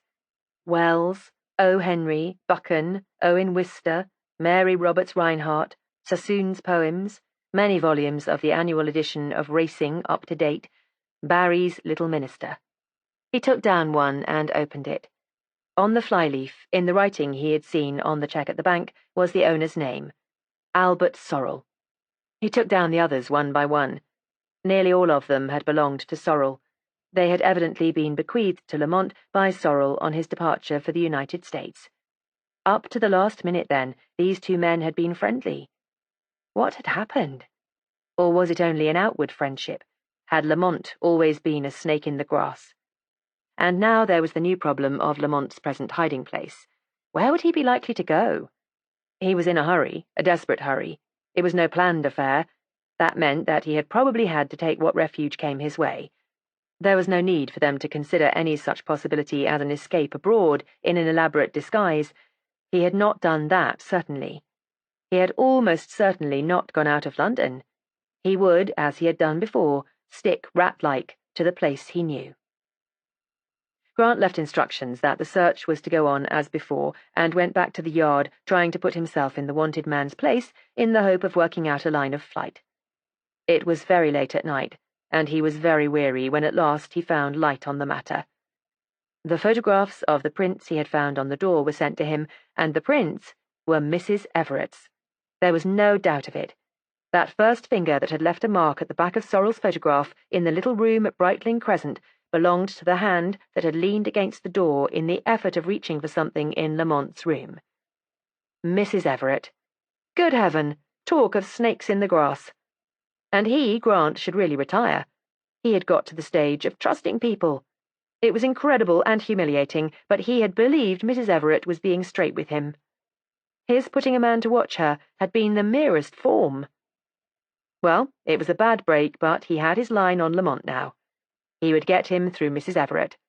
He did not doubt for a moment that it was information furnished by Mrs. Everett that had stirred Lamont into flight. She had probably gone straight to him after he had left her yesterday evening. She was gone before the watcher arrived, but he should have seen her come back. That would have to be looked into. Andrews was careless, and in all probability she had either suggested or provided the new hiding place. He did not believe that a woman of her intelligence would be fool enough to believe that she could keep Lamont hidden at Brightling Terrace. Therefore, he had now to find out all about Mrs. Everett and all the ramifications of the Everett family. How should he do it? What was the best avenue of approach to a woman of Mrs. Everett's moated and castellated type? No back-door business, anyhow. She was not a door gossiper, evidently, and now she was on her guard. That effort to stampede her into a show of emotion had been both futile and ill-advised. He might have known that she wasn't the woman to give anything away in a back-door conversation. Well, what then? In what kind of society, on what kind of occasion, if any, did Mrs. Everett open out? He visualized her in various surroundings, and found her invariably grotesque. And then he suddenly had it. Church. The woman shrieked church worker. She would be greatly respected by all the congregation, but very slightly unpopular because she kept herself to herself, a quality little beloved by the earnest members of work parties and such Christian activities who, having provided a titbit such as a rumoured bankruptcy among the flock, expect to be offered a decently sized and tolerably luscious titbit in return. Church had placed her, and since she was most certainly not over-popular, her fellow worshippers would be all the more ready to talk about her. As Grant's eyes closed in sleep, he was deciding whom to send to investigate Mrs. Everett. Chapter 10. The Burst to the North. Simpson, said Grant, what were you yesterday when you were gathering information about the Ratcliffes? I was an ex-serviceman with writing pads, sir. Oh, well, you can be an ex-serviceman again today, very self-respecting, clean, with a collar, not a muffler, and out of a job. I want to know about a Mrs. Everett who lives at 98 Brightling Crescent off the Fulham Road. I don't want any door-to-door business. She's shy of that, and you must be very careful. She looks as if she attends church. Try that. I think you should find it useful. Bar a club, it's the gossipiest community I know of. I want to know, above all, where her friends and relations live. Never mind her correspondence, I can keep an eye on that myself, and, in any case, I have an idea that that isn't likely to be useful. Mrs. Everett was not born yesterday. Get that into your head and remember it. Don't work faster than you can with safety. If she spots you, it will mean that someone else will have to take over, and a promising line of investigation will be spoiled. The minute you get something, let me know, but don't come back here until you've talked to me on the telephone first. That was how Mr. Caldecott, the clergyman of the Brightling Side Congregational Church, pushing damply at the mower which jibbed at the tough grass of his front lawn, and finding the March sun too prodigal of its blessing, became aware that his labours were being viewed by a stranger with a queer mixture of sympathy and envy. Seeing that he had been discovered, the stranger made a sketchy motion towards his cap, in deference evidently to the cloth, and said, "That's hot work on a day like this, sir. Will you let me take a hand?" Now the clergyman was young and very fond of showing that he was not above a good day's work. "Do you think I'm not able to do a job like that myself? he asked, with a strong brotherly smile. "Oh, no, sir, it isn't that at all. It's only that I'd be very glad to earn a copper or two for doing it for you." "Oh?" said Mr. Caldecott, his professional instincts aroused. "Are you looking for work?" "That's about it," said the man. "Married?" "No, sir." Simpson was about to add a pious thanksgiving, but stopped himself in time. "What kind of work are you looking for?" "Anything." "Yes, but have you a trade?" "I can make shoes, sir," said Simpson, thinking he might as well stick to the truth as far as it served him. "Well, perhaps it would be more sensible if you did the grass and I attended to other duties. Come in and have lunch with me at 1 o'clock. But that was not at all what Simpson wanted. The kitchen was his objective, not the parsonical conversation of the dining room. With a masterly confusion, he turned hesitatingly from the mower on which he had already laid zealous hands, and stammered, "If it's all the same to you, sir, I'd rather have a bite in the kitchen. You see, I'm not used to the other kind." Come, began Mr. Caldecott in brotherly rallying, and Simpson, fearful that his chance of precious gossip was going to be taken from him, could have hit the reverend gentleman. "Please, sir, if you don't mind," he said, with such a wealth of conviction in his tone that the clergyman gave way. Well, he said half testily, had he not exhibited broad-mindedness and the true spirit of brotherhood, and had them discounted? If you really would prefer it. He went away, but before very long he came back, and under pretext of hearing Simpson's history, he catalogued his visitor in a completely unbrotherly fashion as a very respectable fellow.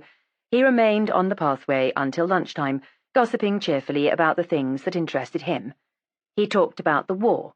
He had been a CF at Rouen, about seedlings and London soot, and shoe leather.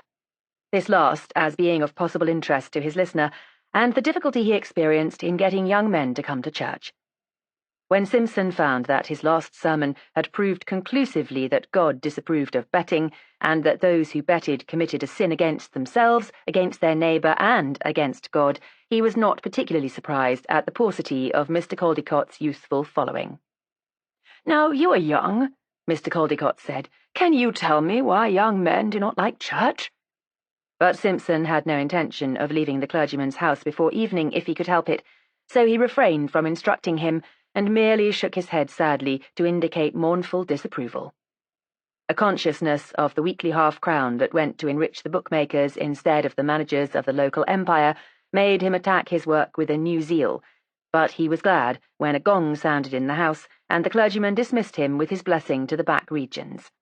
More than any meal to Simpson was the pursuit of the game he was engaged in.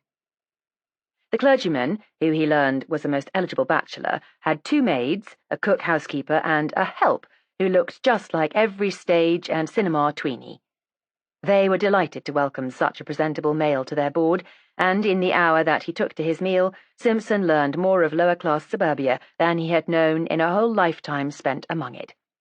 But beyond hearing that Mrs. Everett was a stuck-up widow who gave herself airs because her father had been a clergyman, he learned nothing that he wanted to know. When he asked if her father had been clergyman here, they said, oh no, that it had been somewhere in the north. Some one-horse place, he might be sure. Mrs. Everett went to all the church meetings and things, the cook opined, not because she was keen on church, but just to keep everyone in mind that her father had been a clergyman. Revolving this really striking elucidation of human motive, Simpson went back to the garden to resume the mowing, which was very nearly finished, and presently the clergyman joined him again. They were having a social meeting in the church hall that evening. Would Simpson care to come? Simpson thanked him and said with sincerity that he would be delighted. In that case, there were chairs and such impedimenta to be carried from the church into the church hall. Would Simpson like to help with them? If he went down after tea, he would find the ladies' committee preparing for the event. A ladies' committee was the thing above all that Simpson wanted to meet at the moment, and he again expressed his complete willingness, and the clergyman departed. After an afternoon of border trimming and gossiping alternately with the cook and the help, who invented excuses to come and talk to him without apparently caring whether he believed the excuses or not, and a kitchen tea which, though more productive than the previous day's one in Lemonora Road, lacked the spice provided by his colleague's presence, Simpson betook himself to the church. The church he had already located, a red brick building of a hideousness so complete that it was difficult to believe that it was accidental. The yellowish-brown and ultramarine blue of the stained glass windows was now decently shrouded by the kindly dusk, but evening had its own horror in the brightly lit church hall, where 2 or 3 women were rushing about in the aimless, excited fashion of hens, talking much and achieving little, since none of their number did a thing without one of the others suggesting an amendment which resulted in the committee immediately going into session. Their debates were protracted beyond the limits of an ordinary man's patience by their constant and insincere deferrings to each other, and after Simpson had watched them from the door for a little, very much as he had watched Mr. Caldecott's efforts with a lawn-mower, he came slowly forward, cap in hand, and called attention to himself. "Are you looking for someone?" one of them said, and he explained that Mr. Caldecott had sent him down to assist. He was an immediate success. In fact, he was so sought after that he began to feel inordinately pleased with himself, a state of mind which has no business in a member of the Criminal Investigation Department, and which died a sudden death when, later in the evening, he met his rivals. Reporting them afterwards in camera to Mullins, he used a picturesqueness of phrase which I regret I cannot reproduce, but which left no doubt in Mullins' mind as to the type of men who had attended that social. Altogether, Simpson was rather bitter about that evening, though why he should have been, I cannot fathom. His red fair hair and freckles were his passport to happiness. No one could resist them. The pink wash that adorned the walls, it was raspberry with a touch of cochineal, did not presumably hurt him as it might have hurt more sensitive souls. He was by far the most popular male present, and the information he had come to seek was lying about in chunks waiting to be picked up. But the fact remains that when the ploy was all over, and Mullins said to him, "The boss is pleased with you about Brightling Crescent," Simpson's pleasant face twisted in a sneer that did not go with red hair and freckles, and he snarled, yes, snarled, "Well, I sweated for it." The social broke up at the eminently respectable hour of 9:45, and Simpson once more helped the committee to play the game of robbing Peter to pay Paul, and then saw home the most gossiping of the females who had been nice to him. So it was on the following morning that Grant interviewed him and heard all that was to be known of Mrs. Everett. Mrs. Everett was Scotch. Her lack of accent was explained by the fact that she had been for 25 years in London, and that initially she came from the West Coast. Her father had been the minister of a wee free church in a village on the west coast of Ross, and now her brother was a minister there. Her name was Logan. She had been a widow for 15 years and had no children. She was not very popular because she kept herself to herself, but she was greatly respected. Not even the fact that she let her rooms to 2 bookmakers had been sufficient to degrade her in the eyes of the Brightling Side Congregational Church. Sorrel had gone to her on coming out of the army, and he had not been a bookmaker then, so perhaps she was absolved from any charge of deliberately choosing depravity as a boarder. The 2 men had not been known personally to any of the church community. They had been regarded from afar, Grant understood, as moral lepers without equal, but the subject of them seemed to have that never-palling attraction that thorough-paced wickedness has for virtue, and no detail of their lives was hidden from people whom the 2 men had quite certainly not known by sight. The 2 men, as Mrs. Everett had said— Mrs. Everett, Grant thought, would not lie about something that could be verified— went everywhere together. Neither had had a girl. They were both very smart, according to Brightling Side standards, and Mrs. Everett waited hand and foot on them. Mrs. Everett had no relations in London that anyone knew of, but once a year usually she went to Scotland, and, if her boarders happened not to be away, engaged and paid someone to look after them. When Simpson had taken his burnished presence out of the room, Grant sent for the men who had been on duty at King's Cross and Euston on Monday night, and asked them to describe the suspects they had examined.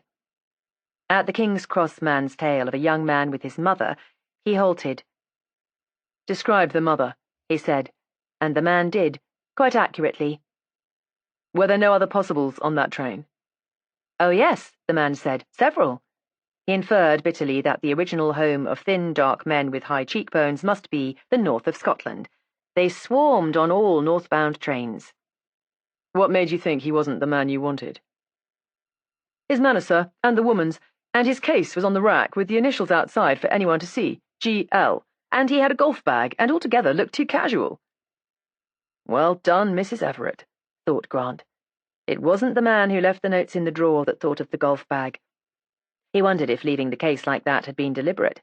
He could hardly credit that anyone would risk unnecessarily the whole success of the thing on such an enormous bluff. It was probably accident. Where was he going? There were no labels on his luggage, but the ticket collector had said he was going to Edinburgh. It did not take Grant long to find out Lamont's probable destination.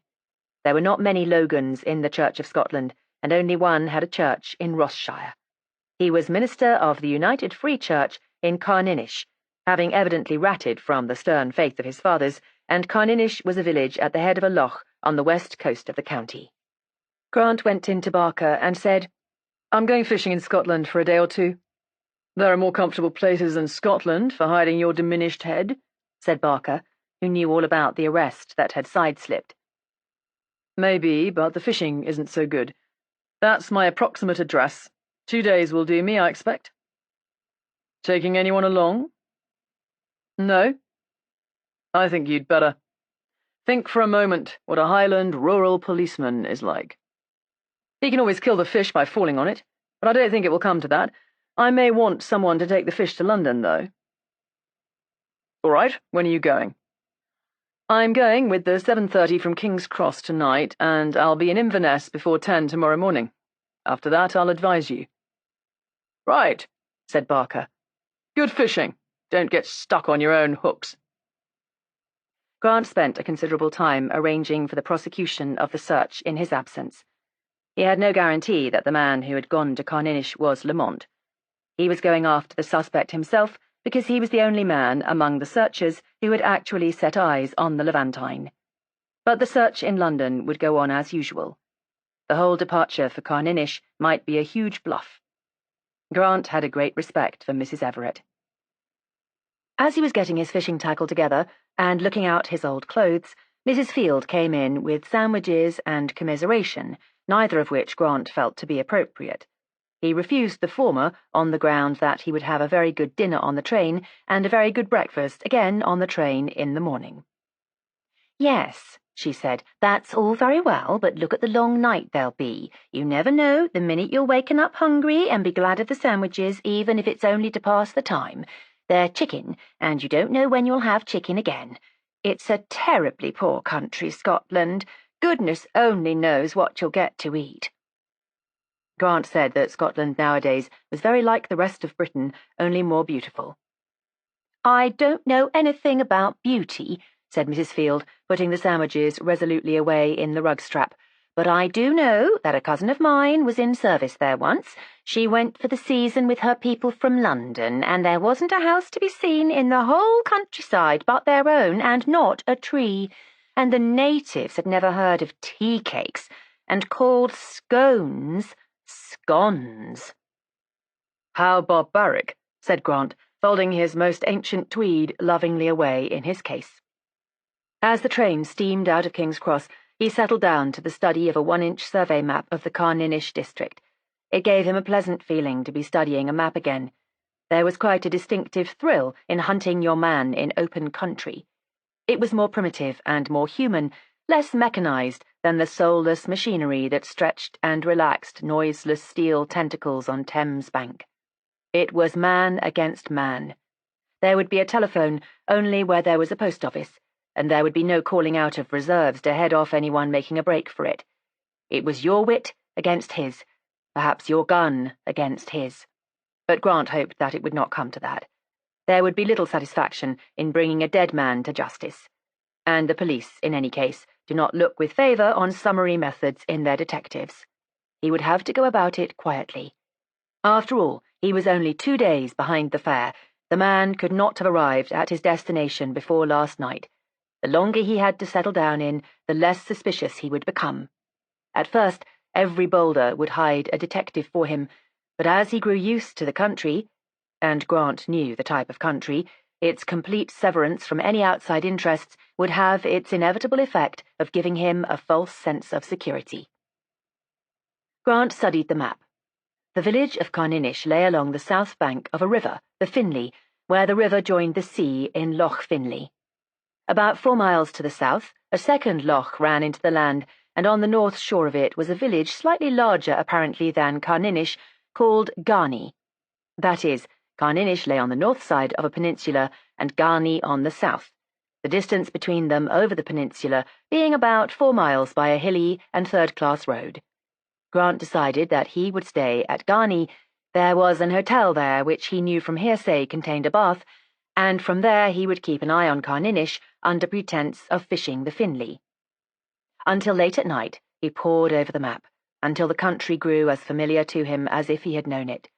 He knew from bitter experience that the very best map reader has to suffer some severe shocks when he comes face to face with reality, but he had the comfortable knowledge that he now knew the district probably much better than the man he was hunting.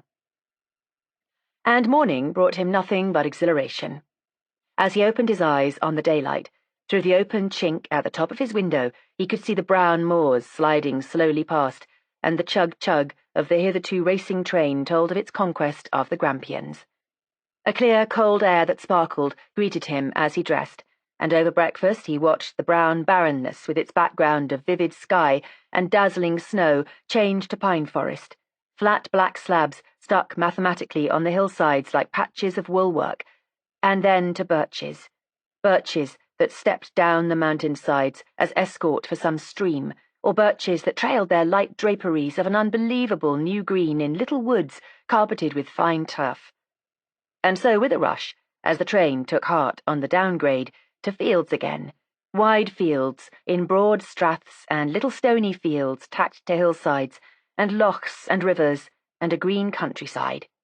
He wondered, standing in the corridor as the train rattled and swerved and swung in its last triumphant downrush to Inverness, what the fugitive had thought of it all, the Londoner torn from his streets, and the security of buildings and bolt-holes.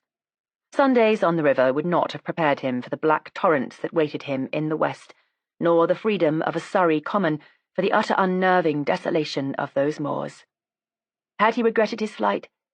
He wondered what the man's temperament was. He had been the bright and cheerful one, at least according to Mrs. Everett. Was he anything more than bright and cheerful? He had cared sufficiently for something to stab a man in the back for it, but that did not argue sensitiveness. To a sensitive man, the horror of being alone and helpless and hunted in a country like this would probably be worse than a cell of familiar bricks and mortar. In the old days in the Highlands, to take to the hills had been synonymous with flying from justice, what the Irish call being on the run. But civilization had changed that completely. Not one criminal in 1,000 now fled to the Highlands or to Wales for refuge. A man demanded the means of food and shelter in his retreat nowadays, and a deserted bothy or a cave on the hillside was out of date. If it had not been for Mrs. Everett's promise of sanctuary, not even her will would have got Lamont out of London. Grant felt sure of that. What had Lamont felt when he saw what he had come to? At Inverness he left the comfort of the through train and crossed the wind-swept platform into a little local affair that for the rest of the morning trundled from the green countryside back into a brown desolation such as had greeted Grant on waking.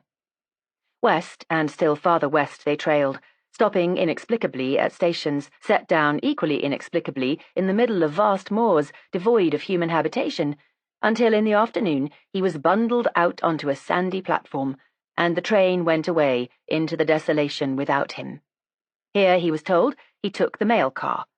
It was 36 miles to Carninish, and with any luck he'd be there by 8 the night. It would all depend on how many things they met on the road. It wasn't but a fortnight back that Andy had had the right wheel in the front taken clean off of him by another motor car, and him with the left wheel half into the ditch and all.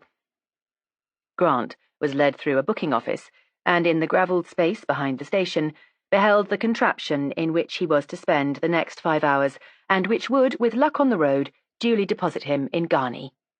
It was quite literally a char-a-banc. Behind the driving seat were 3 benches, their penitential qualities inadequately mitigated by cushions, stuffed, apparently, with sawdust and covered in American cloth. There were, amazing as it seemed to him, 5 other candidates for seats on this conveyance. Grant made inquiries about hiring a car to do the journey, and the expressions on the faces of his audience conveyed to him not only the futility of his quest, but the fact that he had been guilty of a grave error of taste. One did not scorn the mail car. It was the one significant thing in each day to the dwellers in the 36 miles between him and the sea. Grant resigned himself to discomfort and hoped that comedy would save the journey from boredom. So far, comedy had been absent from him. He bagged a seat by the driver and hoped for the best. As they went along the narrow roads, torn here and there where burns had swept across them in their downward path in spate from the hills, he realized the force of the man's remark about meeting things.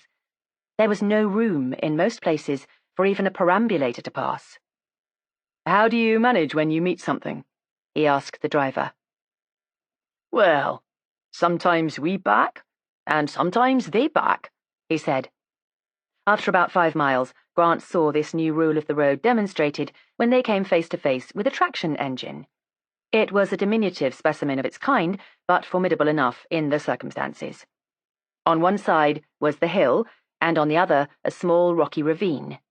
With the greatest good humour, the driver reversed and backed his unwieldy vehicle until he could run it into the bank in a siding for road metal. The traction engine chuffed complacently past, and the journey was resumed.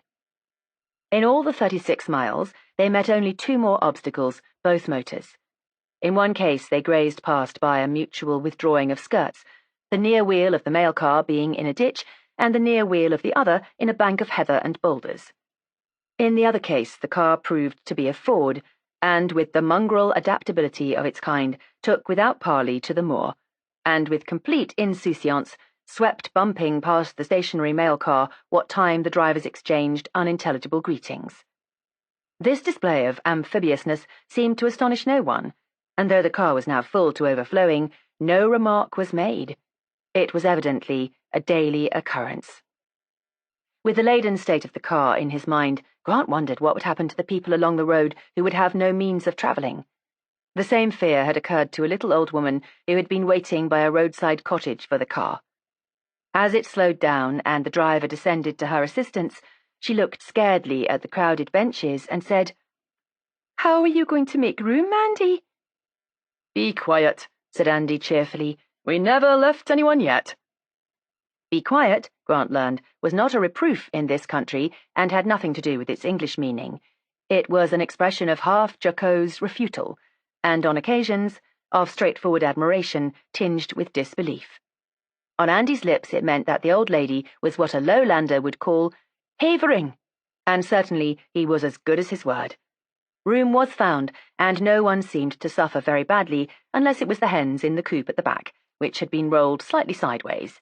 But they were still vociferously alive when their proud owner, waiting at the head of a track that led apparently nowhere, claimed them and bore them away in a wheelbarrow. Several miles before Garni, Grant smelt the sea. That seaweedy smell of the sea on an indented coast. It was strange to smell it so unpreparedly in such unsea-like surroundings. It was still more strange to come on it suddenly as a small green pool among the hills. Only the brown surge of the weed along the rocks proclaimed the fact that it was ocean and not more loch. But as they swept into Garni with all the éclat of the most important thing in 24 hours, the long line of Garni sands lay bare in the evening light, a violet sea creaming gently on their silver placidity. The car decanted him at the flagged doorway of his hostelry, but hungry as he was, he lingered in the door to watch the light die beyond the flat purple outline of the islands to the west. The stillness was full of the clear, faraway sounds of evening. The air smelt of peat smoke and the sea. The first lights of the village shone daffodil clear here and there.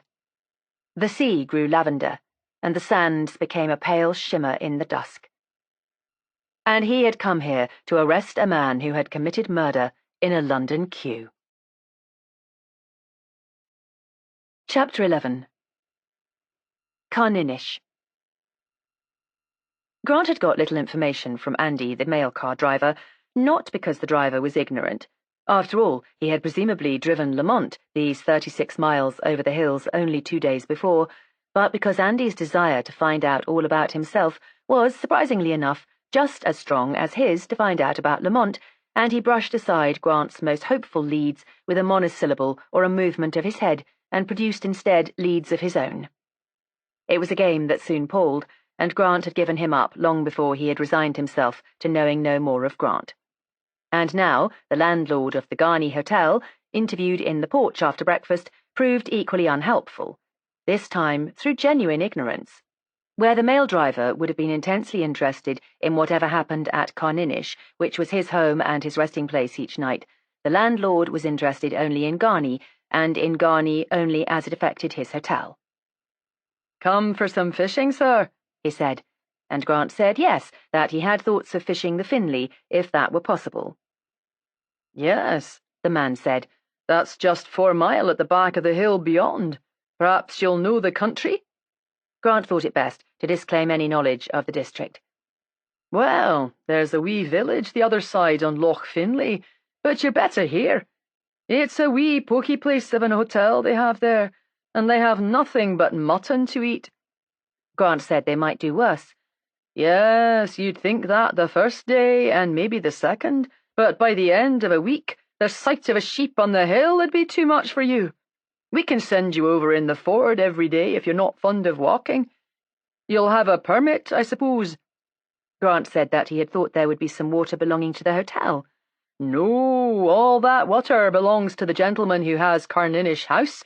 He is a Glasgow stockbroker. Yes, he's here. At least he came a week ago, if he's not gone again." "Well, if I can have the Ford now, I'll go over and see him." Fishing was the only excuse which would allow him to wander the country without remark.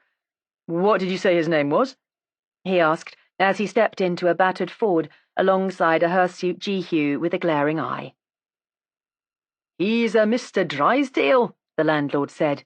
"He's not over generous with the water, but perhaps you'll manage it." With which cold comfort, Grant set off on a still colder drive over the hills to the Finlay Valley. "Where is the house?" he asked the hirsute one, whose name he learned was Roddy, as they went along. "At Carninish." "Do you mean right in the village?" Grant had no intention of making so public an appearance at this early date. "No, it's the other side of the river from the village." "We don't go through the village?" "No, the bridge is before you come to the village at all." As they came to the edge of the divide, the whole new valley opened map-like before Grant's fascinated gaze several hundreds of feet below. There were no fields, no green at all, except on the border of the river that ran a silver thread through scattered birch to the distant sea loch. It was a brown country, and the intensity of the sea's blue gave it a foreign air. Fairylands forlorn, with a vengeance, Grant thought. As they ran seawards down the side of the hill, he noticed 2 churches, and took his opportunity. "You have enough churches for the size of the village." "Well," said Roddy, "you couldn't be expecting the wee frees to go to the UF. That's the UF down there, Mr. Logan's." He pointed down to the right, over the edge of the road, where a bald church and a solid 4-square manse sheltered in some trees by the river. "The wee free is away at the other end of the village by the sea." Grant looked interestedly out of the corner of his eyes at the comfortable-looking house that sheltered his quarry. "Nice place," he said. "Do they take boarders?" No, Roddy thought not. They let the house for a month in the summer. The minister was a bachelor, and his widowed sister, a Mrs. Dinmont, kept house for him. And his niece, Mrs. Dinmont's daughter, was home for holidays just now. She was a nurse in London. No word of another inmate, and he could not pursue the subject without making the always curious Highlander suspicious.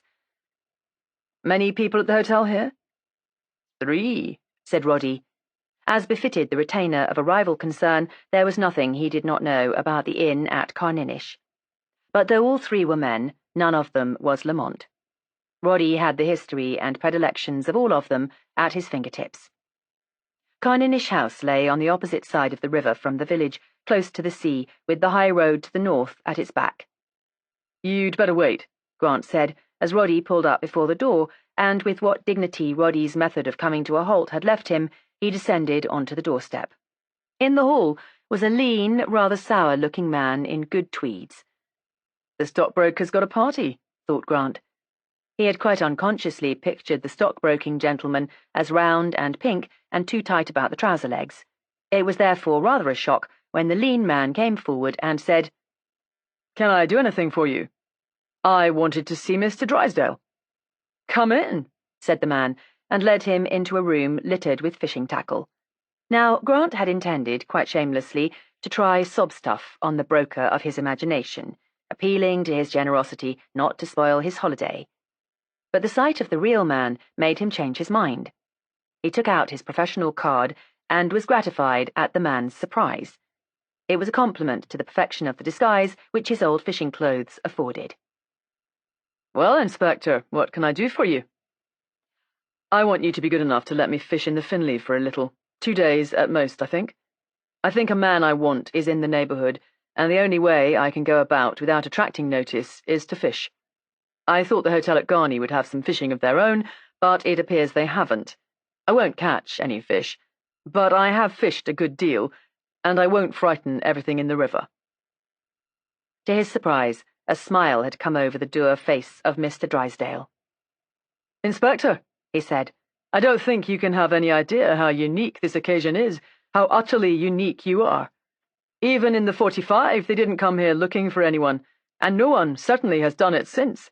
It's simply incredible. A criminal in Carninish, and a CID inspector looking for him. Why, drunk and incapable is the most horrible crime that this neighbourhood has known since the flood." "Perhaps my man thought of that," said the inspector dryly. "Anyhow, I promise I shan't bother you long if you give me the permission to fish." "Certainly you can fish, anywhere you like. I'm going up the river now. Would you care to come with me? And I'll introduce you to the best pools. You might as well have a decent day's fishing, if you're going to fish at all. Send that madman back to Garni." Roddy was giggling with a maid in high-pitched Gaelic outside the open window, quite indifferent to the probable proximity of the gentleman, and "Tell him he needn't come back. I'll send you over in the evening whenever you want to go." Delighted at the unexpected graciousness on the part of the ill-favoured and reputedly ungenerous one, Grant dismissed Roddy, who received his congé with the grave respect of an ADC, but departed in a flurry of high, unintelligible cackle flung between himself and the maid. It sounded like the protesting row of an alarmed hen as she rockets over a fence to safety. When the noises had died away, Drysdale began in silence to collect his tackle for the river. He asked no more questions, and Grant was again grateful to him. To break the silence, which Drysdale had evidently no intention of breaking, he asked about the state of the river, and soon they were talking fishing with the freedom of two enthusiasts. They proceeded up the right bank of the river, that is, the opposite bank from the village and the manse, and Drysdale pointed out the pools and their peculiarities. The whole tawny, narrow, boulder-strewn river was not more than 6 miles long. It ran from a hill loch in an impetuous scramble, broken by still pools, to the sea at Carninish. "I expect you'd like to be near the village," Drysdale said, and suggested that the inspector should be left the lower half of the river while he went up to the hill end, where he would probably spend the day. And to that Grant gratefully agreed. As they passed opposite the manse, Grant said, "That the manse? Scotch clergymen seem to be very comfortable." "They are," said Drysdale with emphasis, but did not pursue the subject. Grant remarked on the apparent size of the house and asked if they took boarders. It would be a good place to stay. Drysdale said that as far as he knew, they did not take anyone, and he repeated Roddy's tale of the summer letting. He took leave of Grant with the abruptness of a shy man and departed into the landscape, leaving Grant with the comfortable knowledge that he had an ally after his own heart if the need for one should arise.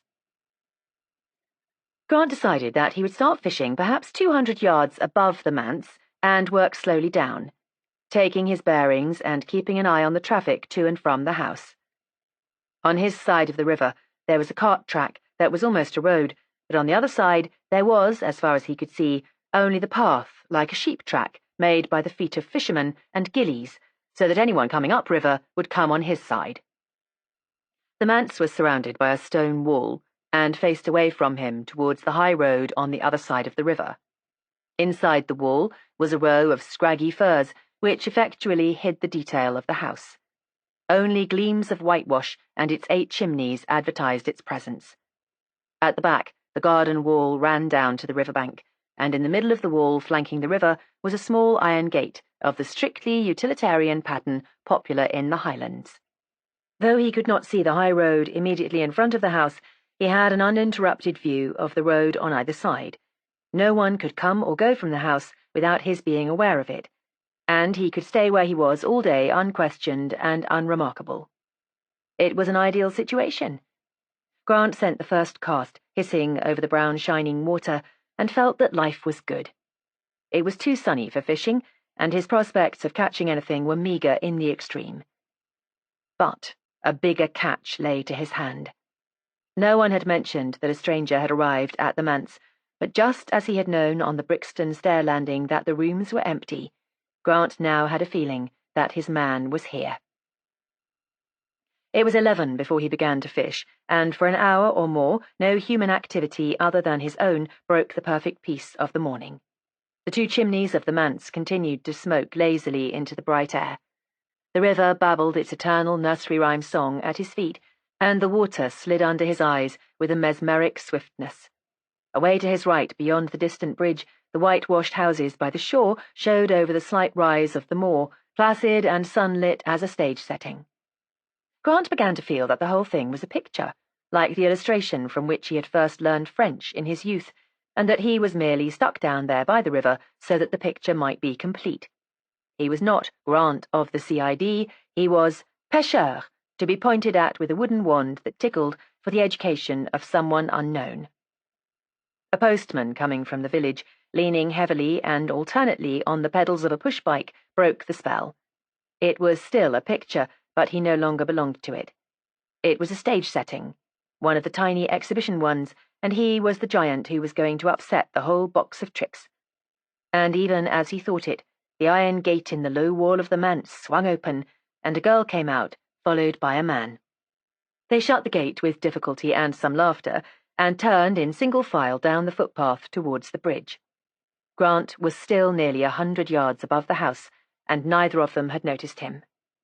The man was dressed in flannel trousers, an old trench coat, and a cap, and except for his slightness, was as unlike the figure that had flung itself into the maelstrom of the Strand traffic as might well be.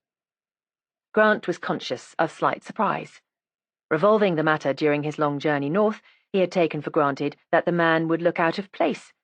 A London bookmaker's clerk would not be thrown into the Western Highlands at a moment's notice and look like an habitué. Well, it might not be the man after all. He hoped that they were making for the bridge and his side of the river, and not for the village. Surely if they had set out for the village, they would have gone out by the front way and walked along the high road. He watched in suspense until he saw the girl turn to the bridge. But there was still a chance that they were going straight on by the high road past Carninish House. Grant expelled a thankful breath as once more the girl turned riverwards and her companion joined her. They were coming up the river to him. They would pass only a few yards at his back. Industriously, he flung a gleaming cast to the far side of the pool. He must not look their way again. In a minute or two they would have spotted him.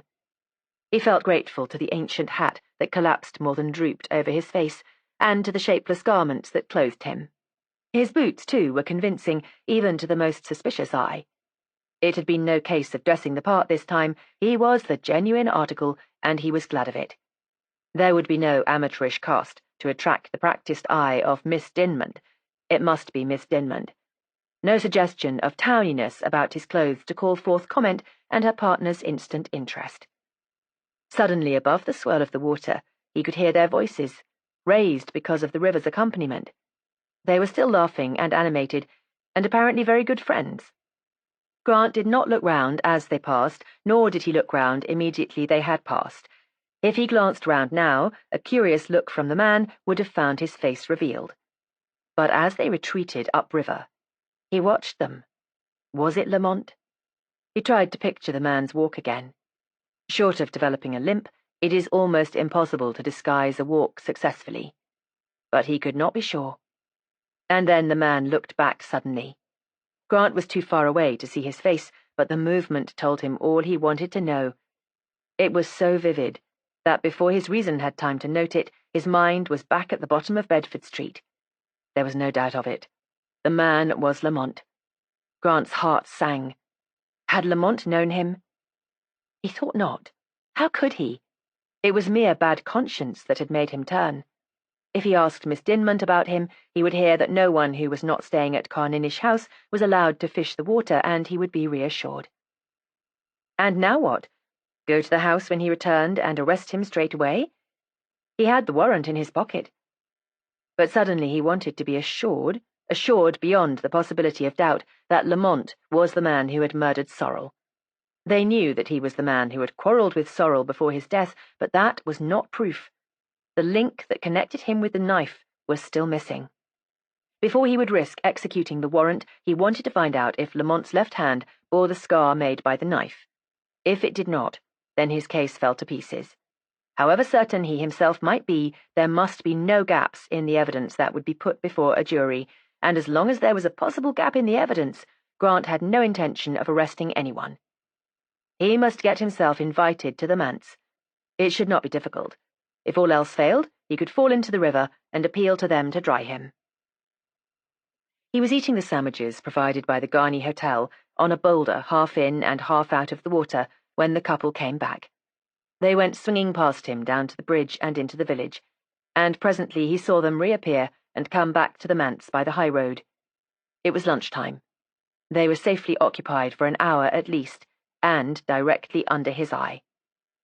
He was carefully wrapping up the remaining sandwiches against a lean time to come when the local policeman appeared from upriver pushing a punctured push-bicycle. He slowed down when he saw Grant, if his previous leisurely progress could admit of any retarding without bringing him to a stop, and as Grant looked up, the last semblance of progression ceased. "Having any luck, sir?" asked the policeman. He had a face like a very pink waxwork, round and devoid of expression, and one glance at him made Grant thankful for the discovery of Drysdale. His pale blue eyes were fringed like a doll's, with fine black lashes, and an unconvincing moustache of silky black made a line on his upper lip. His fat, soft body could neither hurry nor take cover. That slow brain would be of no use whatever in an emergency. Grant admitted that he had caught nothing, but added that he had hardly expected to on such a bright morning. "Yes, that's so," said the man, "but it won't be long like that. There's never a day but there's some rain here. You'll catch a fish before night." Grant recognized this as the Highlander's usual desire to say the thing he thinks will be acceptable to his hearer. "You haven't had the best of luck yourself," he said, indicating the tire. "Indeed I have not. These roads are a very ruin on tires. Not but what I get an allowance for them, you know, but there's others isn't so lucky. Mr. Logan, the minister," he jerked his head over at the manse, "was just saying to me the other day that ministers should have a tire allowance as well as the police. He had 3 tires of his car punctured in 1 week. It would put even a minister in a temper." "Are there many motors in Carninish?" "Well, Mr. Drysdale has 2, as I expect you know, and Mr. Logan has 1, but that's all. The other minister has a sidecar." But when someone wanted to hire, what did they do? Oh, as to that, the hotel had a Ford for visitors. They hired out that when they weren't needing it themselves. A Ford, in the constable's opinion, evidently did not come under the heading cars. Presently the constable said, "There's Mr. Logan away to see the new twins east at Arkless," and Grant saw a rather heavy figure appear on the high road on the Garni side of the manse and proceed upriver at a business-like pace.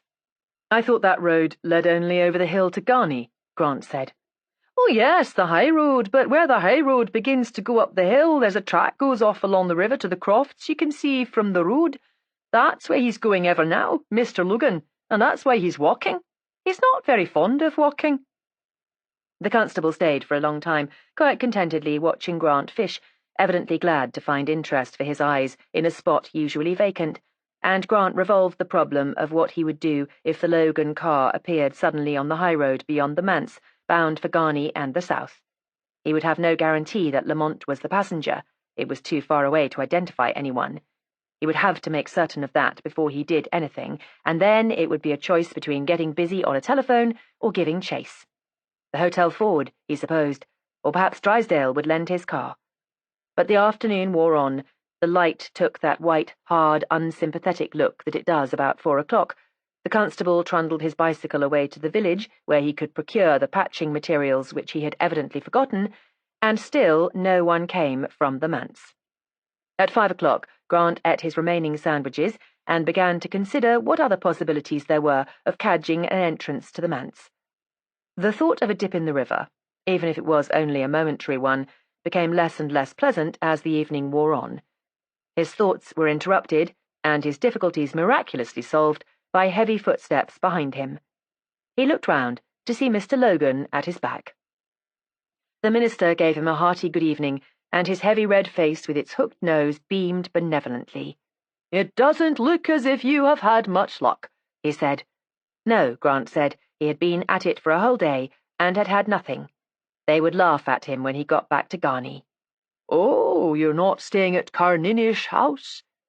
No, Grant said, he was staying at the hotel at Garni, but Mr. Drysdale had very kindly given him permission to fish the Finley for a day or two. "Are the Garni people sending for you?" No, Grant said, he had intended to walk back when he was tired of fishing. It was only 4 miles or so, and any fish he caught would of course be left with Mr. Drysdale. "It's very cold work and disheartening when you've got nothing," said the minister. "Won't you come in and have a hot cup of tea at the manse? My name is Logan. Tea is between 5:30 and 6, and it should be ready now." Grant thanked him, and tried not to show an indecent degree of joy at the invitation. Fate was playing into his hands. Once inside the manse, and it would be for him to call the tune. It was difficult not to bundle his things together, grab the minister by the arm, and run him the half-mile down the river and back to the house. As it was, he packed up with extra deliberation, dawdled at the minister's pace, which had slackened considerably since the early afternoon, down the track, across the bridge, and along the high road to the front of the manse. As the minister led him down the broad path, cut in stretches of grass to the door, Grant's heart quickened perceptibly, and for once he did not smile at himself for a weakness. 10 days ago Barker had handed over this case to him, and he had been presented with a handkerchief, a revolver, and a blood-stained knife. Now, at the other end of the kingdom, he was about to come face to face with the man he wanted. They divested themselves of their coats and hats in the hall, and Grant could hear through the closed door the chatter and clink of people at tea. Then Mr. Logan stepped over to the door and preceded him into the room. Chapter 12. Capture. It was a dining room, and there were 3 people having tea at the table. An elderly woman with a faint resemblance to Mrs. Everett, a girl with reddish hair and a pale skin, and the Levantine. Grant had time to note them all from behind the minister's bulk before his hosts making way for him brought him into their view, and he had the exquisite pleasure of seeing his quarry recognize him. For a second, Lamont's eyes widened at him, then the blood rushed to his face and as suddenly receded, leaving it deathly pale. The looker-on in Grant thought how Danny Miller would have sneered at such an exhibition. Danny, who would kill a man and not bother to remember it. The Levantine was certainly an amateur at the game, a murderer by accident more than design, perhaps. "I have brought you a visitor," the minister was saying. "This is Mr. Grant. I found him fishing but catching nothing, so I brought him in to get some hot tea. My sister, Mrs. Dinmont, my niece, Miss Dinmont, and a friend of ours, Mr. Lowe. Now, where will you sit?" Grant was given a seat beside Miss Dinmont and facing Lamont. Lamont had bowed to him when introduced, but so far gave no sign of ill-meditated action. Either he was paralyzed, or he was going to take things quietly. And then, as he sat down, Grant saw the thing that made his heart leap. Lamont's cup was on the wrong side of his plate. The man was left-handed. "I'm so glad you didn't wait, Agnes," Mr. Logan said in a tone which clearly said, "I think you might have waited. It was such a fine evening that I crossed by the swing bridge and came home by the other side of the river." "Well, we're glad you did," said his niece, "because you've brought Mr. Grant, and that makes an uneven number, and so we can put it to the vote. We've been having a fight as to whether a mixture of race in a person is a good thing or not.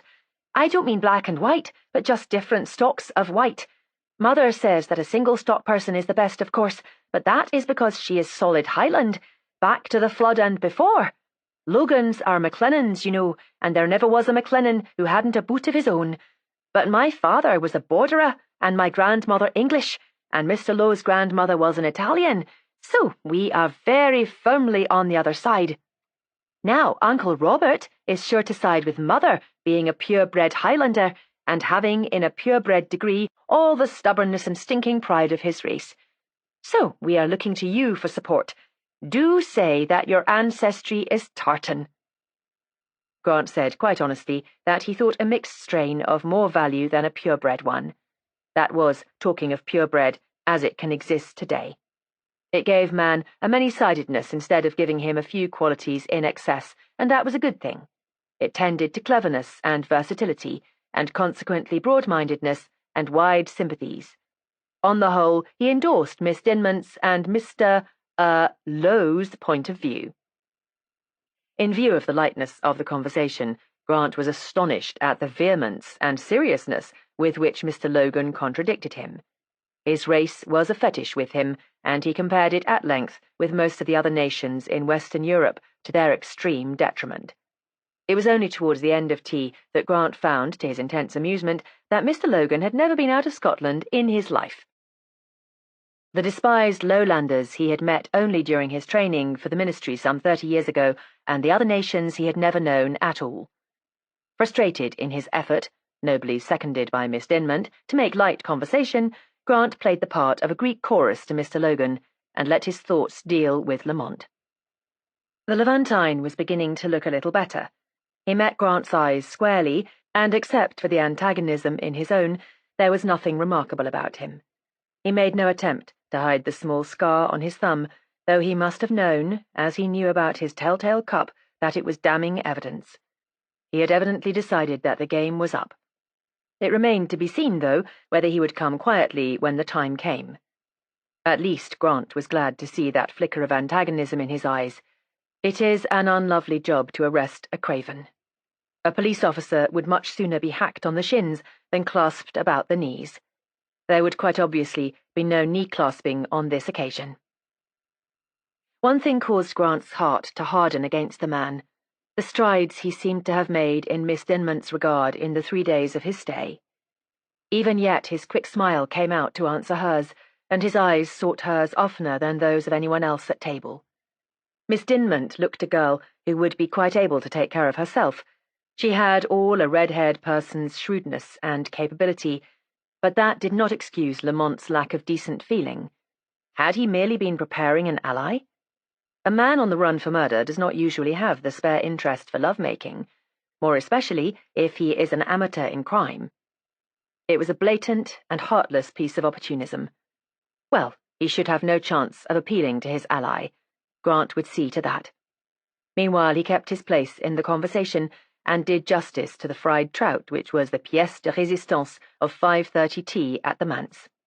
The Levantine ate too, and Grant caught himself wondering what degree of effort was required to swallow each of these mouthfuls. Did he care, or had he got past that? Was his impudent, "Don't you think so, Mr. Grant?" a bluff, or the real thing? His hands were quite steady, that thin, dark left hand that had put an end to his friend's life, and he did not shirk his part in the conversation. There was obviously to the others no difference between the man who sat there now and the man who had sat there at lunch. The Levantine was doing it well. At the end of tea, when they began to smoke, Grant offered Miss Dinmont a cigarette, and she raised her eyebrows in mock horror. "My dear man," she said, "this is a Highland manse. If you like to come out and sit on a stone by the river, I'll have one, but not under this roof." The "under this roof" was obviously a quotation, but her uncle pretended not to hear. "There's nothing I'd like better," Grant said, "but it's getting late, and as I am walking to Garni, I think I'd better start. I'm so grateful to you all for the good ending to my day. Perhaps Mr. Lowe would walk a bit of the way with me? It's early yet, and very fine." "Certainly," said the Levantine, and preceded him into the hall. Grant's adieus to his hostess were cut short by the fear that Lamont would have disappeared, but he found him in the hall, calmly hoisting himself into the trench coat he had worn that morning, and then Miss Dinmont came out to join her uncle, who was seeing them off the premises, and Grant had a sudden fear that she was going to offer to accompany them. Perhaps the resolute way in which Lamont kept his back turned to her daunted her a little. It would have been so natural for him to say, "Won't you come along too?" But he said nothing, kept his back turned, though he knew she was there. That could only mean that he didn't want her, and the suggestion she had been on the point of making died on her lips. Grant breathed again. He had no desire for a scene with a hysterical female if it could be avoided. At the gate, both men turned to acknowledge the presence of the two at the door. As Grant was replacing his battered hat, he saw Lamont's salutation. It was a mere doffing his cap and donning it again, but Grant had not known that any gesture could be so eloquent of farewell. They walked in silence up the first slight ascent of road until they were well out of sight of the house, at the parting of the ways where the high road went up the hill and the track to the crofts branched off along the river. There Grant halted and said, "I think you know what I want you for, Lamont." "What exactly do you mean?" asked Lamont, facing him calmly. "I am Inspector Grant from Scotland Yard, and I have a warrant for your arrest for the murder of Albert Sorrel in the Woffington Quay on the night of the 13th. I must warn you that anything you say may be used in evidence against you. I want to see that you have nothing on you. Will you take your hands out of your pockets a moment and let me run you over?" "You've made a mistake, Inspector," the man said. "I said I'd go a bit of the way with you, but I didn't say how far. This is where I get off." His left hand shot out of his pocket, and Grant, expecting a revolver, knocked his hand up as it lifted, but even as his eyes closed instinctively, he saw and recognized the blue pepper pot from the manse tea-table. Helpless, half-blind, coughing and sneezing, he heard the man's flying feet on the moor track, and desperately tried to control himself so that he could hear the direction of the retreating sounds. But it was at least 2 minutes before he could see well enough to be able to follow. A remembrance of that evening in the Strand came to him, and he decided to take his time. No man, even as lightly built as the Levantine was, could run for more than a limited time. There was a radius of possibility bounded by the circumstance of exhaustion point. And judging by the direction he had chosen, when he reached that exhaustion point, the Levantine would be in a country that offered him little means of escape. And of course he would be shrewd enough to recognize that. Therefore, the more likely procedure would be that he should repeat the tactics of the Strand evening. Lie hidden, probably till darkness made it safe to move, and then return to a better means of escape. Well, Grant thought, the man who has the higher ground commands the situation. A few yards farther on, a small trickle of water came down the hillside. The valley it made was not deep enough to afford him cover standing up, but if he bent, it hid his progress up the hillside from anyone farther along the moor tract. With as keen a scrutiny round him as his still smarting eyes would permit, he took to the small gully and, bent double, scrambled up it, stopping every few yards to make sure that nothing was in sight and that he himself was still in adequate cover. Farther up, the gully was bordered by stunted birch, and still farther up, it ran through a small plateau thinly wooded with larger birch. Birch in its first mist of green is not ideal cover, but the plateau afforded a first-rate outlook, so Grant decided to risk it. Circumspectly, he raised himself from the sandy bank of the stream to the fine turf of the plateau, and crawled across it to the fringe of thick heather that bordered a drop of several feet in the face of the hillside. From this vantage, he had the whole immediate sweep of the valley before him, with the exception of a slab to his right, which was hidden by one of the rectangular patches of fir-wood so typical of the country. The sight of the fir-wood reassured him. The fir-wood would be to Lamont what the door on the other side of Bedford Street had been. He had not the faintest doubt that Lamont was lying there now, waiting for him to declare himself on the road somewhere. What puzzled him was what Lamont thought was going to take the place of the buses and the taxis. What hope had he, other than the darkness? And he must realize that if he waited till dark, Grant would have given the alarm. Already the light was beginning to go. Should he abandon his hiding place and give the alarm, or was that the very thing that Lamont wanted? Would he be playing into Lamont's hands now if he abandoned the watch and went back to Ray's beaters? He wished he could make up his mind, could see Lamont's play. The more he thought of it, the surer he felt that Lamont was counting on his going back to give the alarm. It was the obvious thing to do. He had given Lamont his chance of going quietly, and he had not taken it, even though his resistance had meant the publication of his true standing. Most assuredly, then, he would expect the inspector to be squeamish no longer about his or other people's feelings, and to go back for help in his capture. That being so, Grant would stay where he was, and keep an eye on the country. For a long time he lay there in the dampish, withered heather, looking through the parted fronds at a tranquil strath. Once the brakes of a car squealed away to his left, where the high road came down the hill, and later he saw the car cross the bridge before the village, run like a small black spider along the road at the back of Carninish House, and disappear up the coast road to the north. A sheep bleated far away on the hill, and a late lark sang high in the air where the sun still was. But nothing moved in the valley but the river, and the slow northern twilight began to settle on it. And then something moved. Down by the river it was. Nothing more definite than the sudden flash of water in the river itself, there and gone again. But it was not the river.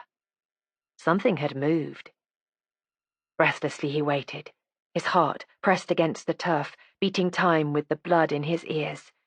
He had to wait a while, but what he saw distinctly this time. From behind a huge 12-foot boulder by the river, his quarry slid into sight and disappeared again under the bank. Grant waited again patiently. Was he going to ground there, or was he making for somewhere? Even in his anxiety, he was conscious of that amused indulgence with which a human being watches an unconscious wild animal busy about its own affairs, that tickled feeling that all human beings have when they are spying. And presently a gentle movement farther downstream advertised the fact that Lamont was not stationary. He was heading somewhere. And for a townsman, he was making a wonderful job of cover. But then, of course, there had been the war. Grant had forgotten that Lamont was old enough to have seen active service. He probably knew all that was to be known about the art of taking cover. Grant had seen nothing that second time. He had merely been conscious of movement. He would probably have seen nothing the first time if there had been a better method of getting from that rock to the shelter of the bank than coming into the open. There was no further sign of movement, and Grant remembered that the left bank of the river would afford good shelter nearly all the way. It was time that he abandoned his seat on the dais and went down into the arena. What could Lamont's plan be? If he held to his present course, he would be back at the manse in a quarter of an hour. Was that where he was making for? Was he going to take advantage of the tenderness he had aroused so far-seeingly in the Dinmont girl? A pretty enough plan. If he, Grant, had done as Lamont had suspected and gone back for help, the last place anyone would look for him would be in the manse itself. Grant swore and let himself down the gully again as quickly as the going and his desire to remain in cover would allow. He regained the moor track and hesitated, wondering which was the better plan. Between him and the river stretched a piece of moor, boulder-strewn certainly, but without cover for anything bigger than a rabbit. Only the fir wood farther on had enabled Lamont to reach the river unobserved by him. Well, what about going back now and giving the alarm? And catch the man being hidden by the minister's niece? Asked the looker-on in him. Well, why not? He demanded angrily of himself. If she hides him, she deserves all that's coming to her. But there's no need for publicity even yet, urged his other half. Make sure it is to the manse he has gone, and then follow and arrest him there. That seemed sensible enough, and Grant, hoping that no one as far down the river as Lamont was could see him, crossed the little moor to the river at the double. What he wanted was to cross the river. To follow the man down the riverbed was to court certain discovery. He did not want the man to run, he wanted him to go peacefully to ground in the manse, so that he could be pounced upon comfortably. If by any chance he could cross the river, he could keep an eye on the man's progress from the high ground on the other side, could even move parallel with him if he could come up with him without the man's being aware that he was being stalked. He looked at the torrent. Time was precious, and a wetting was nothing now.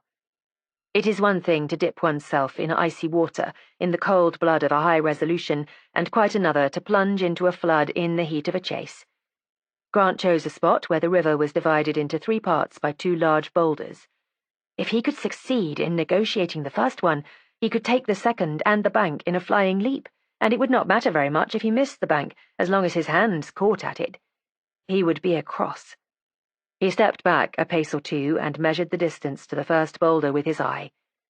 The first was the flatter of the 2 and offered a landing place.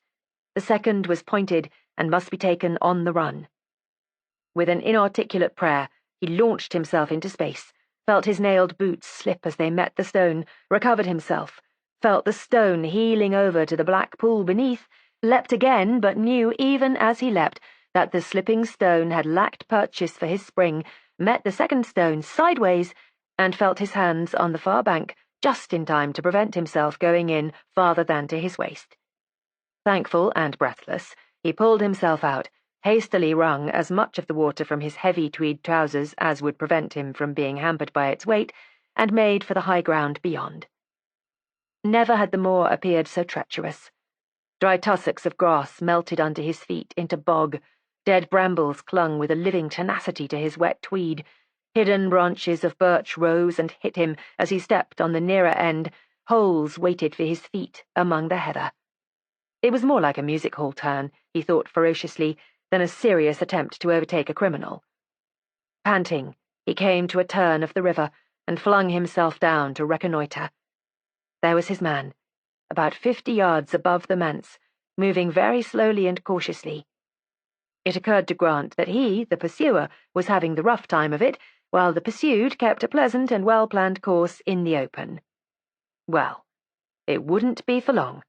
The minute the man turned into that little back gate that they were laughing so serenely over this morning, he, Grant, would be out of the heather and doubling down the cart track by the river as hard as he could go. He had a small automatic in his pocket and a pair of handcuffs, and this time he would use them, both if necessary. His man wasn't armed, or he wouldn't have stolen the pepper pot from the tea table, but he wasn't taking risks any longer. No one's feelings would be considered any more in this case, his own least of all. Let every female from here to Land's End have hysterics at once. He wouldn't care. Grant was still fuming and glowering, and promising himself all sorts of fancy retributions when the man passed the gate.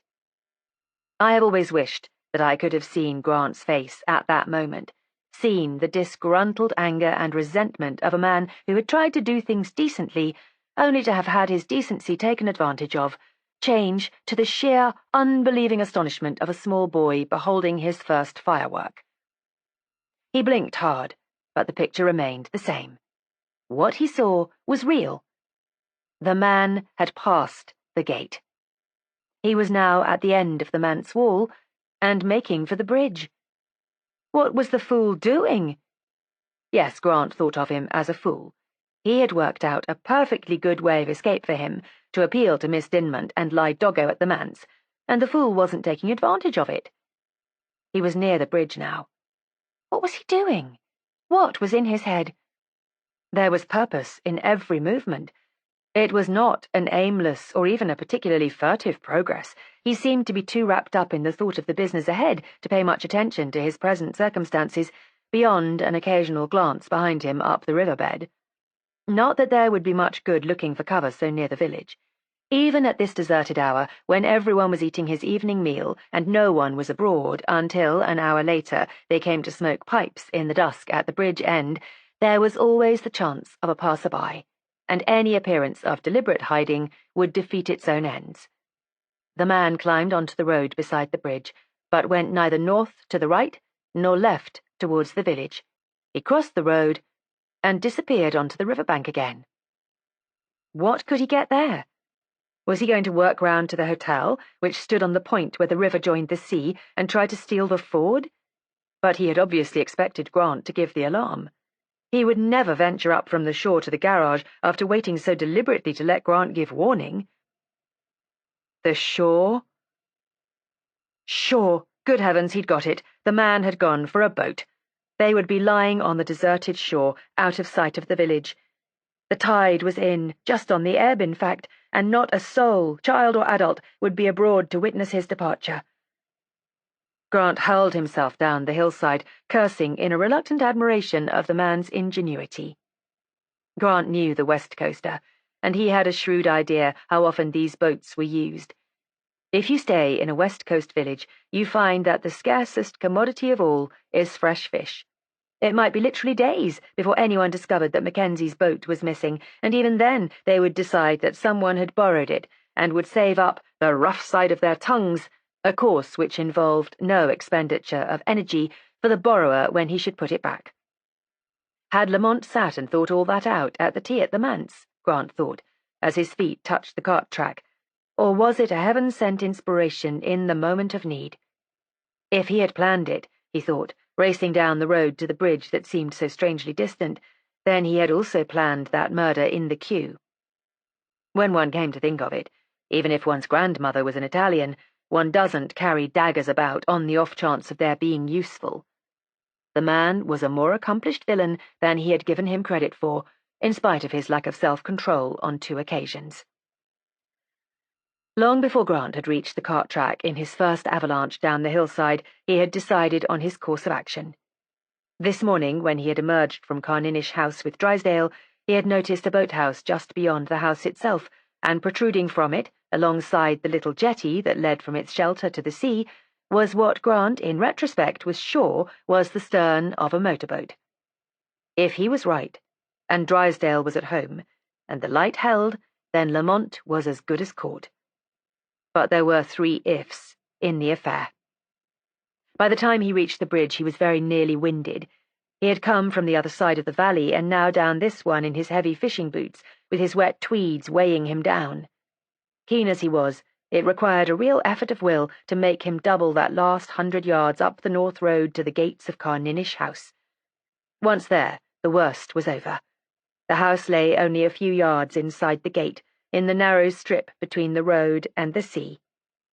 When Drysdale's butler beheld a damp and breathless man at the door, he immediately jumped to conclusions.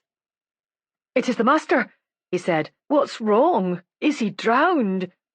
"Isn't he here?" said Grant. "Damn. Is that a motorboat? Can I have a loan of it?" He waved a none too accurate hand towards the boathouse, and the butler looked suspiciously at him. None of the servants had been present at Grant's arrival in the morning. "No, you cannot, my lad," said the butler, "and the sooner you get out of this, the better it will be for you. Mr. Drysdale will make you look pretty small when he comes, I can tell you." "Is he coming soon? When is he coming?" "He'll be here any minute." "But any minute's too late." "Get out," said the butler, "and have one less next time." "Look here," said Grant, gripping him by the arm. "Don't be a fool. I'm as sober as you are. Come down here where you can see the sea." Something in his tone arrested the man's attention, but it was with obvious fear of personal violence that he approached the sea in company with the madman. Out in the middle of the loch was a rowing boat, being rapidly propelled seawards down the narrow estuary on the ebbing tide. "Do you see that?" Grant asked. "I want to overtake that boat, and I can't do it in a rowing boat." "No, you can't," said the man. "The tide goes out there like a mill stream." "That's why I must have the motorboat. Who runs the motor? Mr. Drysdale?" "No, I do usually when he goes out." "Come on then, you'll have to do it now. Mr. Drysdale knows all about me. I've been fishing the river all day. That man has a stolen boat to begin with, and we want him very badly for other reasons, so get busy." "Are you going to take all the responsibility of it if I go?" "Oh, yes, you'll have the law on your side, all right. I promise you that." "Well, I'll just have to leave a message," and he darted into the house. Grant put out a hand to stop him, but was too late. For a second he was afraid that he was not, after all, convinced, and was merely making his escape. But in a moment he was back, and they were running across the long, narrow lawn to the boathouse, where Master Robert floated. Drysdale had evidently christened the boat after the horse, whose winning of the National had provided the money for her purchase. As the butler was fiddling with the engine, which uttered tentative spurts, Drysdale came round the end of the house with his gun, evidently just back from an afternoon on the hill, and Grant hailed him joyfully and hurriedly explained what had happened. Drysdale said not a word, but came back to the boathouse with him and said, "It's all right, Pigeon, I'll see to that, and take Mr. Grant out. Will you see that there is a good dinner waiting for 3, when we get back?" Pigeon came out of the boat with an alacrity he took no trouble to hide. He gave Master Robert a push. Drysdale set the engine going, and with a roar they shot away from the jetty out into the loch. As they swerved round into their course down the loch, Grant's eyes fixed themselves on the dark speck against the pale yellow of the western sky. What would Lamont do this time? Come quietly? Presently the dark speck altered its course. It seemed to be making into the land on the south side, and as it went away from the lighted skyline, it became invisible against the background of the southern hills. "Can you see him?" Grant asked anxiously. "I can't." "Yes, he's making into the south shore. Don't worry, we'll be there before he makes it." As they tore along, the south shore came up to meet them in a fashion seemingly miraculous, and in a moment or two Grant could make out the boat again. The man was rowing desperately for the shore.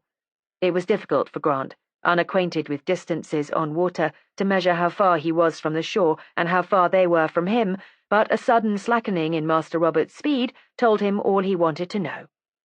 Drysdale was slowing up already. In a minute they would have overhauled him. When the boats were about 50 yards apart, Lamont suddenly stopped rowing. Given it up, thought Grant. Then he saw that the man was bending down in the boat.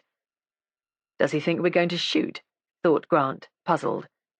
And then, when Drysdale had shut down the engine, and they were approaching him with a smooth leisureliness, Lamont, coatless and hatless, sprang to his feet, and then to the gunwale as if to dive. His stockinged foot slipped on the wet gunwale, his feet went from under him. With a sickening crack that they heard quite distinctly, the back of his head hit the boat and he disappeared under water. Grant had his coat and boots off by the time they were up to him. "Can you swim?" asked Drysdale calmly. "If not, we'll wait till he comes up." "Oh, yes," Grant said. "I can swim well enough when there is a boat there to rescue me. I think I'll have to go for him if I want him. That was a terrific crack he got." And he went over the side.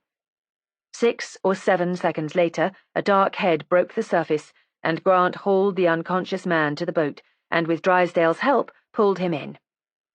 "Got him," he said, as he rolled the limp heap on the floor. Drysdale secured the rowing boat to the stern of Master Robert and set the engine going again. He watched with interest while Grant perfunctorily wrung his wet clothes and painstakingly examined his capture. The man was completely knocked out, and was bleeding from a cut on the back of the head. "Sorry for your planking," Grant apologized as the blood collected in a little pool. "Don't worry," Drysdale said. "It will scrub. This the man you wanted?" "Yes." He considered the dark, unconscious face for a while. "What do you want him for, if it isn't an indiscreet question?" "Murder." "Really?" said Drysdale, very much as though Grant had said sheep-stealing. He considered the man again. "Is he a foreigner?" "No, a Londoner." "Well, at the moment, he looks very much as if he would cheat the gallows after all, doesn't he?" Grant looked sharply at the man he was tending. Was he as bad as that? Surely not. As Carninish House swam up to them from across the water, Grant said, "He was staying with the Logans at the manse. I can't very well take him back there. The hotel is the best place, I think. Then the government can bear all the bother of the business." But as they floated swiftly in to the landing stage, and Pigeon, who had been on the lookout for their return, came down to meet them, Drysdale said, "The man we went for is a bit knocked out. Which room was the fire lit in for Mr. Grant?" "The one next yours, sir." "Well, we'll carry this man there. Then tell Matheson to go over to Garney for Dr. Anderson, and tell the Garney Hotel people that Mr. Grant is staying the night with me, and bring over his things." Grant protested at this unnecessary generosity. "Why, the man stuck his friend in the back," he said. "It isn't for him I'm doing it," Drysdale smiled, "though I wouldn't condemn my worst enemy to the hotel here. But you don't want to lose your man now that you've got him. Judging entirely by appearances, you had a very fine time getting him, And by the time they had lit a smoking fire in one of the glacial bedrooms over there," he indicated the hotel on the point across the river, "and got him to bed, your man would be as good as dead. Whereas here there is the room you would have had to wash in, all warm and ready. It is far easier and better to dump the man there. And Pigeon," as the man was turning away, "keep your mouth entirely closed. This gentleman met with an accident while boating. We observed it, and went out to his assistance." "Very good, sir," said Pigeon. So Grant and Drysdale between them carried the limp heap upstairs and rendered first aid in the big firelit bedroom, and then between them Pigeon and Grant got him to bed, while Drysdale wrote a note to Mrs. Dinmont explaining that her guest had met with a slight accident and would stay here for the night. He was suffering from slight concussion, but would they not be alarmed? Grant had just changed into some things of his host's, and was waiting at the bedside until dinner should be announced, when there was a knock at the door, and in answer to his "Come in," Miss Dinmont walked into the room. She was bareheaded and carried a small bundle under her arm, but appeared to be completely self-possessed. "I've brought down some things of his," she said, and went over to the bed and dispassionately examined Lamont. For the sake of saying something, Grant said that they had sent for the doctor, but it was, in his, Grant's, opinion, a simple concussion. He had a cut on the back of the head. "How did it happen?" she asked. But Grant had been facing this difficulty all the time he was changing out of his own wet things. "We met Mr. Drysdale, and he offered to take us out. Mr. Lowe's foot slipped on the edge of the jetty, and the back of his head came in contact with it as he fell." She nodded. She seemed to be puzzling over something and not to be able to make herself articulate. "Well, I'm going to stay and look after him tonight. It's awfully good of Mr. Drysdale to take him in." She untied her bundle matter-of-factly. "Do you know, I had a presentiment this morning when we were going up the river that something was going to happen. I'm so glad it's this and nothing worse. It might have been somebody's death, and that would have been incurable." There was a little pause, and still busy, she said over her shoulder, "Are you staying the night with Mr. Drysdale too?" Grant said yes, and on the word the door opened and Drysdale himself came in. "Ready, Inspector? You must be hungry," he said, and then he saw Miss Dinmont. From that moment, Grant always considered Drysdale a first-class intelligence man wasted. He didn't bat an eyelid. "Well, Miss Dinmont, were you anxious about your truant? There isn't any need, I think. It's just a slight concussion. Dr. Anderson will be along presently." With another woman it might have passed muster, but Grant's heart sank as he met the Dinmont girl's intelligent eye. "Thank you for having him here," she said to Drysdale. "There isn't much to do till he comes round. But I'll stay the night if you don't mind, and look after him." And then she turned to Grant and said deliberately, "Inspector of what?" "Schools," said Grant on the spur of the moment, and then wished he hadn't. Drysdale, too, knew that it was a mistake, but loyally backed him up. "He doesn't look it, does he? But then inspecting is the last resort of the unintellectual. Is there anything I can get you before we go and eat, Miss Dinmont?" "No, thank you. May I ring for the maid if I want anything?" "I hope you will. And for us, if you want us. We're only in the room below." He went out and moved along the corridor, but as Grant was following, she left the room with him and drew the door to behind her. "Inspector," she said, "do you think I'm a fool? Don't you realize that for 7 years I have worked in London hospitals? You can't treat me as a country innocent with any hope of success. Will you be good enough to tell me what the mystery is?" Drysdale had disappeared downstairs. He was alone with her, and he felt that to tell her another untruth would be the supreme insult. "All right, Miss Dinmont, I'll tell you the truth. I didn't want you to know the truth before because I thought it might save you from feeling sorry about things. But now it can't be helped. I came from London to arrest the man you had staying with you. He knew what I had come for when I came in at tea time, because he knows me by sight. But when he came with me as far as the top of the road, he bolted. In the end, he took to a boat, and it was in diving from the boat when we followed that he cut his head open." And what do you want him for? It was inevitable. He killed a man in London. Murder? The word was a statement, not a question. She seemed to understand that, if it had been otherwise, the inspector would have said manslaughter. Then his name is not Lowe? No, his name is Lamont. Gerald Lamont. He was waiting for the inevitable feminine outburst of, "I don't believe it, he wouldn't do such a thing," but it did not come. Are you arresting him on suspicion, or did he do the thing? I'm afraid there isn't any doubt about it, Grant said gently. But my aunt? How did she come to send him here? I expect Mrs. Everett was sorry for him. She'd known him some time. I only met my aunt once in the time I've been in London. We didn't like each other, but she didn't strike me as a person to be sorry for a wrongdoer. I'd be much more likely to believe she did the thing herself. Then he isn't even a journalist?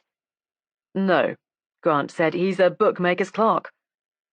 Well, thank you for telling me the truth at last, she said. I must get things ready for Dr. Anderson now. Are you still going to look after him? Grant asked involuntarily. Was the outburst of disbelief coming now? Certainly, said this remarkable girl. The fact that he is a murderer doesn't alter the fact that he has concussion, does it? Nor the fact that he abused our hospitality alter the fact that I'm a professional nurse. And even if it weren't for that, perhaps you know that in the old days in the Highlands, a guest received hospitality and sanctuary, even if he had his host's brother's blood on his sword. It isn't often I boost the Highlands, she added, but this is rather a special occasion. She gave a little catch of her breath that might have been a laugh or a sob, and was probably half one, half the other, and went back into the room to look after the man who had so unscrupulously used herself and her home. Chapter 13. Marking Time. Grant did not sleep well that night. There was every reason why he should have slept in all the sublime peace of the righteous man of good digestion. He had finished the work he had come to do, and his case was complete. He had had a hard day in the open, in air that was at once a stimulant and a narcotic. The dinner provided by Drysdale had been all that either a hungry man or an epicure could have wished for. The sea outside his window breathed in long, gentle sighs that were the apotheosis of content. The turf fire glowed soothingly, as no flickering bonfire of wood or coals ever does. But Grant slept badly. Moreover, there was discomfort in his mind somewhere, and, like all self-analytical people, he was conscious of it and wanted to locate it so that he could drag it out to the light and say, "Goodness, is that all?" and find relief and comfort, as he had so often done before. He knew quite well how that uneasiness, which ruined the comfort of his 12 mattresses of happiness, proved on investigation to be merely the pea of the fairy tale. But, rout round as he would, he could find no reason for his lack of content. He produced several reasons, examined them, and threw them away.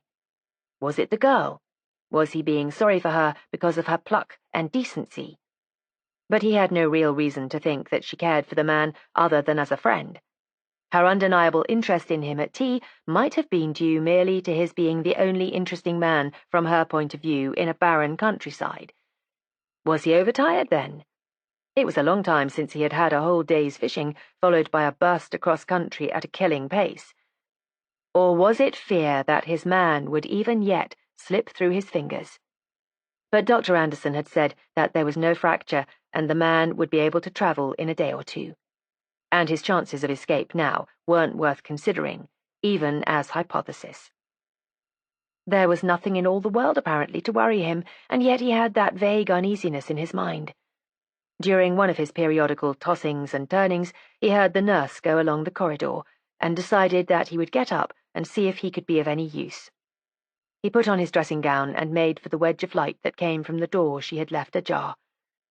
As he went, she came behind him with a candle. "He's quite safe, Inspector," she said, and the mockery in her tone stung him as being unfair. "I wasn't asleep, and I heard you moving and thought I might be of some use," he said, with as much dignity as one can achieve in the déshabillé of the small hours. She relented a little. "No, thank you," she said. "There's nothing to do. He's still unconscious." She pushed open the door and led him in. There was a lamp at the bedside, but otherwise the room was dark and filled with the sound of the sea, the gentle hush which is so different from the roar of breakers on an open coast. The man, as she said, was still unconscious, and Grant examined him critically in the light of the lamp. He looked better, and his breathing was better. "He'll be conscious before morning," she said, and it sounded more like a promise than a statement. "I can't tell you how sorry I am," Grant said suddenly, "that you should have had all this, that you should have been brought into this." "Don't worry, Inspector. I'm not at all fragile, but I'd like to keep my mother and uncle from knowing about it. Can you manage that?" "Oh, I think so. We can get Dr. Anderson to prescribe south treatment for him." She moved abruptly, and he was conscious of the unhappiness of his phrase, but could see no way of remedying it, and was silent. "Is he a bad lot?" she asked suddenly. "I mean, apart from—" "No," said Grant, "not as far as we know." And then, afraid that the green growth he had burned out last night might begin to shoot again, and more pain be in store for her, he added, "But he stuck his friend in the back." "The man in the queue," she said, and Grant nodded.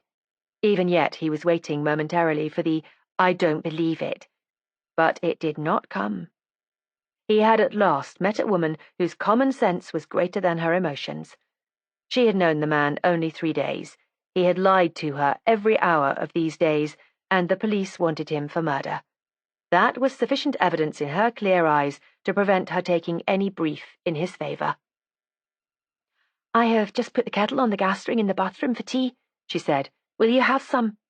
And Grant accepted, and they drank the scalding liquid by the open window, the sea heaving below them in the strangely balmy West Coast night.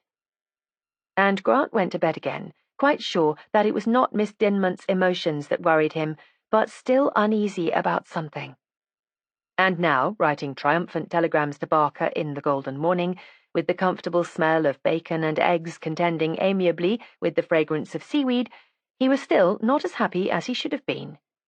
Miss Dinmont had come in, still in the white overall that made her look half surgeon, half religieuse, to say that her patient was conscious, but would Grant not come to him until Dr. Anderson had been? She was afraid of the excitement, and Grant had thought that eminently reasonable. "Has he just come round?" he asked. No, she said. He had been conscious for some hours, and she went serenely away, leaving Grant wondering what had passed between patient and nurse in those few hours. Drysdale joined him at breakfast, with his queer mixture of taciturnity and amiability, and arranged that he should have a real day's fishing as an offset to the distracted flogging of the water which had occupied him yesterday. Grant said that once Anderson had been and he had heard a report of his man, he would go. He supposed any telegrams could be sent down to him. "Oh, yes, there's nothing Pigeon likes like being important. He's in his element at the moment." Dr. Anderson, a little man in ancient and none too clean tweeds, said that the patient was very well indeed. Even his memory was unimpaired, but he would advise Grant, whom he took to be the man's nearest friend, not to see him until this evening. It would be best to give him a day to be quiet in. And since Miss Dinmont seemed determined to look after him, they need have no fear about him. She was an excellent nurse. "When can he travel?" asked Grant.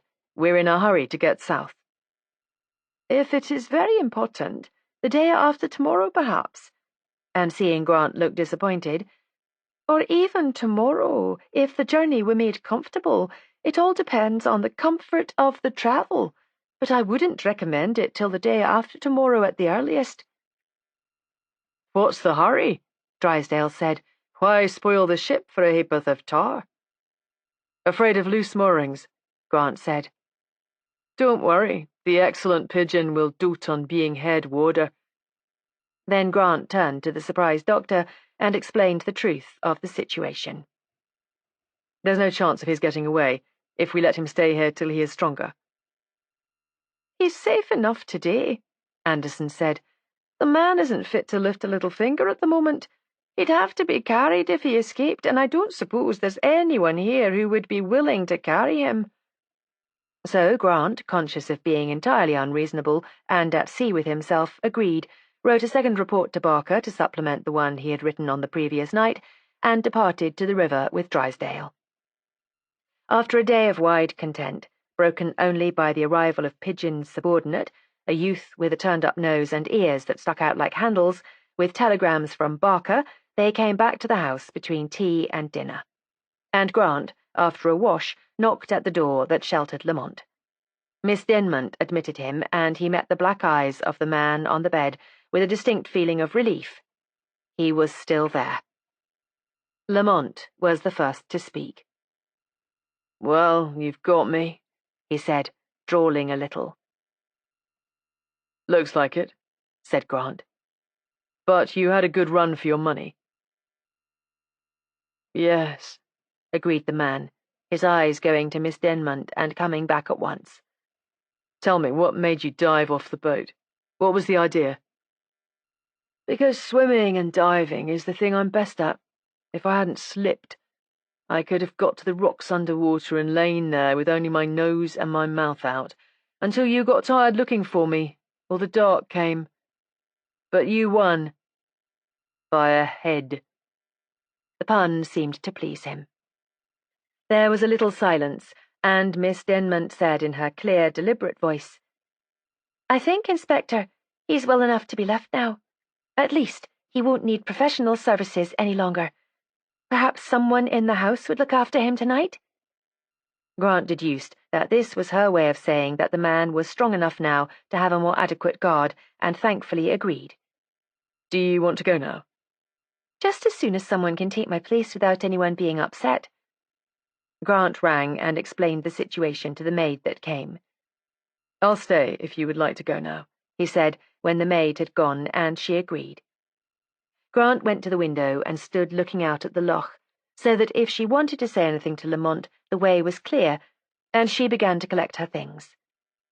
There was no sound of conversation, and looking round, he saw that she was apparently quite absorbed in the task of leaving nothing behind her, and the man was watching her unblinkingly, his whole being waiting for the moment of her leave-taking. Grant turned back to the sea, and presently he heard her say, "Shall I see you again before you go?" There was no answer to that, and Grant turned round to find that she was addressing himself. "Oh, yes, I hope so," he said. "I'll call at the manse if I don't see you otherwise, if I may." "All right," she said. "Then I needn't say goodbye just now." And she went out of the room with her bundle. Grant glanced at his captive, and looked away at once. It is indecent to pry too far into even a murderer's soul. When he looked back again, the man's eyes were closed, and his face was a mask of such unspeakable misery that Grant was unexpectedly moved. He had cared for her then. It had not been merely opportunism. "Can I do anything for you, Lamont?" he asked presently. The black eyes opened and considered him unseeingly. "I suppose it is too much to expect anyone to believe that I didn't do it," he said at length. "It is, rather," said Grant dryly. "But I didn't, you know." "No? Well, we hardly expected you to say you did." That's what she said. "Who?" asked Grant, surprised. "Miss Dinmont, when I told her I hadn't done it." "Oh? Well, it's a simple process of elimination, you see, and everything fits in too well for the possibility of a mistake, even down to this." And picking up Lamont's hand from where it lay on the counterpane, he indicated the scar on the inside of his thumb. "Where did you get that?" "I got it carrying my trunk up the stairs to my new rooms in Brixton that morning." "Well, well," said Grant indulgently. "We won't argue the affair now, and you're not well enough to make a statement. If I took one now, they'd hold it up to me that I had got it from you when you weren't compos mentis." "My statement'll be the same whenever you take it," the man said. "Only no one will believe it. If they would have believed it, I wouldn't have run." Grant had heard that tale before. It was a favourite gambit with criminals who had no case. When a man plays injured innocence, the layman immediately considers the possibility of a mistake. But the police officer, who has a long acquaintance with the undoubtedly guilty, is less impressionable. In fact, is not impressed at all. A police officer who was impressed with a hard luck story, however well told, would be little use in a force designed for the suppression of that most plausible of creatures, the criminal. So Grant merely smiled and went back to the window. The loch was like glass this evening. The hills on either side reflected to their last detail in the still water. Master Robert rowed below the boathouse. A painted ship, only that no paint could reproduce the translucence of the sea as it was now. Presently Lamont said, "How did you find where I'd come to?" "Fingerprints," said Grant succinctly. "Have you got fingerprints of mine?" "No, not yours. I'm going to take them in a minute." "Whose, then?" "Mrs. Everett's." "What has Mrs. Everett got to do with it?" the man said, with the first hint of defiance. "I expect you know more about that than I do. Don't talk. I want you to be able to travel tomorrow or the next day." "But look here, you haven't done anything to Mrs. Everett, have you?" Grant grinned. "No, I think it's what Mrs. Everett's done to us." "What do you mean? You haven't arrested her, have you?" There was obviously no hope of the man being quiet until he knew how they had traced him. So Grant told him. "We found a fingerprint of Mrs. Everett's in your rooms, and as Mrs. Everett had told us she didn't know where your new rooms were, it was a fair conclusion that she had a finger in the pie. We found that her relations stayed here, and then we found the man you fooled at King's Cross, and his description of Mrs. Everett made things sure. We only just missed you at the Brixton place." "Mrs. Everett won't get into trouble over it, will she?" "Probably not, now that we've got you." "I was a fool to run in the first place.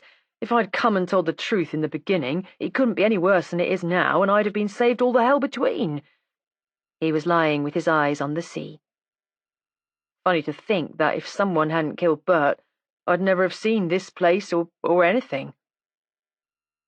The anything the inspector took to be the manse.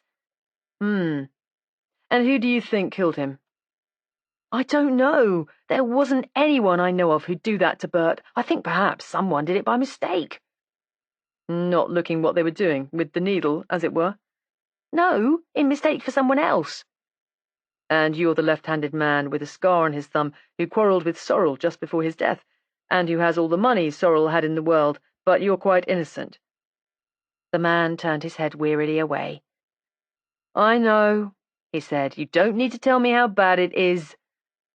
A knock came to the door, and the boy with the protruding ears appeared in the doorway and said that he had been sent to relieve Mr. Grant, if that was what Mr. Grant wanted. Grant said, "I'll want you in 5 minutes or so. Come back when I ring."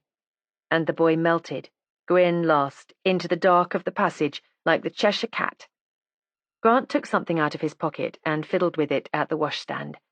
Then he came over to the bedside and said, "Fingerprints, please. It's quite a painless process, so you needn't mind." He took prints of both hands on the prepared sheets of paper, and the man submitted with an indifference tinged with the interest one shows in experiencing something, however mild, for the first time. Grant knew, even as he pressed the fingertips on the paper, that the man had no Scotland Yard record. The prints would be of value only in relation to the other prints in the case. As he laid them aside to dry, Lamont said, "Are you the star turn at Scotland Yard?" "Not yet," said Grant. "You flatter yourself." "Oh, I only thought, seeing your photograph in the paper." "That was why you ran last Saturday night in the Strand." "Was it only last Saturday? I wish the traffic had done for me then." "Well, it very nearly did for me." "Yes, I got an awful jolt when I saw you behind me so soon." "If it's any comfort to you, I got a much worse one when I saw you arriving back in the Strand. What did you do then?" "Took a taxi. There was one passing." "Tell me," the inspector said, his curiosity getting the better of him. "Were you planning the boat escape all the time at the manse tea?" No, I had no plans at all. I thought of the boat afterwards, only because I'm used to boats, and I thought you'd think of them last. I was going to try to escape somehow, but I didn't think of it until I saw the pepper pot as I was going out. It was the only way I could think of, you see. Bert had my gun. Your gun? Was that your gun in his pocket? Yes, that's what I went to the queue for. But Grant did not want statements of that sort tonight. Don't talk, he said, and rang for the boy. I'll take any statement you want to give me tomorrow. If there's anything I can do for you tonight, tell the boy and he'll let me know. There isn't anything, thank you. You've been awfully decent, far more decent than I thought the police ever were to criminals. That was so obviously an English version of Raoul's gentil that Grant smiled involuntarily, and the shadow of a smile was reflected on Lamont's swarthy face. I say, he said, I've thought a lot about Bert, and it's my belief that if it wasn't a mistake, it was a woman. Thanks for the tip, said Grant dryly, and left him to the tender mercies of the grinning youth. But as he made his way downstairs, he was wondering why he had thought of Mrs. Ratcliffe. Chapter 14. The Statement. It was not at Carninish, however, that Lamont gave his statement to the inspector, but on the journey south. Dr. Anderson, on hearing what was mooted, pleaded for one more day's rest for his patient. "You don't want the man to have inflammation of the brain, do you?" Grant, who was dying to have a statement down in black and white, explained that the man himself was anxious to give one, and that giving it would surely harm him less than having it simmering in his brain. "It would be all right at the beginning," Anderson said, "but by the time he had finished he would need another day in bed. Take my advice and leave it for the meantime." So Grant had given way, and let his captive have still longer time to burnish the tale he was no doubt concocting. No amount of burnish, he thought thankfully, would rub out the evidence. That was there, unalterable, and nothing the man might say could upset the facts.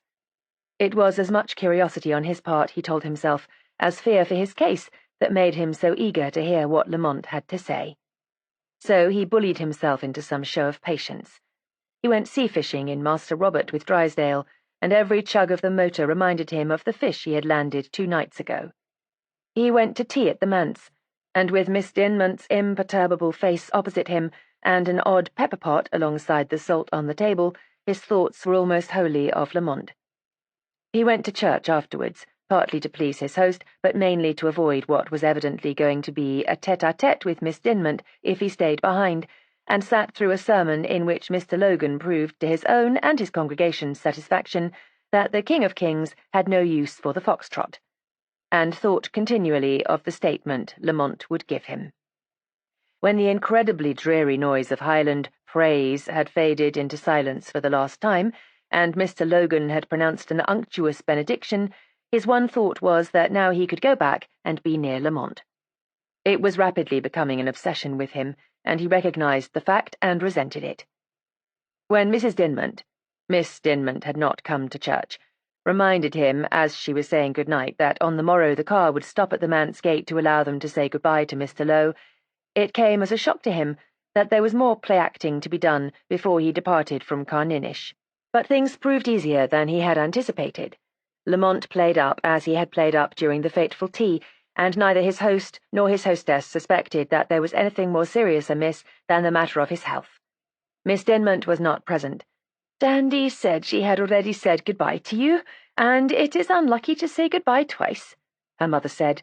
"She said you had been unlucky enough already. Are you a very unlucky person, then?" "Very," said Lamont, with an admirable smile, and as the car moved away, Grant took out the handcuffs. "Sorry," he said brusquely, "it's only till we reach the railway." But Lamont merely repeated the word unlucky, as if, surprisingly, he liked the sound of it. At the station they were joined by a plainclothes man, and at Inverness had a compartment to themselves. And it was after dinner that night, when the last light was going on the hills, that Lamont, pale and rather ill-looking, offered again to tell them all he knew. "It isn't much," he said, "but I want you to know." You realize that what you say may be used against you, Grant said. Your lawyer would probably want you to say nothing. You see, it's putting your line of defense into our hands. And even while he was saying it, he was wondering, why am I so punctilious? I've told him already that anything he says may be used against him. But Lamont wanted to talk, and so the constable produced his notebook. Where shall I begin? Lamont asked. It's difficult to know where to start. Suppose you tell us how you spent the day Sorrel was murdered. That's a week last Tuesday. The 13th. Well, in the morning we packed. Bert was leaving for America that night, and I took my things to my new room in Brixton, and he took his to Waterloo. Here the inspector's heart missed a beat. Fool! He'd forgotten all about the man's luggage. He had been so hot on the false scent of the Ratcliffes, and then on the trail of Lamont, that he hadn't had time to see the thing under his nose. Not that it was of supreme importance in any case. That took us till lunchtime. We had lunch in the Coventry Street Lions. Whereabouts? In a corner table on the first floor. Yes, go on. All the time we were having lunch, we argued as to whether I was going to see him off or not. I wanted to go down to Southampton with him and see him sail, but he wouldn't let me come even to the boat train at Waterloo. He said there wasn't anything in the world he hated like being seen off, especially when he was going a long way. I remember he said, if a chap's not going far, then there's no need, and if he's going to the other side of the world, then there's no good. What's a few minutes, more or less? Then in the afternoon we went to the Woffington to see Didn't You Know? What? Said Grant. You went to the show at the Woffington in the afternoon? Yes, that was arranged a long time beforehand. Bert had booked seats, stalls. It was a sort of final celebration. At the interval, he told me that he was going to join the pit queue for the evening performance as soon as we got out. He had gone a lot to Didn't You Know? It was a sort of craze. In fact, we both went a lot, and said that we'd say goodbye then. It seemed a poor way to me to say goodbye to a pal you'd known as well as I knew Bert, but he was always a bit unaccountable, and anyhow, if he didn't want me, I wasn't going to insist on being with him. So we said goodbye outside the front of the Woffington, and I went back to Brixton to unpack my things. I was feeling awfully fed up, because Bert and I had been such pals that I hadn't any others worth mentioning, and it was lonely at Brixton after Mrs. Everett's. Didn't you think of going with Sorrel? I wanted to, all right, but I hadn't the money. I hoped for a while that he'd offer to lend me it. He knew that I'd pay him back all right, but he never did. I was a bit sore about that, too. Every way I was pretty fed up, and Bert himself didn't appear to be happy about it. He hung on to my hand like anything when we were saying goodbye, and he gave me a little packet and said I was to promise not to open it till the day after tomorrow. That was the day after he sailed.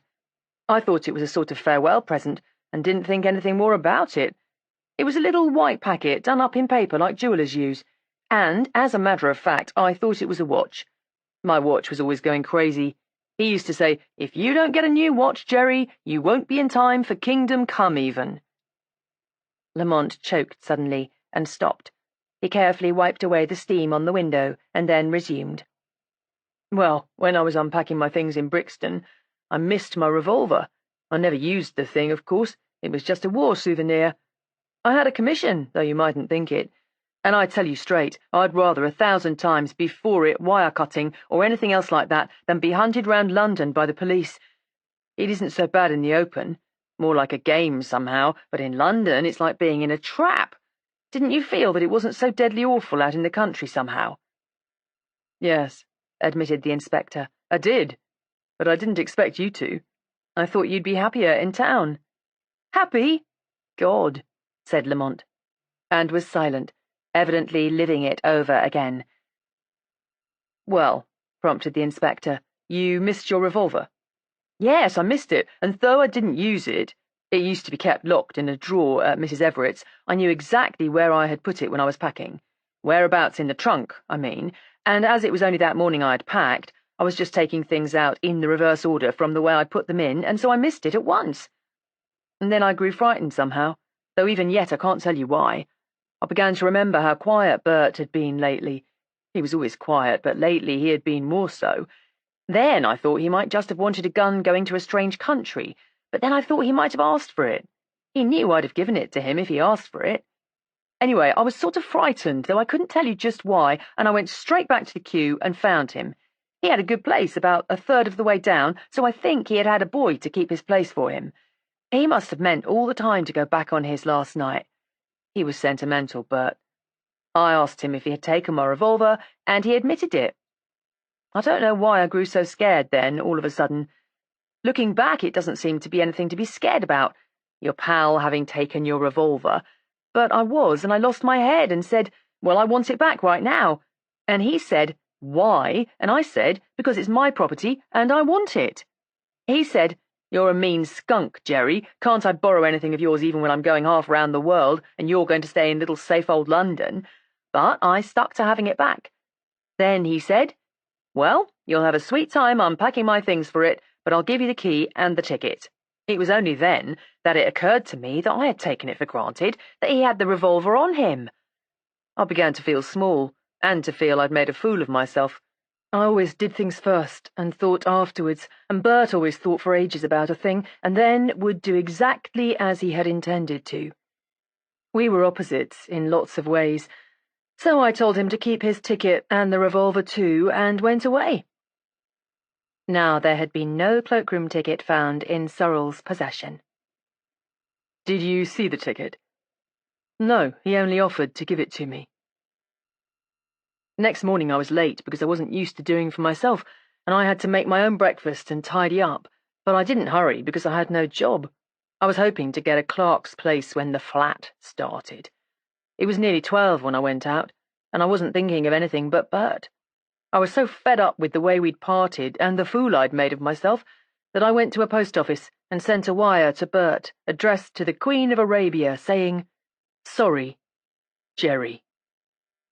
What post office did you send the telegram from? The one on Brixton High Street. All right, go on. I bought a paper and went back to my rooms, and then I saw about the Kew murder. It didn't give any description of the man except that he was young and fair, and I didn't connect him with Bert.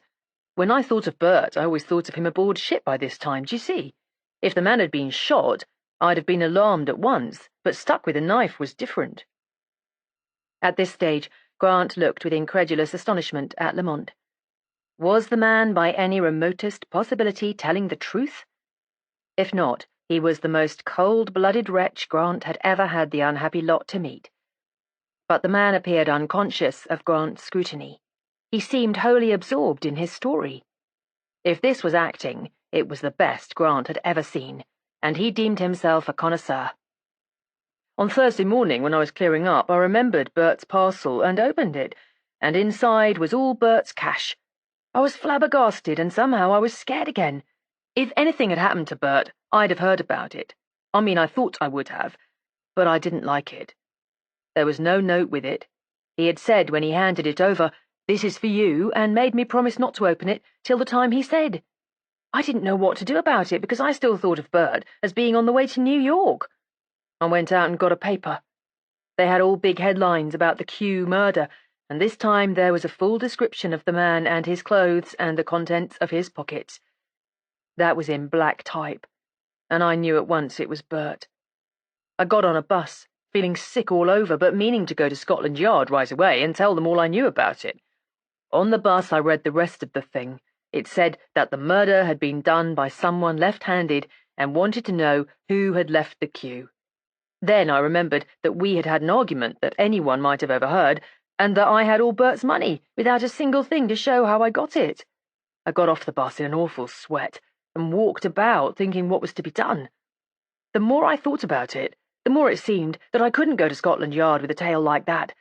I was torn between that and letting Bert lie there while the skunk that killed him went free. I was about crazy that day. I thought that if I didn't go, perhaps they'd get onto the track of the right man, and then I'd wonder if I was using that as an excuse for not going. Funking, you know. My thoughts went round and round like that, and I couldn't come to any decision. On Friday they said the inquest was to be that day, and that no one had claimed to know Bert. There was one time during that day that I very nearly went to the police station, and then, just when the thought of Bert had got my courage up, I remembered what a thin yarn I had about myself. So instead I sent some of Bert's money to bury him. I'd have liked to say who he was, but I knew that would bring them all about me in a minute. And then next morning, I saw they had my description. They were looking for me. I'd have gone then of my own accord, only in the description it said that the man had a scar on the inside of his finger or thumb. That tore it. I got that scar. He extended his hand.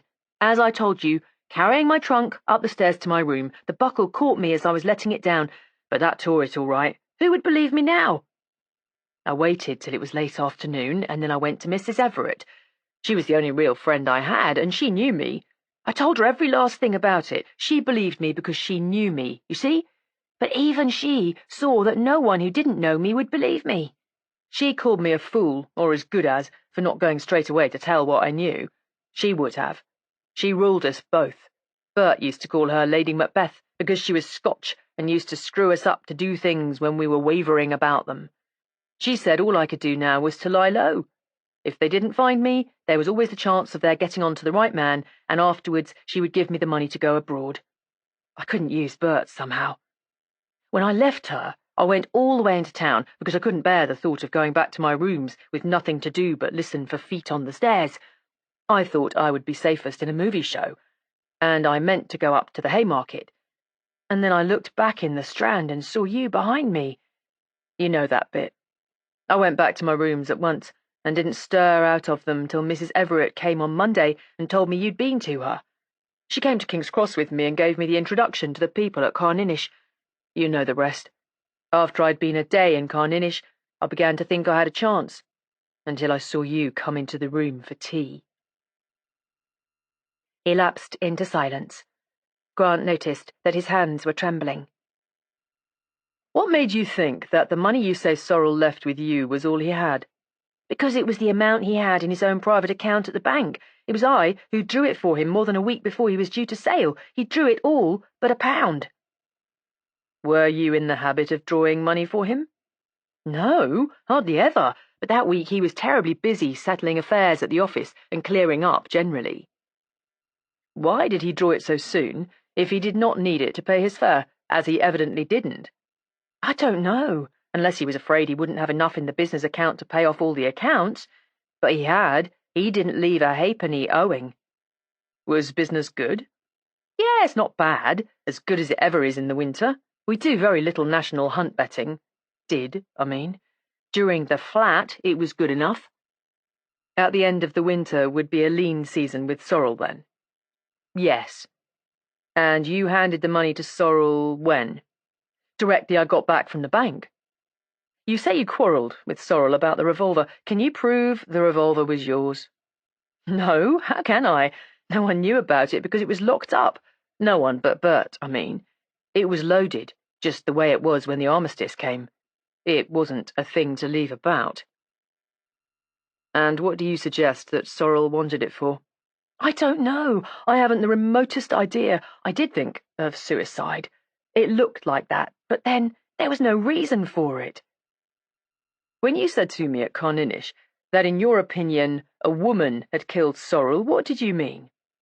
Well, you see, I knew all Bert's men friends, and he didn't have any girl ones. I mean, girls that are more than acquaintances. But I always thought there might have been a woman before I knew him. He was very quiet about the things he cared about, and he wouldn't have told me in any case. I have seen him sometimes get letters in a woman's handwriting, but he never remarked about them, and Bert wasn't the kind you teased about that sort of thing. Has a letter of that sort arrived for him lately, within the past 6 months, say? Lamont thought for a while, and said yes, he thought so. What kind of writing? Biggish, with very round letters. You have read the description of the dagger that killed Sorrel. Have you ever handled one like it? I not only never handled one, but I never saw one. Have you any suggestions as to who or what this hypothetical woman might have been? No. Do you mean to say that you were this man's intimate friend for years, actually lived with him for 4 years, and yet know nothing of his past? I know quite a lot about his past, but not that. You didn't know Bert, or you wouldn't expect him to tell me. He wasn't secretive in ordinary things, only in special things. Why was he going to America? I don't know. I told you I thought he hadn't been happy lately. He never was exactly bubbling over, but lately, well, it's been more of an atmosphere than anything you could give a name to. Was he going alone? Yes. Not with a woman? Certainly not, said Lamont sharply, as if Grant had insulted him or his friend. How do you know? Lamont hunted round in his mind, evidently at a loss. He was quite obviously facing the possibility for the first time that his friend had intended to go abroad with someone and had not told him. Grant could see him considering the proposition and rejecting it. I don't know how I know, but I do know. He would have told me that. Then you deny having any knowledge as to how Sorrel met his end? I do. Don't you think, if I had any knowledge, I'd tell you all I knew? I expect you would, said Grant. The very vagueness of your suspicions is a bad feature in your line of defence. He asked the constable to read out what he had written, and Lamont agreed that it coincided with what he had said, and signed each page with a none too steady hand. As he signed the last, he said, I'm feeling rotten. Can I lie down now? Grant gave him a draught which he had cadged from the doctor, and in 15 minutes the prisoner was sleeping the sleep of utter exhaustion, while his captor stayed awake and thought the statement over. It was an extraordinarily plausible one. It fitted and dovetailed beautifully. Except for its fundamental improbability, it was difficult to fault it. The man had had an explanation for everything. Times and places, even motives, fitted. His account of his supposed emotions from the discovery of the loss of the revolver onwards was a triumph of verisimilitude. Was it possible, even remotely possible, that the man's statement was true? Was this that 1000th case where circumstantial evidence, complete in every particular, was merely a series of accidents, completely unrelated and lying colossally in consequence? But then, the thinness of the man's story, that fundamental improbability. After all, he had had nearly a fortnight to carve out his explanation, plane it, polish it, and make it fit in every particular. It would be a poor wit that would not achieve a tolerably acceptable tale with life itself at stake. That there was no one to check the truth or otherwise of the vital points was at once his misfortune and his advantage. It occurred to Grant that the only way to check Lamont's explanation was to unearth Sorrel's story, for story Grant felt there must be. If he could discover that Sorrel really intended suicide, it would go far to substantiate Lamont's story of the purloined revolver and the gift of money. And there Grant pulled himself up. Substantiate Lamont's story? Was there a possibility of such a thing coming to pass? If that was so, his whole case went up in smoke. Lamont was not guilty, and he had arrested the wrong man. But was there, within the bounds of possibility, a coincidence which would put in one theatre queue 2 men, both left-handed, both scarred on a finger of that hand, and both acquaintances of the dead man, and therefore his potential murderers? He refused to believe it. It was not the credibility of the man's tale that had thrown dust in his eyes, but the extraordinary credibility of the manner of telling it. And what was that but plausibility? His mind continued to go round and round the thing. In the man's favour, there he was again, was the fact that the fingerprints on the revolver and those on the letter containing the money were the same. If the prints he had sent from Carninish proved to be the same as these, then the man's story was true to that extent. The tale of Sorrel's letters from a feminine source could be checked by application to Mrs. Everett. Mrs. Everett evidently believed Lamont innocent and had gone to considerable lengths in support of her conviction. But then she was prejudiced, and therefore not a competent judge. Supposing, then, that the man's tale was a concocted one, what combination of circumstances would explain his murdering Sorrel? Was it possible that he had resented his friend's departure without offering to help him so much that he could commit murder for it? But he had Sorrel's money in his possession. If he had obtained that money before Sorrel died, he would have no reason for killing him, and if he had not, then the money would have been found in Sorrel's possession. Or, suppose he had obtained the money by stealing his friend's pocketbook during that afternoon. He would still have no urge to murder, and there would have been every reason to keep away from the queue. The more Grant thought of it, the more impossible it became to invent a really good theory as to why Lamont should have murdered Sorrel. Most of all in his favour was that he should have come to so public a place as a theatre cue to expostulate with his friend about something. It was not a usual preliminary to intended murder. But perhaps the murder had not been intended. Lamont did not give the impression of a man who would intend murder for very long at a time. Had the quarrel been not over the revolver at all, but about something more bitter? Was there a woman in the case after all, for instance? For no reason, Grant had a momentary recollection of Lamont's face when the Dinmont girl had gone out of the room as if he was not there, and the tones of his voice when he was telling of Sorrel's suspected romance, and he dismissed that theory. But about business, Lamont had evidently felt his comparative poverty very keenly, and had resented his friend's lack of sympathy. Was his fed up a euphemism for a smouldering resentment that had blazed into hatred? But after having had £223, no, of course, he didn't know about that until afterwards. That might have been true, that tale of the packet, and he had taken it for granted that it contained the expected watch. After all, one does not expect to be handed £223 by a departing friend whose whole fortune it is. That was possible to the point of probability. He had said goodbye, and afterwards, but what did he argue about? If he had come back to stab Sorrel, he would not have called attention to himself. And what had Sorrel intended to do? If Lamont's story were true, then the only explanation of Sorrel's conduct was intended suicide. The more Grant thought, the more certain he became that only light on Sorrel's history would elucidate the problem and prove Lamont's guilt, or, incredible, innocence. His first business when he was back in town would be to do what he had neglected in his hurry to get Lamont, find Sorrel's luggage and go through it, and if that yielded nothing, he would see Mrs. Everett again. He would like to meet Mrs. Everett once more. He took a last look at the calmly sleeping Lamont, and said a last word to the stolidly wakeful constable, and composed himself to sleep, worried but filled with resolution. This business was not going to be left where it was. Chapter 15. The Brooch.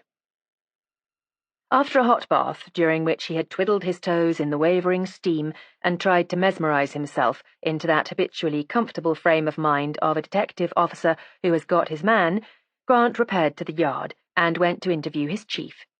When he came into the great man's presence, Barker was complimentary. "Congratulations, Grant," he said. "That was very smart work altogether." And he asked for details of the capture, which Grant had not of course included in his official report, and Grant provided him with a vivid sketch of the 3 days at Carninish. The superintendent was highly amused. "Well done," he said. "Rather you than me. Careering across bogs was never a sport of mine. It seems you were the right man in the right place this time, Grant." Yes, said Grant, unenthusiastically. "You don't let your emotions run away with you, do you?" said Barker, grinning at his unsmiling face. "Well, it's been luck, mostly, and I made one bad break." "What was that?" "I found out that Sorrel had really intended to go to America, at least that he had booked a berth, and I forgot that his belongings would be lying at a terminus waiting to be examined." "That doesn't sound a very vital mistake to me. You knew who the man was and who his friends were. What more could you find out that would help you to Lamont?" "Nothing about Lamont. It was because I was so hard on Lamont's trail that I forgot about the luggage. But I want to know more about Sorrel. To tell you the truth," he added in a sudden burst, "I'm not very happy about this case." Barker's jaw dropped just a little. "What's wrong?" he said. "It's the clearest case the Yard has had for some time." "Yes, on the surface, but if you dig a bit, there seems to be more than meets the eye." "What do you mean? That there was more than one in it?" "No, I mean that there's just the barest possibility that we've got the wrong one." For a little there was silence. "Grant," said Barker at last, "I never knew you lose your nerve before. You need a holiday. I don't think scooting across moors can be good for you. Perhaps the jogging movement is addling to the brain. You certainly have lost your critical faculty." Grant could find nothing to say except, "Well, here's the statement he gave us last night." and he handed it over. While Barker was reading it, he crossed to the window, gazed at the patch of green and the river in the sun, and wondered if he were making a complete fool of himself to be worrying when he had a good case. Well, fool or no fool, he would go along to Waterloo as soon as his chief had finished with him and see what he could pick up there.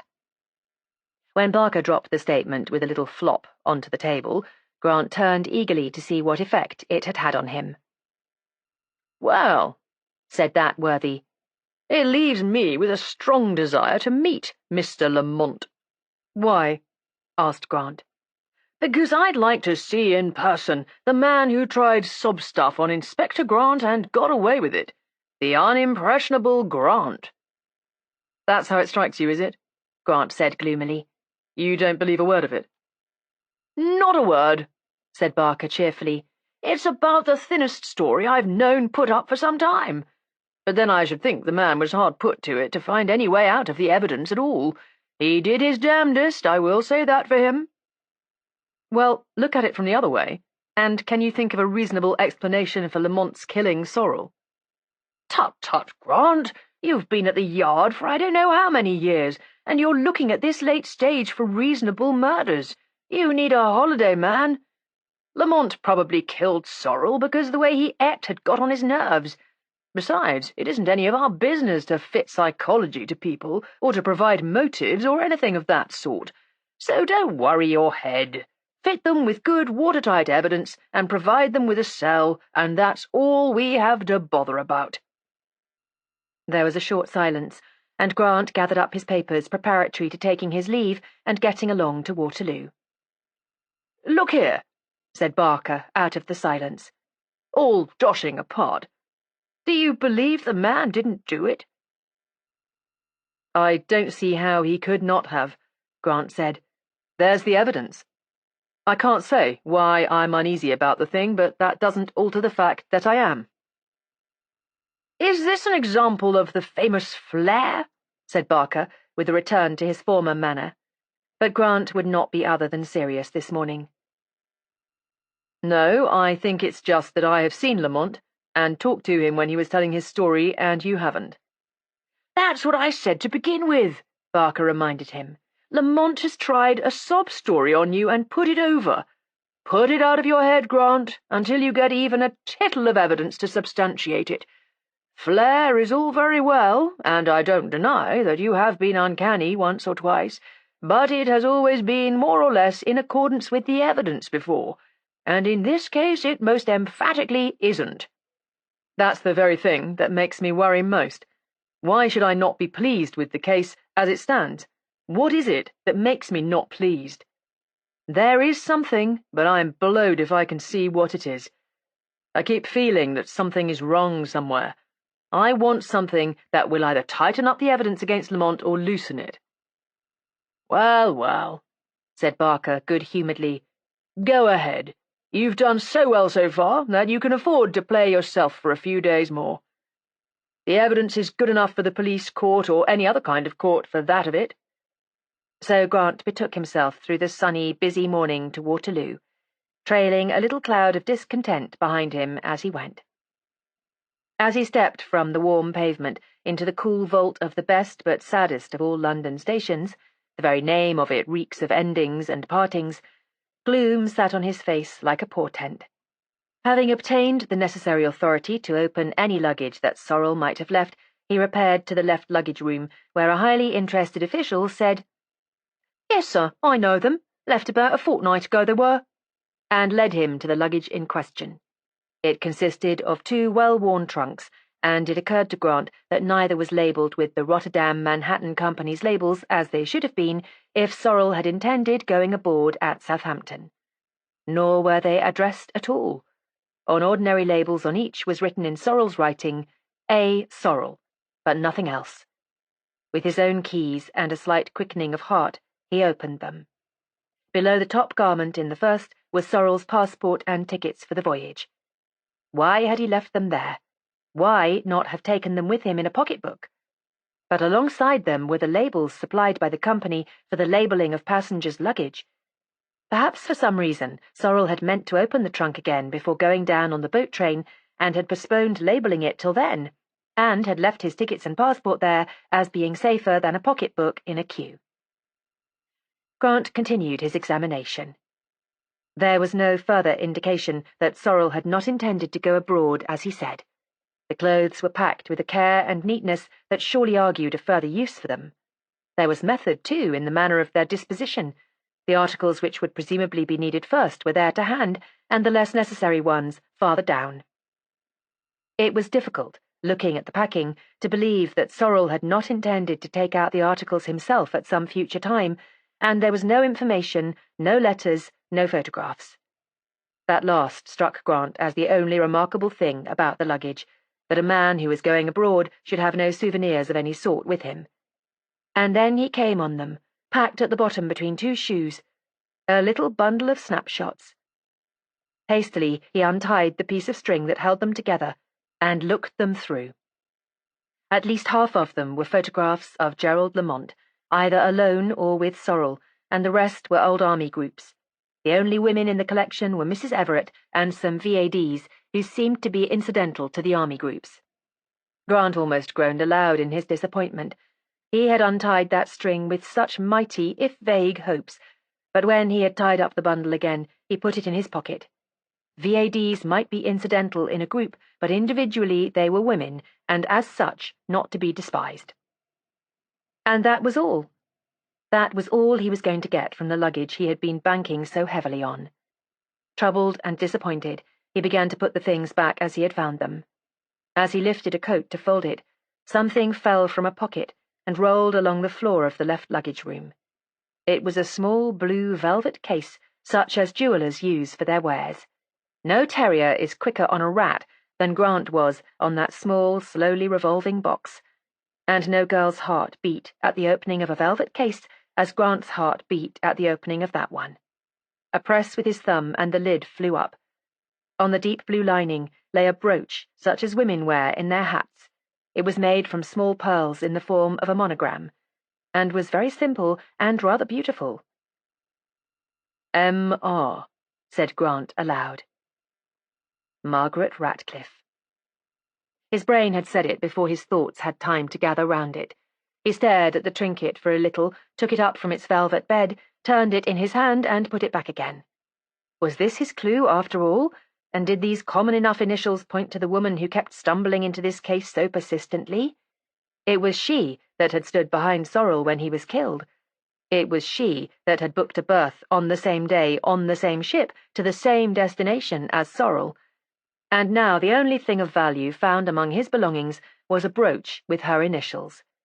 He examined it again. It did not look the kind of thing that is sold by the dozen, and the name on the box was not that of a firm usually patronized by impecunious young bookmakers. It was that of a Bond Street firm of good reputation, with wares corresponding in price. He thought that, on the whole, his best step would be to go and see Messrs. Gallio and Stein. He locked up the trunks, put the brooch in his pocket with the snapshots, and departed from Waterloo. As he mounted the stairs of a bus, he remembered that Lamont had said that the notes he had been given by Sorrel had been wrapped in white paper such as jewellers use. One more good mark for Lamont. But if Sorrel were going abroad in the company of, or because of, Margaret Ratcliffe, why should he hand over such a sum to Lamont? Mrs. Ratcliffe had money of her own, Simpson had reported, but no man started out to live on the woman he was eloping with, even if he was sorry to leave his friend in comparative poverty. The business of Messrs. Gallio and Stein is conducted in a small and rather dark shop in Old Bond Street, and Grant found but one assistant visible. As soon as Grant opened the blue box, the man recognized the brooch. It was he that had dealt with the customer about it. No, they did not have them in stock.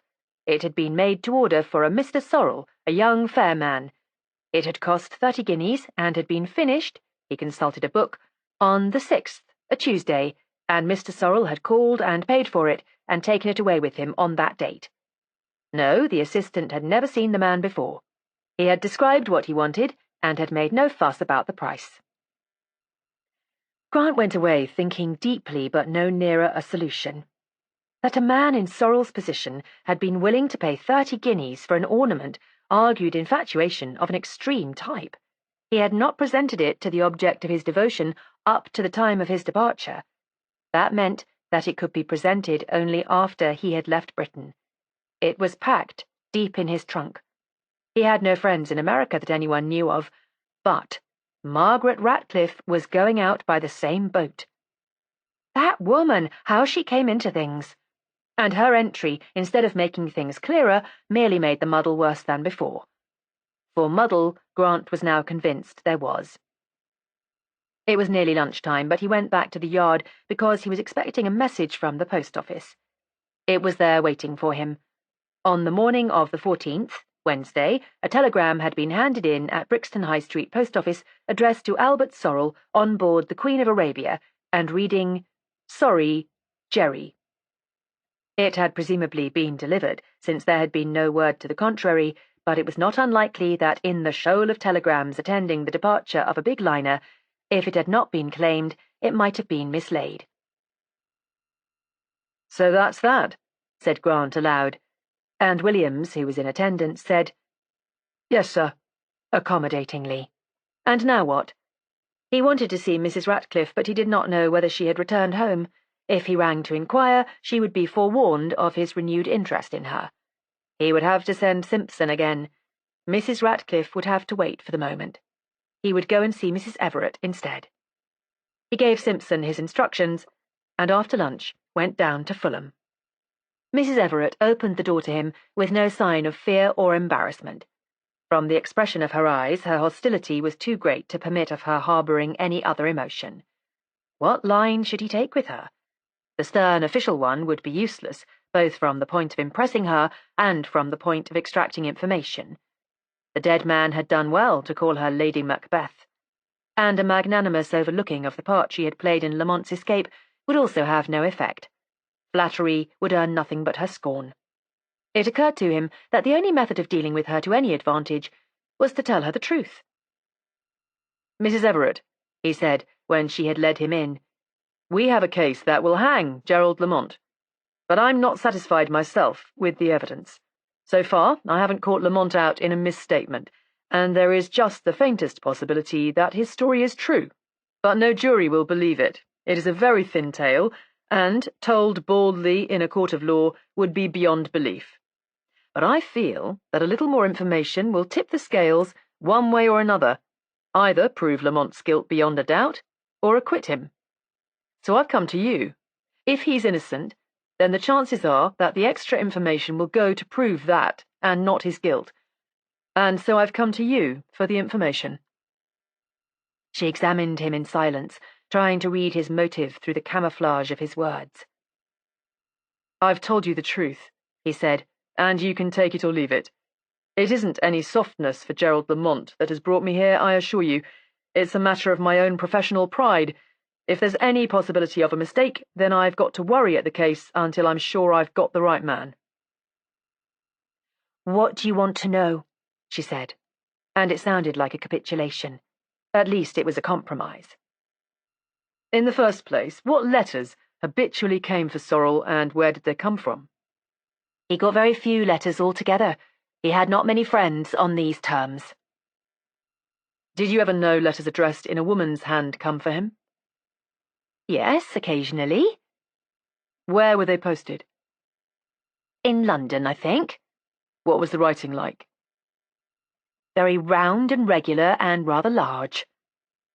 "Do you know who the woman was?" "No." "How long had the letters been coming for him?" "Oh, for years. I don't remember how long." "And in all these years you never found out who his correspondent was?" "No." "Did no woman ever come to see him here?" "No." "How often did the letters come?" "Oh, not often. About once in 6 weeks, perhaps, or a little oftener." "Lamont has said that Sorrel was secretive. Is that so?" "No, not secretive, but he was jealous. I mean, jealous of the things he liked. When he cared very much about a thing, he would hug it to himself, if you know what I mean." "Did the arrival of the letters make any difference to him, make him pleased or otherwise?" "No, he didn't show any feeling that way. He was very quiet, you know." "Tell me," said Grant, and produced the velvet case. Have you ever seen that before? He snapped it open to her gaze. M.R., she said slowly, just as Grant had done. No, I never saw it before. What has that got to do with Bertie? That was found in the pocket of a coat in Sorrel's trunk. She put her worn hand out for it, looked at it with curiosity, and gave it back to him. Can you suggest any reason why Sorrel should commit suicide? No, I can't, but I can tell you that about a week before he left here, a small parcel came by post for him. It was waiting for him when he came home one evening. He came home that night before Jerry, Mr. Lamont.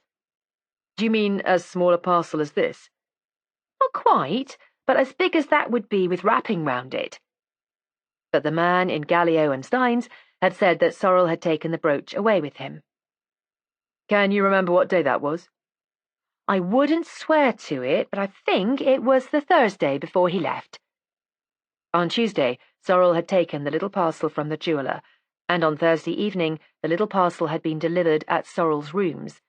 The inference was obvious. The woman had refused his offering. What was the writing on the parcel like? It was addressed only on the label, and the address was printed. Did Sorrel show any emotion on opening it? I wasn't there when he opened it. Then afterwards? No, I don't think so. He was very quiet. But then he was always quiet. I see. When did Lamont come and tell you what had happened? On Saturday. You knew before then that the man in the queue was Sorrel? No, the description of the man wasn't published in full until Thursday, and I naturally thought that Bert had sailed on Wednesday. I knew that Jerry would have been with him up to the last minute, so I didn't worry. It was only when I saw the description of the man the police wanted that I put the two descriptions together and began to wonder. That was on Saturday. And what did you think then? I thought, as I think now, that there was a very bad mistake somewhere. Will you tell me what Lamont told you? He has made a statement to us already. She hesitated a moment and then said, Well, I can't see that things can be worse than they are, and told him the story Lamont had told her. To the smallest detail, it coincided with what he had told Grant and the constable in the train coming south. And you didn't find anything fishy in such a story? I don't know that I would have believed the story from a stranger. She was extraordinarily like her niece at that moment, the inspector thought. But, you see, I know Jerry Lamont. But you knew Sorrel very much longer, and didn't know the things that mattered in his life. Yes, but that was Bertie. Length of time has nothing to do with it. I heard about everything that happened to Jerry, girls included. Well, thank you for telling me all you did, Grant said as he stood up. If nothing you have said helps Lamont very much, at least it doesn't incriminate him any further. Did you ever have any reason to think that Sorrel wasn't going to America at all? Do you mean that he was going somewhere else? No, I mean that if he contemplated suicide, his going to America might have been an elaborate blind. I certainly don't think that. I'm sure he intended to go to America. Grant thanked her again and went back to the yard. From Simpson he learned that Mrs. Ratcliffe and her sister were still at Eastbourne, and there was no word of their return. Does Mr. Ratcliffe go up and down to Eastbourne, then? No, Mr. Ratcliffe had been down only once since they were there. And then he didn't stay the night. Did you find out what the quarrel was about? No, the maid apparently had not known. From the secret amusement that radiated from Simpson's freckled face, Grant deduced that the interview with the Ratcliffe maid had been more amusing than informative, and he dismissed him dolefully. He would have to go down to Eastbourne and see Mrs. Ratcliffe, accidentally. But tomorrow he would have to attend the Lamont case at the police court. It would be a purely formal occasion, but he would have to be there. There was no time to go down to Eastbourne tonight and get back with any hope of obtaining the casual kind of meeting with Mrs. Ratcliffe that he contemplated. But if the case was over quickly tomorrow, he would go straight down there. He wished duty did not call him to the court. That was routine, and the visit to Mrs. Ratcliffe was not. It was a hunt, a sporting chance, a gamble. He wanted so badly to see what Margaret Ratcliffe's face would look like when he showed her the monogrammed brooch. Chapter 16. Miss Denmont Assists. Galbridge Police Court is at no time a cheerful building. It has the mouldering atmosphere of a mausoleum combined with the disinfected and artificial cheerfulness of a hospital, the barrenness of a schoolroom, the stuffiness of a tube, and the ugliness of a meeting house. Grant knew it well, and he never entered it without an unconscious groan, not for the sorrows that hung about it like invisible webs, but for his own sorrow in having to pass a morning in such surroundings. It was on occasions such as a morning in Galbridge Police Court that he was wont to refer to his profession as a dog's life. And today he was in a bad mood. He found himself looking with a jaundiced eye on the rank and file of the force as represented by those on duty in the court, on the hearty and self-sufficient magistrate, on the loafers on the public benches. Conscious of his nauseated mental condition, he hunted round, as usual, for the reason with a view of banishing it, and after a little cogitation ran it to earth. He was unhappy about giving his evidence. At the bottom of his heart he wanted to say, "Wait a bit, there's something here that I don't understand. Just wait till I find out a little more." But, being a police inspector with perfectly good evidence and the countenance of his superiors, he could not do that. He could not qualify what he had to say with any remarks of that sort.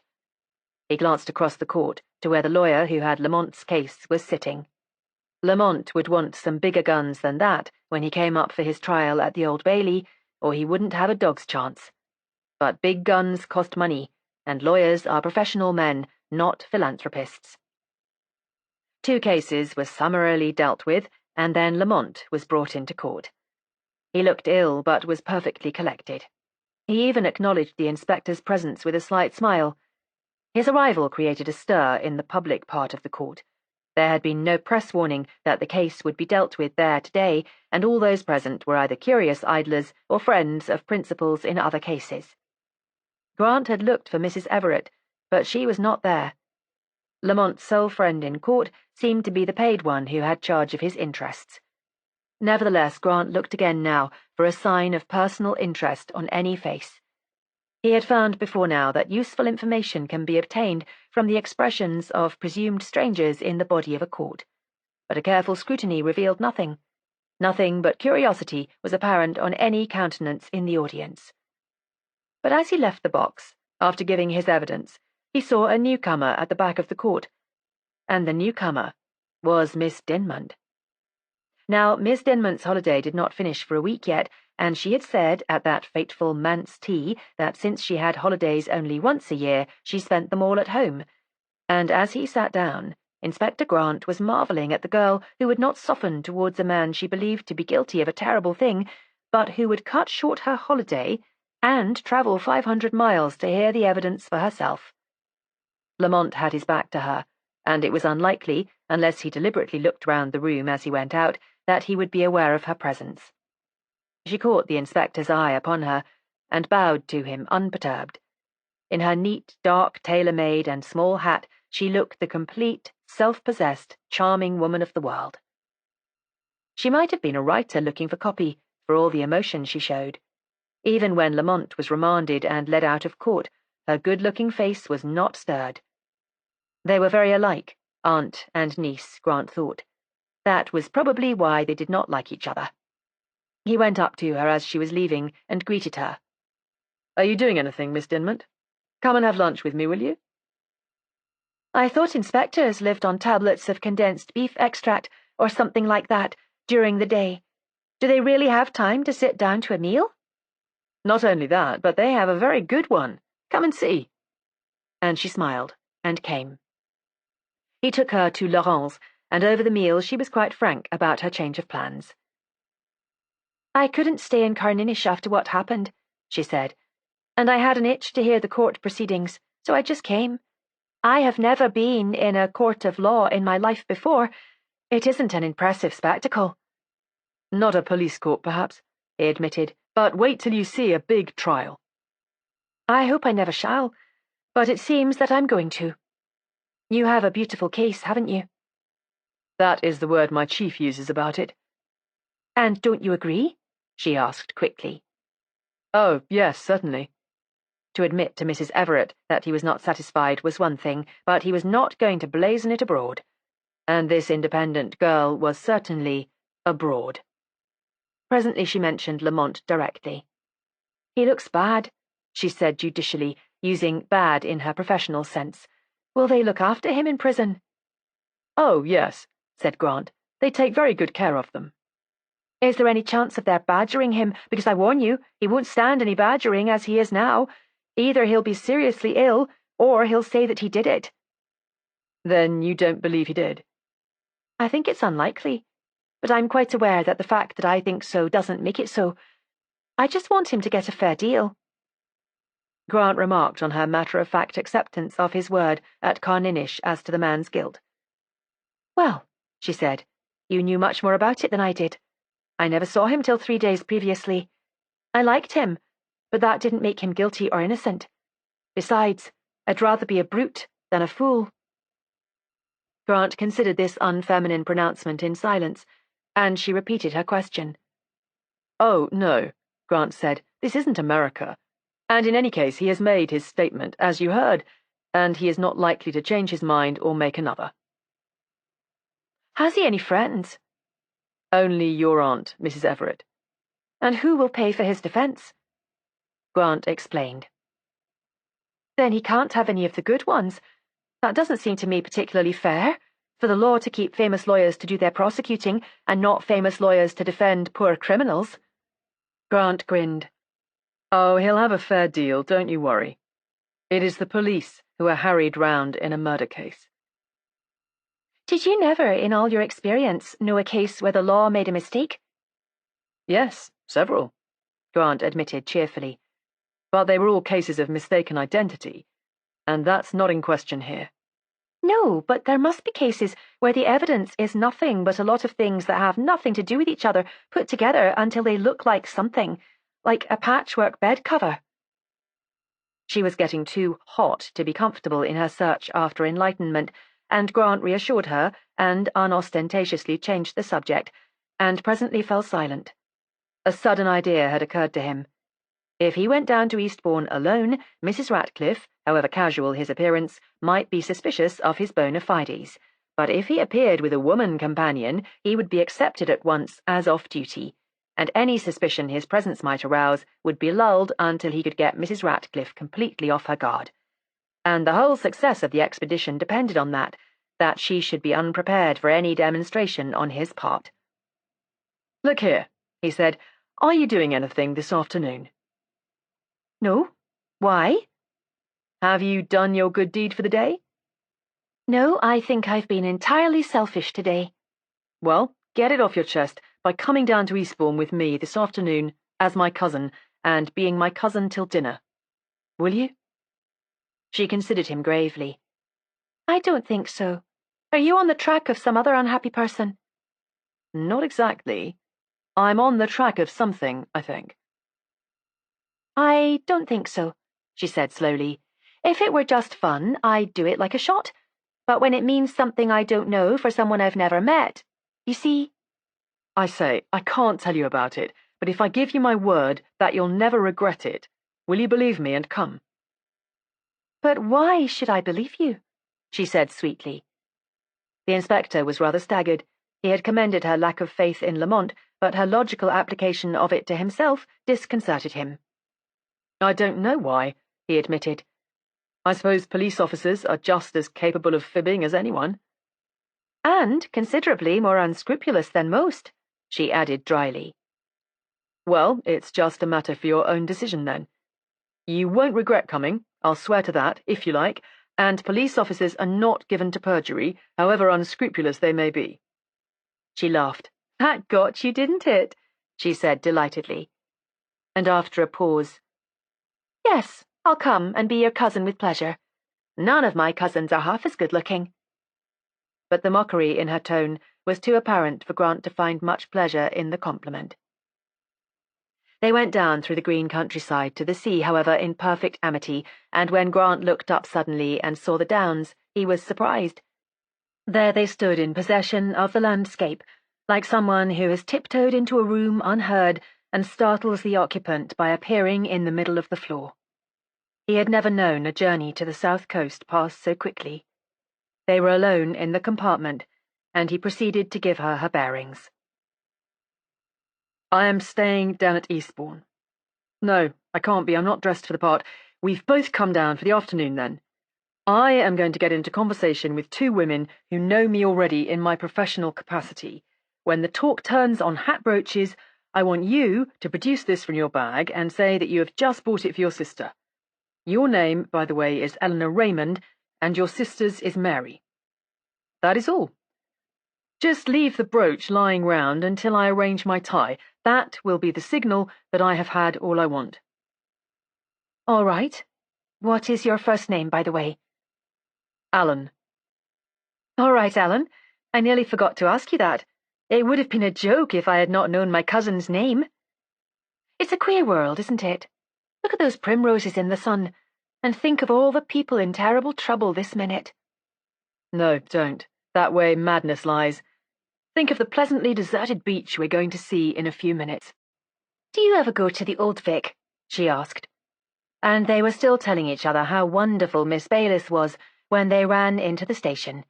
And Grant said, "Come on, Eleanor," and grabbing her by the arm, picked her from the carriage like a small boy impatient to try a spade on the sands. The beach, as Grant had prophesied, was in that pleasantly deserted condition that makes the South Coast resorts so attractive out of the season. It was sunny and very warm, and a few groups lay about on the shingle, basking in the sun in an aristocratic isolation unknown to summer visitors. "We'll go along the front and come back along the beach," Grant said. "They are bound to be out on a day like this."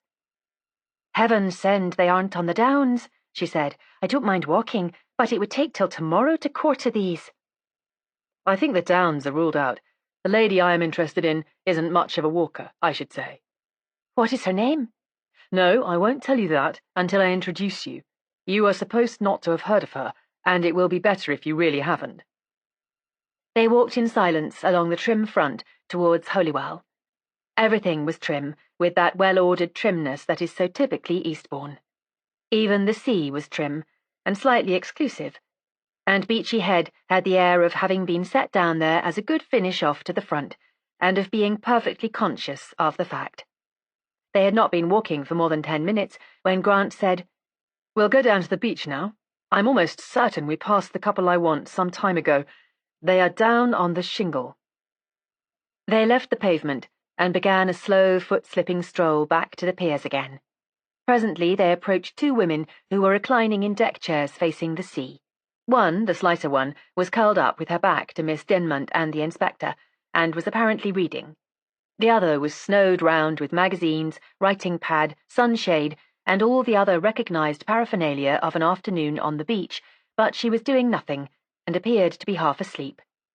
As they came abreast of the chairs, the inspector let his glance fall casually on them, and then stopped. "Why, Mrs. Ratcliffe," he said, "are you down here recuperating? What glorious weather!" Mrs. Ratcliffe, after one startled glance, welcomed him. "You remember my sister, Miss Lethbridge?" Grant shook hands and said, "I don't think you know my cousin." But the gods were good to Grant that day. Before he could commit himself, Miss Lethbridge said in her pleasant drawl, "Good heavens, if it isn't Dandy Dinmont! How are you, my dear woman?" "Do you know each other, then?" asked Grant, feeling like a man who has opened his eyes to find that one more step would have taken him over a precipice. "Rather," said Miss Lethbridge. "I had my appendicitis in a room at St. Michael's, and Dandy Dinmont held my head and my hand alternately. And she held them very well, I will say that for her. Shake hands with Miss Dinmont, Meg, my sister, Mrs. Ratcliffe. Who'd have thought you had cousins in the force?" "I suppose you are recuperating too, Inspector," Mrs. Ratcliffe said. "You could call it that, I suppose," the inspector said.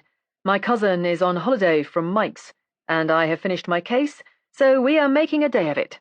"Well, it isn't tea-time yet," said Miss Lethbridge. "Sit down and talk to us for a little. I haven't seen Dandy for ages." "You'll be glad to have that awful case off your hands, Inspector," her sister said, as they subsided on the shingle. She spoke as though the murder had been just as much of an event in Grant's life as it had been in hers, but the inspector let it pass, and presently the talk veered away from the murder and went via health, restaurants, hotels, and food to dress or the lack of it. "I love your hat brooch," said Miss Dinmont idly to her friend. "I can think of nothing but hat brooches this afternoon, because we've just been buying one for a mutual cousin who is getting married. You know, like getting a new coat and seeing people's coats as you never saw them before. I have it here somewhere." She reached for her bag without altering her reclining position and rummaged in it until she produced the blue velvet box. "What do you think of it?" She opened it and extended it to them.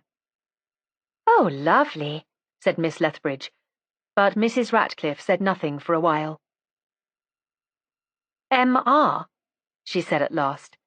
"Why, the initials are the same as mine. What is your cousin's name?" "Mary Raymond." "Sounds like a goody-goody heroine out of a book," remarked Miss Lethbridge. "Is she goody?" "No, not particularly, though she's marrying an awful stodge." "You like it, then?" "Rather," said Miss Lethbridge. "Beautiful," said her sister. "May I have a look at it?" She took the case in her hands, examined the brooch back and front, and handed it back. "Beautiful," she said again. "And most uncommon. Can you get them ready-made, so to speak?" Grant's infinitesimal shake of the head answered Miss Dinmont's cry for help.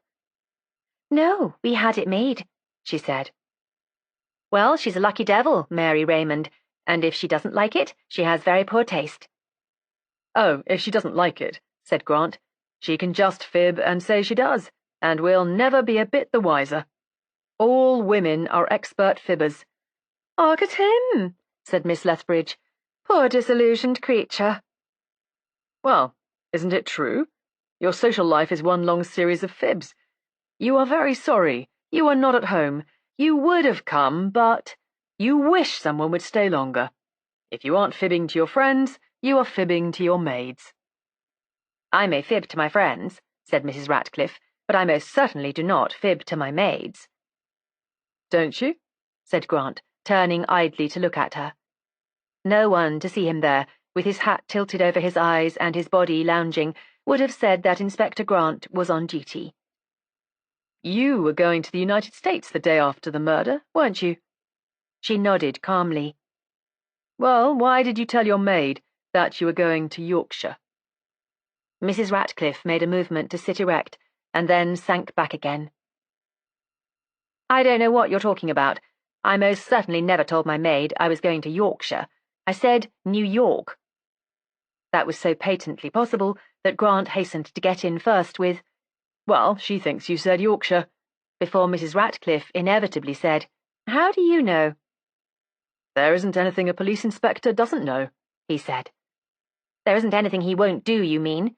she said angrily. "Have you been walking out with Annie?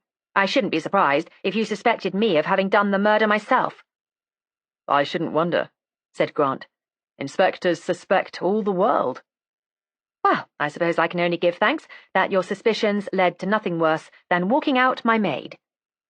Grant caught Miss Dinmont's eyes on him under the short brim of her hat, and there was a new expression in them.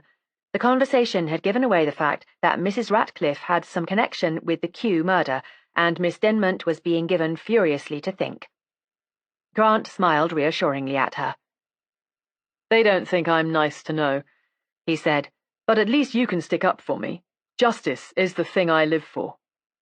Surely she must see, if she thought about it, that his inquiries in this direction could not be very incriminating to Lamont.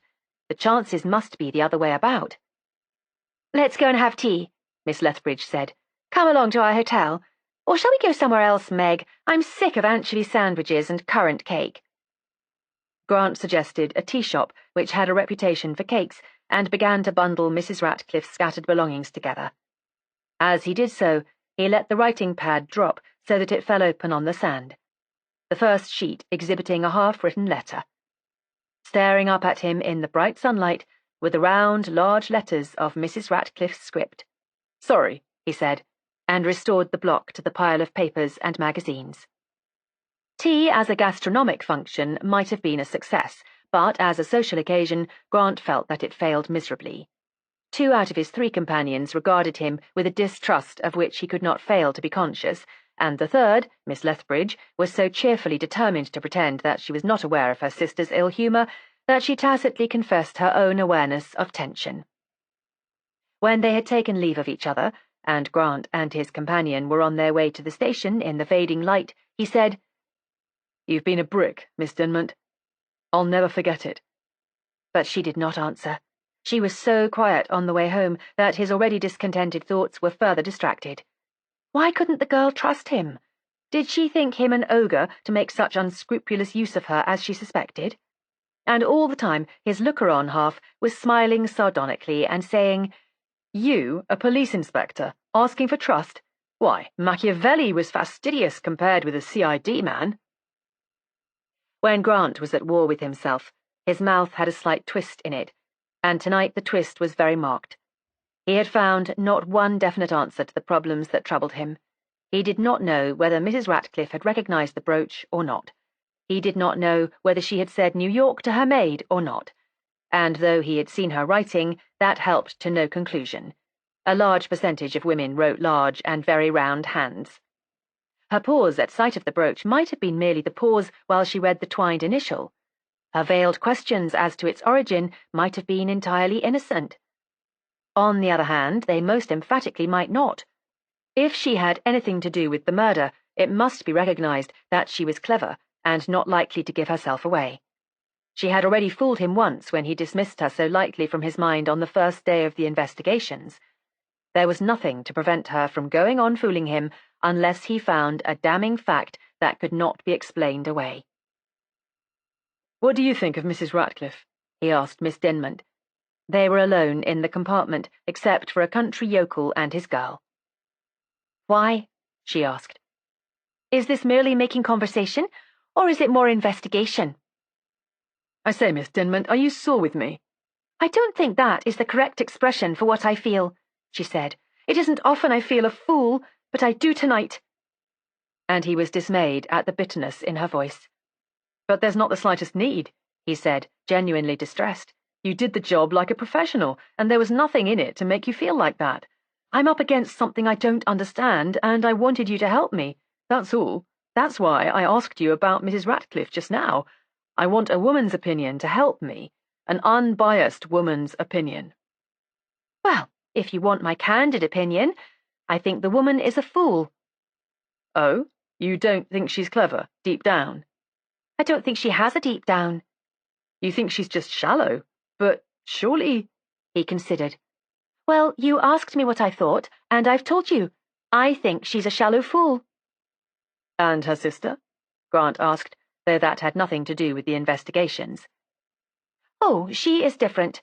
She has any amount of brain and personality, though you mightn't think so." "Would you say that Mrs. Ratcliffe would commit a murder?" "No, certainly not." "Why not?"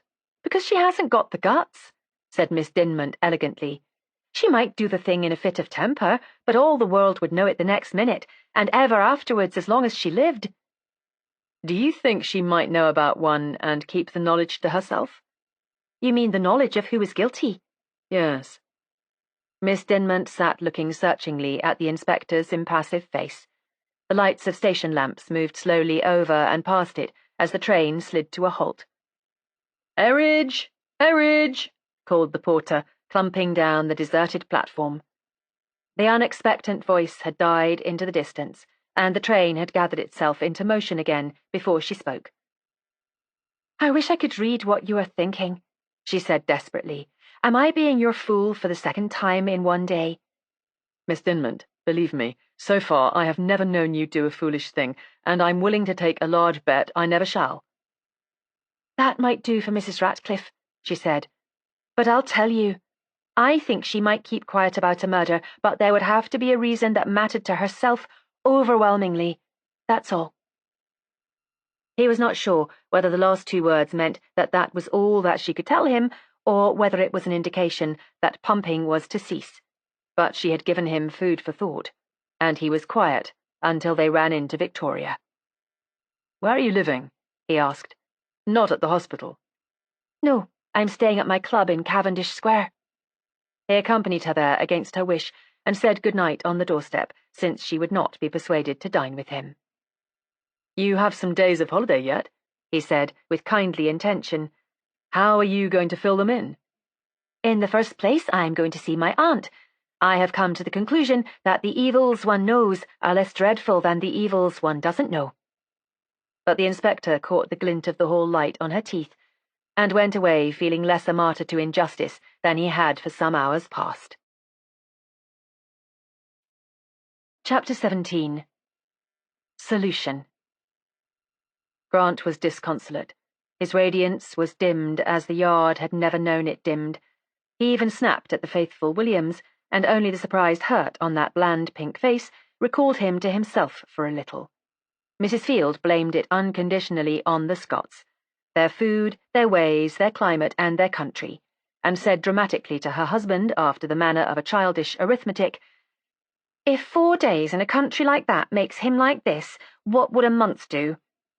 That was on the occasion when she was exhibiting to her better half the torn and muddy tweeds that Grant had brought back with him from his foray in the hills, but she made no secret of her beliefs and her prejudices, and Grant suffered her as mildly as his worried soul would permit. Back in the everyday routine and clearing up arrears of work, he would stop and ask himself, what had he left undone? What possible avenue of exploration had he left untravelled? He tried deliberately to stop himself from further questioning, to accept the general theory that the police case was too good to be other than true, to subscribe to Barker's opinion that he had nerves and needed a holiday. But it was no use. The feeling that there was something wrong somewhere always flowed back the minute he stopped bullying himself. If anything, the conviction grew as the slow, unproductive, tedious days passed, and he would go back in his mind to that first day, little more than a fortnight ago, when he had viewed an unknown body, and go over the case again from there. Had he missed a point somewhere? There was the knife that had proved so barren a clue, an individual thing to be so unproductive. Yet no one had claimed to have seen or owned one like it. All it had done was to provide the scar on the murderer's hand, a piece of evidence conclusive only when allied with much more. There was this, there was that, there was the other, but all of them stood the strain of pulling apart and remained in their separate entities what they had been in the pattern of the whole, and Grant was left, as before, with the belief so strong and so unreasonable that it amounted to superstition that the monogrammed brooch in Sorrel's pocket was the key to the whole mystery, that it was shouting its tale at them, only they could not hear. It lay in his desk with the knife now, and the consciousness of it was with him continually. When he had nothing to do for the moment, he would take both it and the knife from the drawer and sit there, mooning over them, as the sympathetic Williams reported to his subordinate. They were becoming a fetish with him. There was some connection between the two, between the offering that Sorrel had made to a woman and the knife that had killed him. He felt that as strongly and distinctly as he felt the sunlight that warmed his hands as he played with the objects on the table. And yet both his own reason and that of others laughed at the idea. What had the brooch to do with the affair? Gerald Lamont had killed Sorrel with a small Italian knife. His grandmother had been Italian, and if he hadn't inherited the knife, he had probably inherited the will to use one, after a quarrel in a queue. On his own showing, he resented Sorrel's departure from Britain, leaving him jobless and more or less penniless. Sorrel had had the money to pay for his passage, but had not offered it. And on his own showing, he had not known that Sorrel had given him any money until 2 days after the murder. Where did a pearl monogrammed brooch come into that? The little silver and enamel knife was a pièce de résistance in the case, a prince of exhibits. It would be photographed, paragraphed, and discussed in every house in England, and the little crack on its boss handle would hang a man. And all the time, that pearl brooch, which would not appear in the case at all, glowed a silent and complete refutal of all their puny theories. It was utterly ridiculous. Grant hated the sight of the thing. And yet he went back again and again to it, as a man does to a mocking mistress. He tried shutting his eyes, his favourite resort in a difficulty, and either distracted himself with amusement or buried himself in work for long periods at a time. But always when he opened his eyes again, it was the brooch he saw. That had never happened before, that he had opened his eyes again and seen no new angle in a case. It was borne in on him that either he was obsessed, or he had reached the last angle in the case, the vital one, and that it told him nothing. It was there for him to read, and he did not know how to. Suppose, he would think, just suppose, that the murder was an emissary's work after all, and not the result of the quarrel in the queue. What type of person would an emissary be? Not one of those nearest the murdered man, certainly. But no one else had had access to the queue except the policeman, the doorkeeper, and Lamont. Or had there been another who had made his escape unnoticed? Raoul Lagarde had gone, and Lamont had gone, without attracting notice, the one because the queue was self-absorbed, the other because it was absorbed in the murder. Was it possible that there had been still another? He reminded himself how indifferent to their surroundings the various witnesses had proved themselves to have been. Not one of them had been able to give an adequate account of the people who had stood next them, with the exception of Raoul Lagarde, who was more critical because he was a stranger to England, and an English crowd was still an entertainment to him. To the others, it had been no entertainment, and they had not bothered about their neighbours. They had had all the self-absorption of Londoners and habitual queue-goers. It was still possible that someone else had got away without being remembered. And if that was so, what chance was there now of his being captured? What possible clue had they? The brooch, said his other self. The brooch. On Friday, Lamont was again brought up at Gowbridge Police Court, and his counsel protested, as Grant had foreseen, about the statement that had been taken from Lamont. Grant had expected him to protest as a matter of form, but it was evident that he was protesting from conviction. He had become aware of the use the Crown might make of Lamont's admission that he had resented Sorrel's departure. The magistrate said that he could see no evidence of coercion on the part of the police. The prisoner had been evidently not only willing but anxious to make a statement. But Lamont's counsel pointed out that his client had been in no mental or physical condition to make such an important statement. He was barely recovered from a bad concussion. He was not in a fit state to... And so the wordy, futile argument went on, and the two people whom it most concerned, Grant and Lamont, sat bored and weary, waiting till the spate of words should cease and they could depart, the one to his cell and the other to his work and his ever-present problem. Miss Dinmont was in the now crowded court again, and this time there was no doubt of her graciousness to Grant. Her interview with her aunt seemed to have had the strange effect of softening her in every way, and Grant, remembering Mrs. Everett, marvelled. It was only on the way back to the yard that it occurred to him that her aunt's belief in Lamont had bred in her a hope that had nothing to do with reason or logic, and that it was the hope that had given her that queer, unusual charm that was almost radiance. And Grant swore. She might hope that after all Lamont was not guilty, but what would that avail her if he were convicted? That pearl brooch, what was it saying? Who had had access to the queue? He flung himself into his room and glared out of the window. He would give up the service. He wasn't fit for it. He kept seeing difficulties where others saw none. It was pure proof of incompetence. How Barker must be laughing at him. Well, let him. Barker had about as much imagination as a paving stone. But then he, Grant, had too much of it for the police force. He would resign. There would be at least two people who would be grateful to him, the two men who hankered most after his job. As for this case, he would think no more of it. And even as he made the resolution, he turned from the window to take the brooch from its drawer yet once again, but was interrupted by the entrance of Barker. "Well," said his chief, "I hear they're making a fuss about the statement." "Yes. What good do they think that's going to do them?" "Don't know. Principle, I suppose. And they see a few admissions that we could make use of, I think." "Oh, well, let them wriggle," Barker said. "They can't wriggle out of the evidence. Statement or no statement, we've got them on toast. Still worrying over the business?" "No, I've given it up. After this, I'm going to believe what I see and know, and not what I feel." "Splendid," said Barker. You keep a rein on your imagination, Grant, and you'll be a great man some day. Once in 5 years is often enough to have a flare. If you limit it to that, it's likely to be an asset." And he grinned good-naturedly at his subordinate. A constable appeared in the doorway and said to Grant, "A lady to see you, sir." "Who is it?" "She wouldn't give her name, but she said it was very important." "All right, show her in." Barker made a movement as if to go, but subsided again, and there was silence while the two men waited for the new arrival. Barker was lounging slightly in front of Grant's desk, and Grant was behind it, his left hand caressing the handle of the drawer that sheltered the brooch. Then the door opened, and the constable ushered in the visitor with an official repetition of his announcement. "A lady to see you, sir." It was the fat woman from the queue. "Good afternoon, Mrs. Wallace." Grant recalled her name with an effort. He had not seen her since the inquest. "What can I do for you?"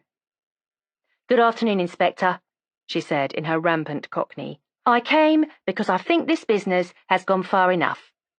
I killed Bert Sorrel, and I'm not going to let anyone suffer for it if I can help it." "You?" said Grant, and stopped, staring at her fat, shining face, beady eyes, tight black satin coat, and black satin toque. Barker glanced at his subordinate, and seeing him utterly at a loss, really, Grant must have a holiday, he took command of the situation. "Sit down, Mrs. Wallace," he said kindly. "You've been thinking too much about this affair, haven't you?" He brought forward a chair and settled her into it, rather as though she had come to consult him about heartburn. "It isn't good to brood over nasty things like murders. What makes you think you killed Sorrel?" "I don't think," she said rather tartly. "I didn't make any doubt about it, did I? A very good job it was." "Well, well," said Barker indulgently. "Let us say, how do we know you did it?" "How do you know?" she repeated. "What do you mean? You didn't know till now, but now I've told you, and you know." "But, you know, just because you say you've done it is no reason that we should believe you have," Barker said. "Not believe me?" she said, her voice rising. "Do people usually come and confess to murdering people when they didn't?" "Oh, quite often," said Barker. She sat in surprised silence, her bright, expressionless dark eyes darting swiftly from one face to the other. Barker raised a comical eyebrow at the still silent Grant, but Grant hardly noticed him. He came from behind the desk, as if loosed suddenly from a spell that had held him motionless, and came up to the woman. "Mrs. Wallace," he said, "will you take off your gloves a moment?" "Come now, that's a bit more sensible," she said, as she drew off her black cotton gloves. "I know what you're looking for, but it's nearly gone now." She held out her left hand, gloveless, to him. On the side of her first finger, healed but still visible in the rough skin of her hard-worked hand, was the mark of a jagged scar. Grant expelled a long breath, and Barker came over and bent to examine the woman's hand. "But, Mrs. Wallace," he said, "why should you want to kill Sorrel?" "Never you mind," she said. "I killed him, and that's enough." "I'm afraid it isn't," Barker said. "The fact that you have a small scar on your finger is no proof at all that you had anything to do with Sorrel's death." "But I tell you I killed him," she said. "Why won't you believe me? I killed him with the little knife my husband brought home from Spain." "So you say, but we have no proof that what you say is true." She stared hostilely at them both. "You'd think you weren't police at all to listen to you," she remarked. "If it weren't for that young man you've got, I'd walk home right now. I never knew such fools. What more do you want when I've confessed?" "Oh, quite a lot more," Barker said, as Grant was still silent. "For instance, how could you have killed Sorrel when you were in front of him in the queue?" "I wasn't in front of him. I was standing behind him all the time, till the queue began to move up tight. Then I stuck the knife in him, and after a little I shoved him front, keeping close to him all the time so he shouldn't fall." This time Barker dropped his complacent manner and looked at her keenly. "And what was Sorrel to you that you should stick a knife in him?" he asked. Bert Sorrel wasn't anything to me, but he had to be killed, and I killed him, see? That's all. Did you know Sorrel? Yes. How long have you known him? Something in that question made her hesitate. Some time, she said. Had he wronged you somehow? But her tight mouth shut still more tightly. Barker looked at her rather helplessly, and then Grant could see him turning on the other tack. Well, I'm very sorry, Mrs. Wallace, he said, as if the interview were ended. But we can't put any belief in your story. It has all the appearance of a cock-and-bull yarn. You've been thinking too much about the affair. People do that, you know, quite often, and then they begin to imagine that they did the thing themselves. The best thing you can do is to go home and think no more about it. As Barker had expected, that got her. A faint alarm appeared on her red face. Then her shrewd black eyes went to Grant and examined him. I don't know who you may be, she said to Barker, but Inspector Grant believes me all right. This is Superintendent Barker, Grant said, and my chief. You'll have to tell the superintendent a lot more than that, Mrs. Wallace, before he can believe you. She recognized the rebuff, and before she had recovered, Barker said again, Why did you kill Sorrel? Unless you give us an adequate reason, I'm afraid we can't believe you. There's nothing at all to connect you with the murder, except that little scar. I expect it's that little scar that has set you thinking about all this, isn't it now? Not it, she said. Do you think I'm crazy? Well, I'm not. I did it all right, and I've told you how I did it exactly. Isn't that enough? Oh, no, you could quite easily have made up the tale of how you did it. We've got to have proof. Well, I've got the sheath of the knife at home, she said in sudden triumph. There's your proof for you. I'm afraid that's no good either, Barker said, with a very good imitation of regret. Anyone could have the sheath of the knife. You'll have to give us a reason for killing Sorrel before we'll even begin to believe you. Well, she said sullenly after a long silence, if you must have it, I killed him because he was going to shoot my Rosie. Who is Rosie? My daughter. Why should he shoot your daughter? Because she wouldn't have anything to do with the likes of him. Does your daughter live with you? No. Then perhaps you'll let me have her address. No, you can't have her address. She's gone abroad. But if she has gone abroad, how could Sorrel be able to harm her? She hadn't gone abroad when I killed Bert Sorrel. Then, began Barker, but Grant interrupted him. Mrs. Wallace, he said slowly, is Ray Markable your daughter? The woman was on her feet with a swiftness amazing in a person of her bulk. Her tight mouth was suddenly slack, and inarticulate sounds came from her throat. Sit down, said Grant gently, and pushed her back into her chair. Sit down and tell us all about it. Take your time. How did you know? She asked, when she had recovered herself. How could you know? Grant ignored the question. What made you think that Sorrel intended harm to your daughter? Because I met him one day in the street. I hadn't seen him for years, and I said something about Rosie going to America, and he said, so am I. And I didn't like that because I knew he was a nuisance to Rosie, and then he smiled kind of queer at me and said, at least it isn't certain. Either we're both going or neither of us is going. And I said, what do you mean? Rosie's going for sure. She's got a contract and she can't break it. And he said, she has a previous contract with me. Do you think she'll keep to that too? And I said not to be foolish. Boy and girl affairs were best forgotten, I said. And he just smiled again, that horrid queer way, and said, well, wherever she's going, we're going together. And he went away. When was that? Grant asked. It was 3 weeks today, the Friday before I killed him. The day after Sorrel had received the little parcel at Mrs. Everett's. All right, go on. Well, I went home and thought about it. I kept seeing his face. It had a bad grey kind of look in spite of its being so pleasant and all that, and I began to be sure that he meant to do Rosie in. Had your daughter been engaged to him? Well, he said so, It was a boy and girl affair. They'd known each other ever since they were kids. Of course, Rosie wouldn't dream of marrying him now. All right, go on. Well, I thought the only place he would be able to see her would be the theatre. You see, I went round specially to tell Rosie about it. I didn't see her very often, but she didn't seem to worry. She just said, "Oh, Bert always talked through his hat anyway, and anyhow I don't see him anymore." She had such a lot of other things to think of, she wasn't worried, but I was. I tell you, I went that night and stood on the opposite side of the street watching the people coming to the queues, but he didn't come. And I went to the matinee on Saturday and again in the evening, but he didn't come. And again on Monday night and on Tuesday afternoon. And then on Tuesday night I saw him come alone, and I went and stood behind him in the queue at the pit door. After a while I saw a bulge in his right-hand coat pocket.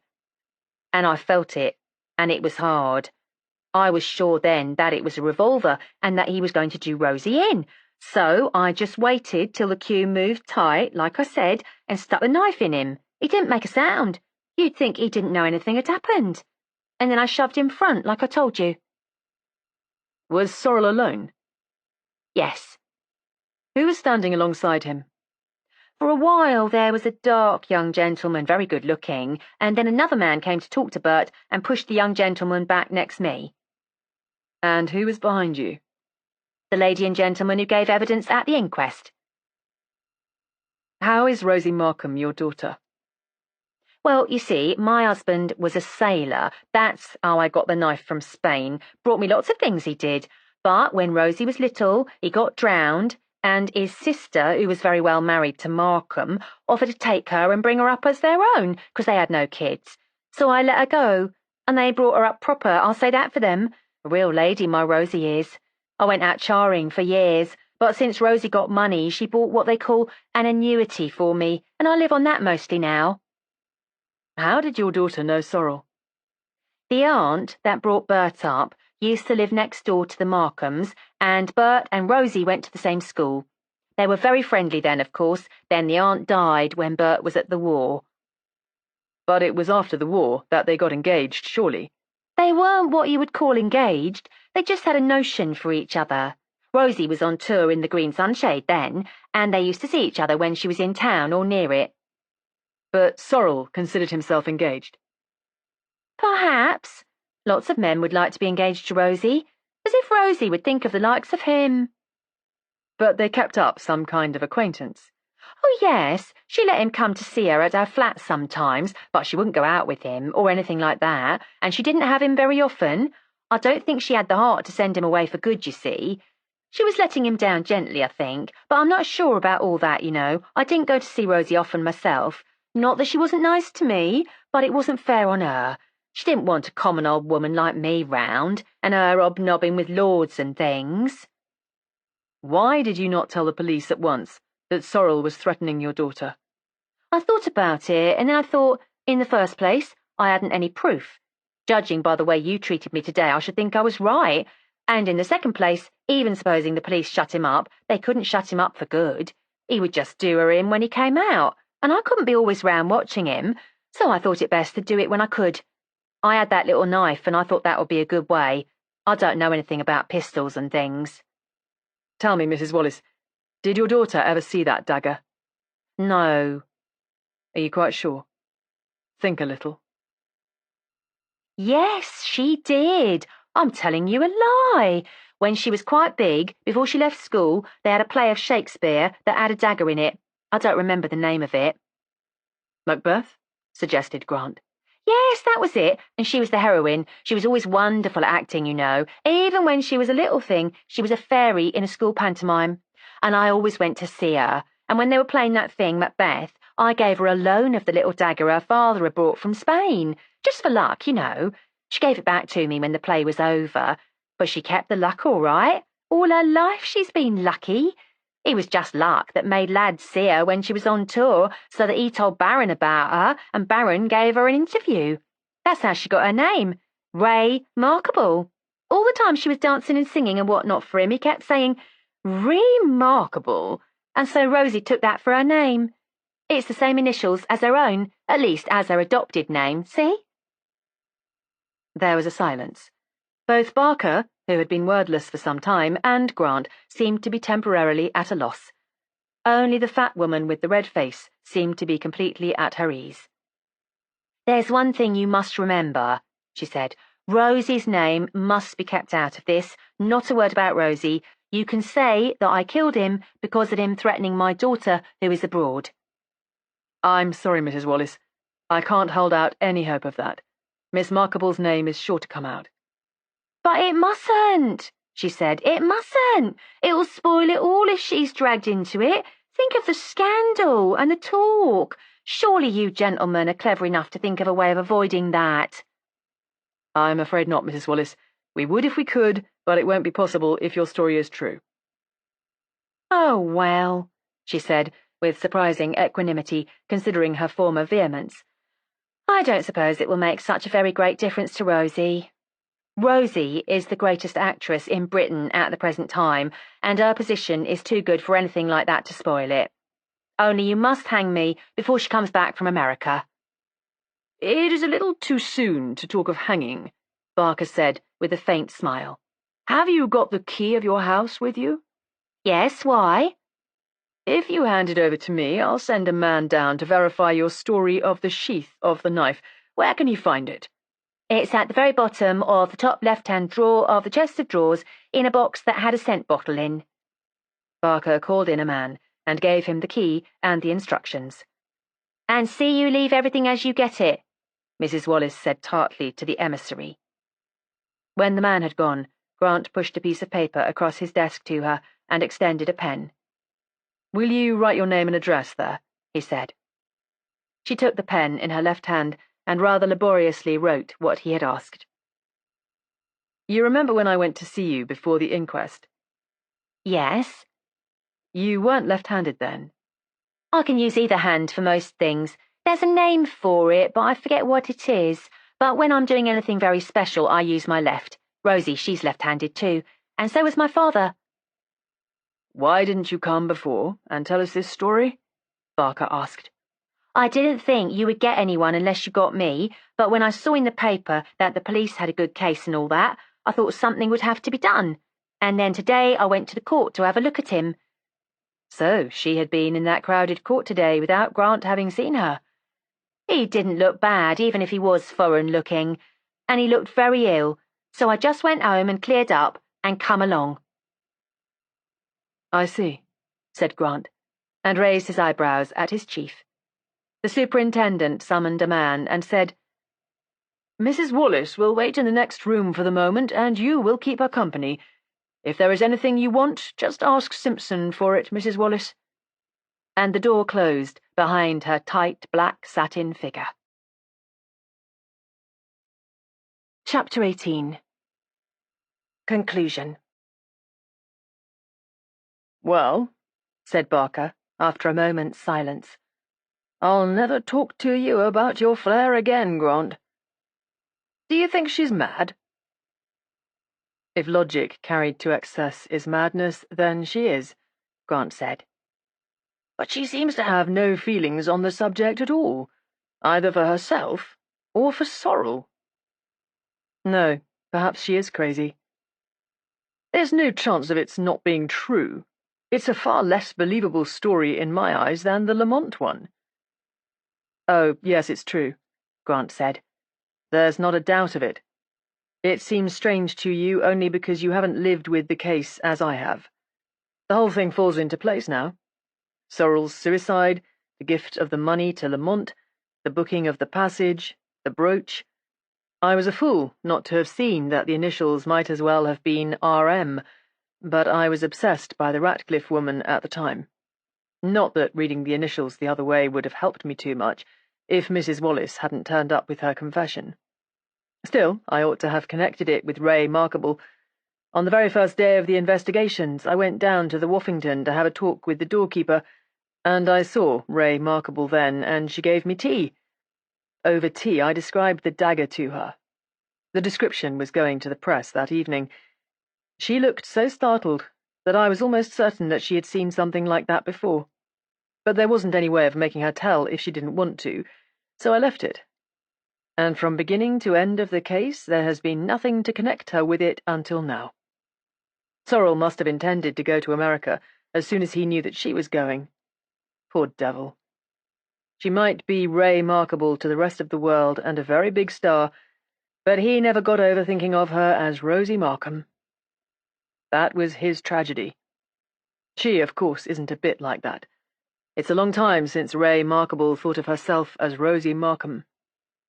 I expect she made it definite that there was nothing doing when she returned the brooch she had had made for her. A brooch like that wouldn't have meant anything to Ray Markable.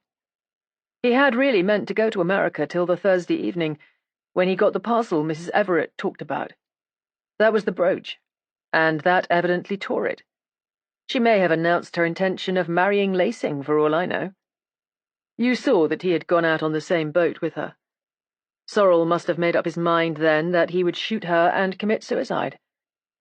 The Woffington pit isn't the best place for shots at the stage with a revolver, but I expect he counted on the fuss there would be at the end. It isn't so very long since I saw half the pit in the orchestra at the end of a last night at the arena. Or perhaps he meant to do it as she was leaving the theatre after the show. I don't know. He could have done it in the afternoon quite easily. He and Lamont went to the stalls, but he didn't. I don't think he wanted his friends to know if there was the remotest chance that they mightn't. You see, he tried to fit things so that they would take it for granted that he was on his way to America. That explains the lack of clues. Neither Mrs. Everett nor Lamont would connect the suicide of an unknown man who had killed Ray Markable with the man they thought was on the Queen of Arabia. He probably forgot that meeting in the street with Mrs. Wallace, or didn't think that his secret thoughts had been so obvious to her. When you come to think of it, it was rather cute of her to spot what he intended. Of course she had the clue, she knew about Ray. But she was the only one who would be able to connect him with Ray Markable. Ray Markable never went anywhere with him, of course. He tried to do the best he could for his friend by handing over his wad with instructions, as Lamont said, that it wasn't to be opened till the Thursday.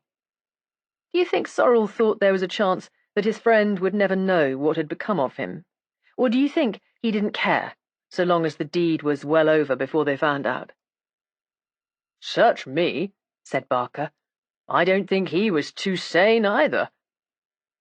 No, said Grant, considering. I don't think Sorrel was crazy. It's just what Lamont said about him. He thought for a long time about something, and then did exactly what he had intended. The only thing he didn't reckon with was Mrs. Wallace, and you'll admit she isn't the kind of quantity you'd expect to find butting around in an ordinary crowd. He couldn't have been a bad sort, Sorrel. Even to the last, he kept up the jape about going to America. His packing was perfect. But Lamont was packing at the same time, and probably in and out of the room all the time. He hadn't a single letter or photograph of Ray Markable. He must have made a clean sweep when he made up his mind what he was going to do. Only he forgot the brooch. It fell out of a pocket, as I told you. Do you think Ray Markable suspected the truth? No, I don't think so. Why not? Because Ray Markable is one of the most self-absorbed people in this era. In any case, she remembered the dagger from my description of it, but she had no reason to connect the man who was murdered with Sorrel, and therefore wouldn't connect her mother with the affair at all. The Yard didn't know Sorrel's identity until Monday, and that was the day she left for the States. I shall be very much surprised if she knows, even yet, that the dead man was Sorrel. I shouldn't think she reads much in the press but the gossip column, and America isn't interested in the Q murder. Then there's a shock in store for her, said Barker sorrowfully. There is, said Grant grimly. And at least there is a pleasant one in store for Lamont, and I'm glad of it. I have made a complete fool of myself over this case, but I'm happier just now than I have been since I hauled him into the boat from the loch. You're a marvel, Grant. With a case like that, I should have been as pleased as Punch, and all over myself. It isn't canny. If you're ever fired from the force, you can set up as something in the second sight line at 5 bob a time. So that you can descend on me for blackmail, I suppose. Give us a quid or you'll have the cops in. No, there isn't anything uncanny about it. After all, in any human relationship, You've got to decide for yourself, apart from evidence, what a man is like. And though I wouldn't confess it even to myself, I think I knew Lamont was telling the truth that night when he gave me his statement in the train. Well, it's a queer business, said Barker. The queerest business I've known for ages. He hoisted himself off the desk against which he had been propped. Let me know when Mullins comes back, will you? If he has the sheath, then we'll decide to accept the story. Lamont's being brought up again tomorrow, isn't he? We can bring her into court then. And he left Grant alone. And Grant mechanically did what he had been going to do when Barker's entrance interrupted him. He unlocked the drawer of his desk and took out the dagger and the brooch. Only a little space between the intention and the act. And what a difference. He had been going to withdraw them as the emblems of his despair, mysteries that maddened him. And now he knew all about it. And it was so simple, now that he knew. Now that he knew. But if Mrs. Wallace had not come... He turned away from the thought. But for the accident that made the woman fair-mindedness even in her madness, he would have stifled his misgivings and gone through with the case as befitted a valued inspector of the CID and in accordance with the evidence. He had been saved from that. It had been so clear a case where evidence was concerned, the quarrel, the left-handedness, the scar. They had searched for the man who had quarrelled with Sorrel, and he was left-handed and had a scar on his thumb. Wasn't that good enough? And now it was nonsense, like Miss Dinmont's bed cover. The murderer was a woman, ambidextrous, with a scar on her finger. He had been saved by the skin of his teeth and a woman's fair dealing. His thoughts went back over the trail that had led them so far wrong, the hunt for Sorrel's identity, Nottingham, the youth in Faith Brothers, Mr. Udall, the waitress at the hotel, all of them remembering the thing they were most interested in and humanly connecting it with all that happened. Raoul Lagarde, with his beauty, his quick intelligence, and his complete description of Lamont. Danny Miller, the last night of Didn't You Know? Strull Peter and the raid on Sorrel's offices.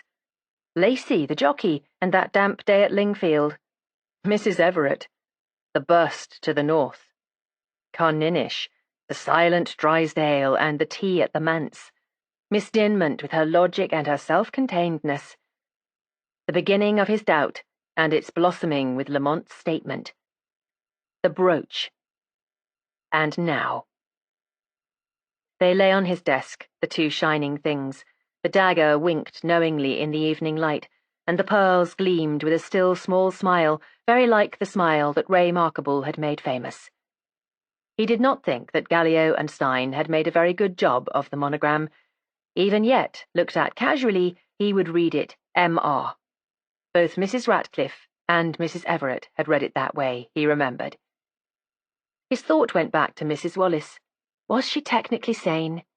He would have said not, but sanity, from a medical point of view, depended on such queer qualifications. It was impossible to anticipate what a specialist would think of her. And anyhow, it wasn't his business. His business was done. The press would be scathing, of course, about the police haste to make an arrest, but his withers would be unwrung. The Yard would understand, and his professional standing would not suffer. And presently he would have that holiday. He would go down to Stockbridge and fish. Or should he go back to Carninish? Drysdale had given him a very warm invitation, and the Finley would be teeming with salmon just now. But somehow the thought of that swift brown water and that dark country was ungrateful at the moment. It spoke of turmoil and grief and frustration, and he wanted none of that. He wanted a cow-like placidity and ease and pleasant skies. He would go down to Hampshire. It would be green there now, and when he grew tired of the placid test waters, there would be a horse and the turf on Danebury. Mullins knocked and came in and laid the sheath of the knife on Grant's desk. Got it where she said, sir. That's the key of the house. Thanks, Mullins, said Grant. He dropped the knife into its sheath and rose to take it to Barker. Yes, he would go to Hampshire. But sometime, of course, he would go back to Carninish. The doctors pronounced Mrs. Wallace quite sane and fit to plead, and her trial is due at the Old Bailey this month. Grant is convinced that she will get off, and I am inclined to trust Grant's flair so far. Unwritten laws, he says, are not supposed to be valid in this country, but a British jury is in reality just as sentimental as a French one, and when they hear the story as put forward by Mrs. Wallace's counsel, one of the most famous criminal defenders of the day, they'll weep bucketfuls and refuse to convict her. Well, I said to him, it has been a queer case, but the queerest thing about it is that there isn't a villain in it. Isn't there? Grant said, with that twist to his mouth. Well, is there? The end.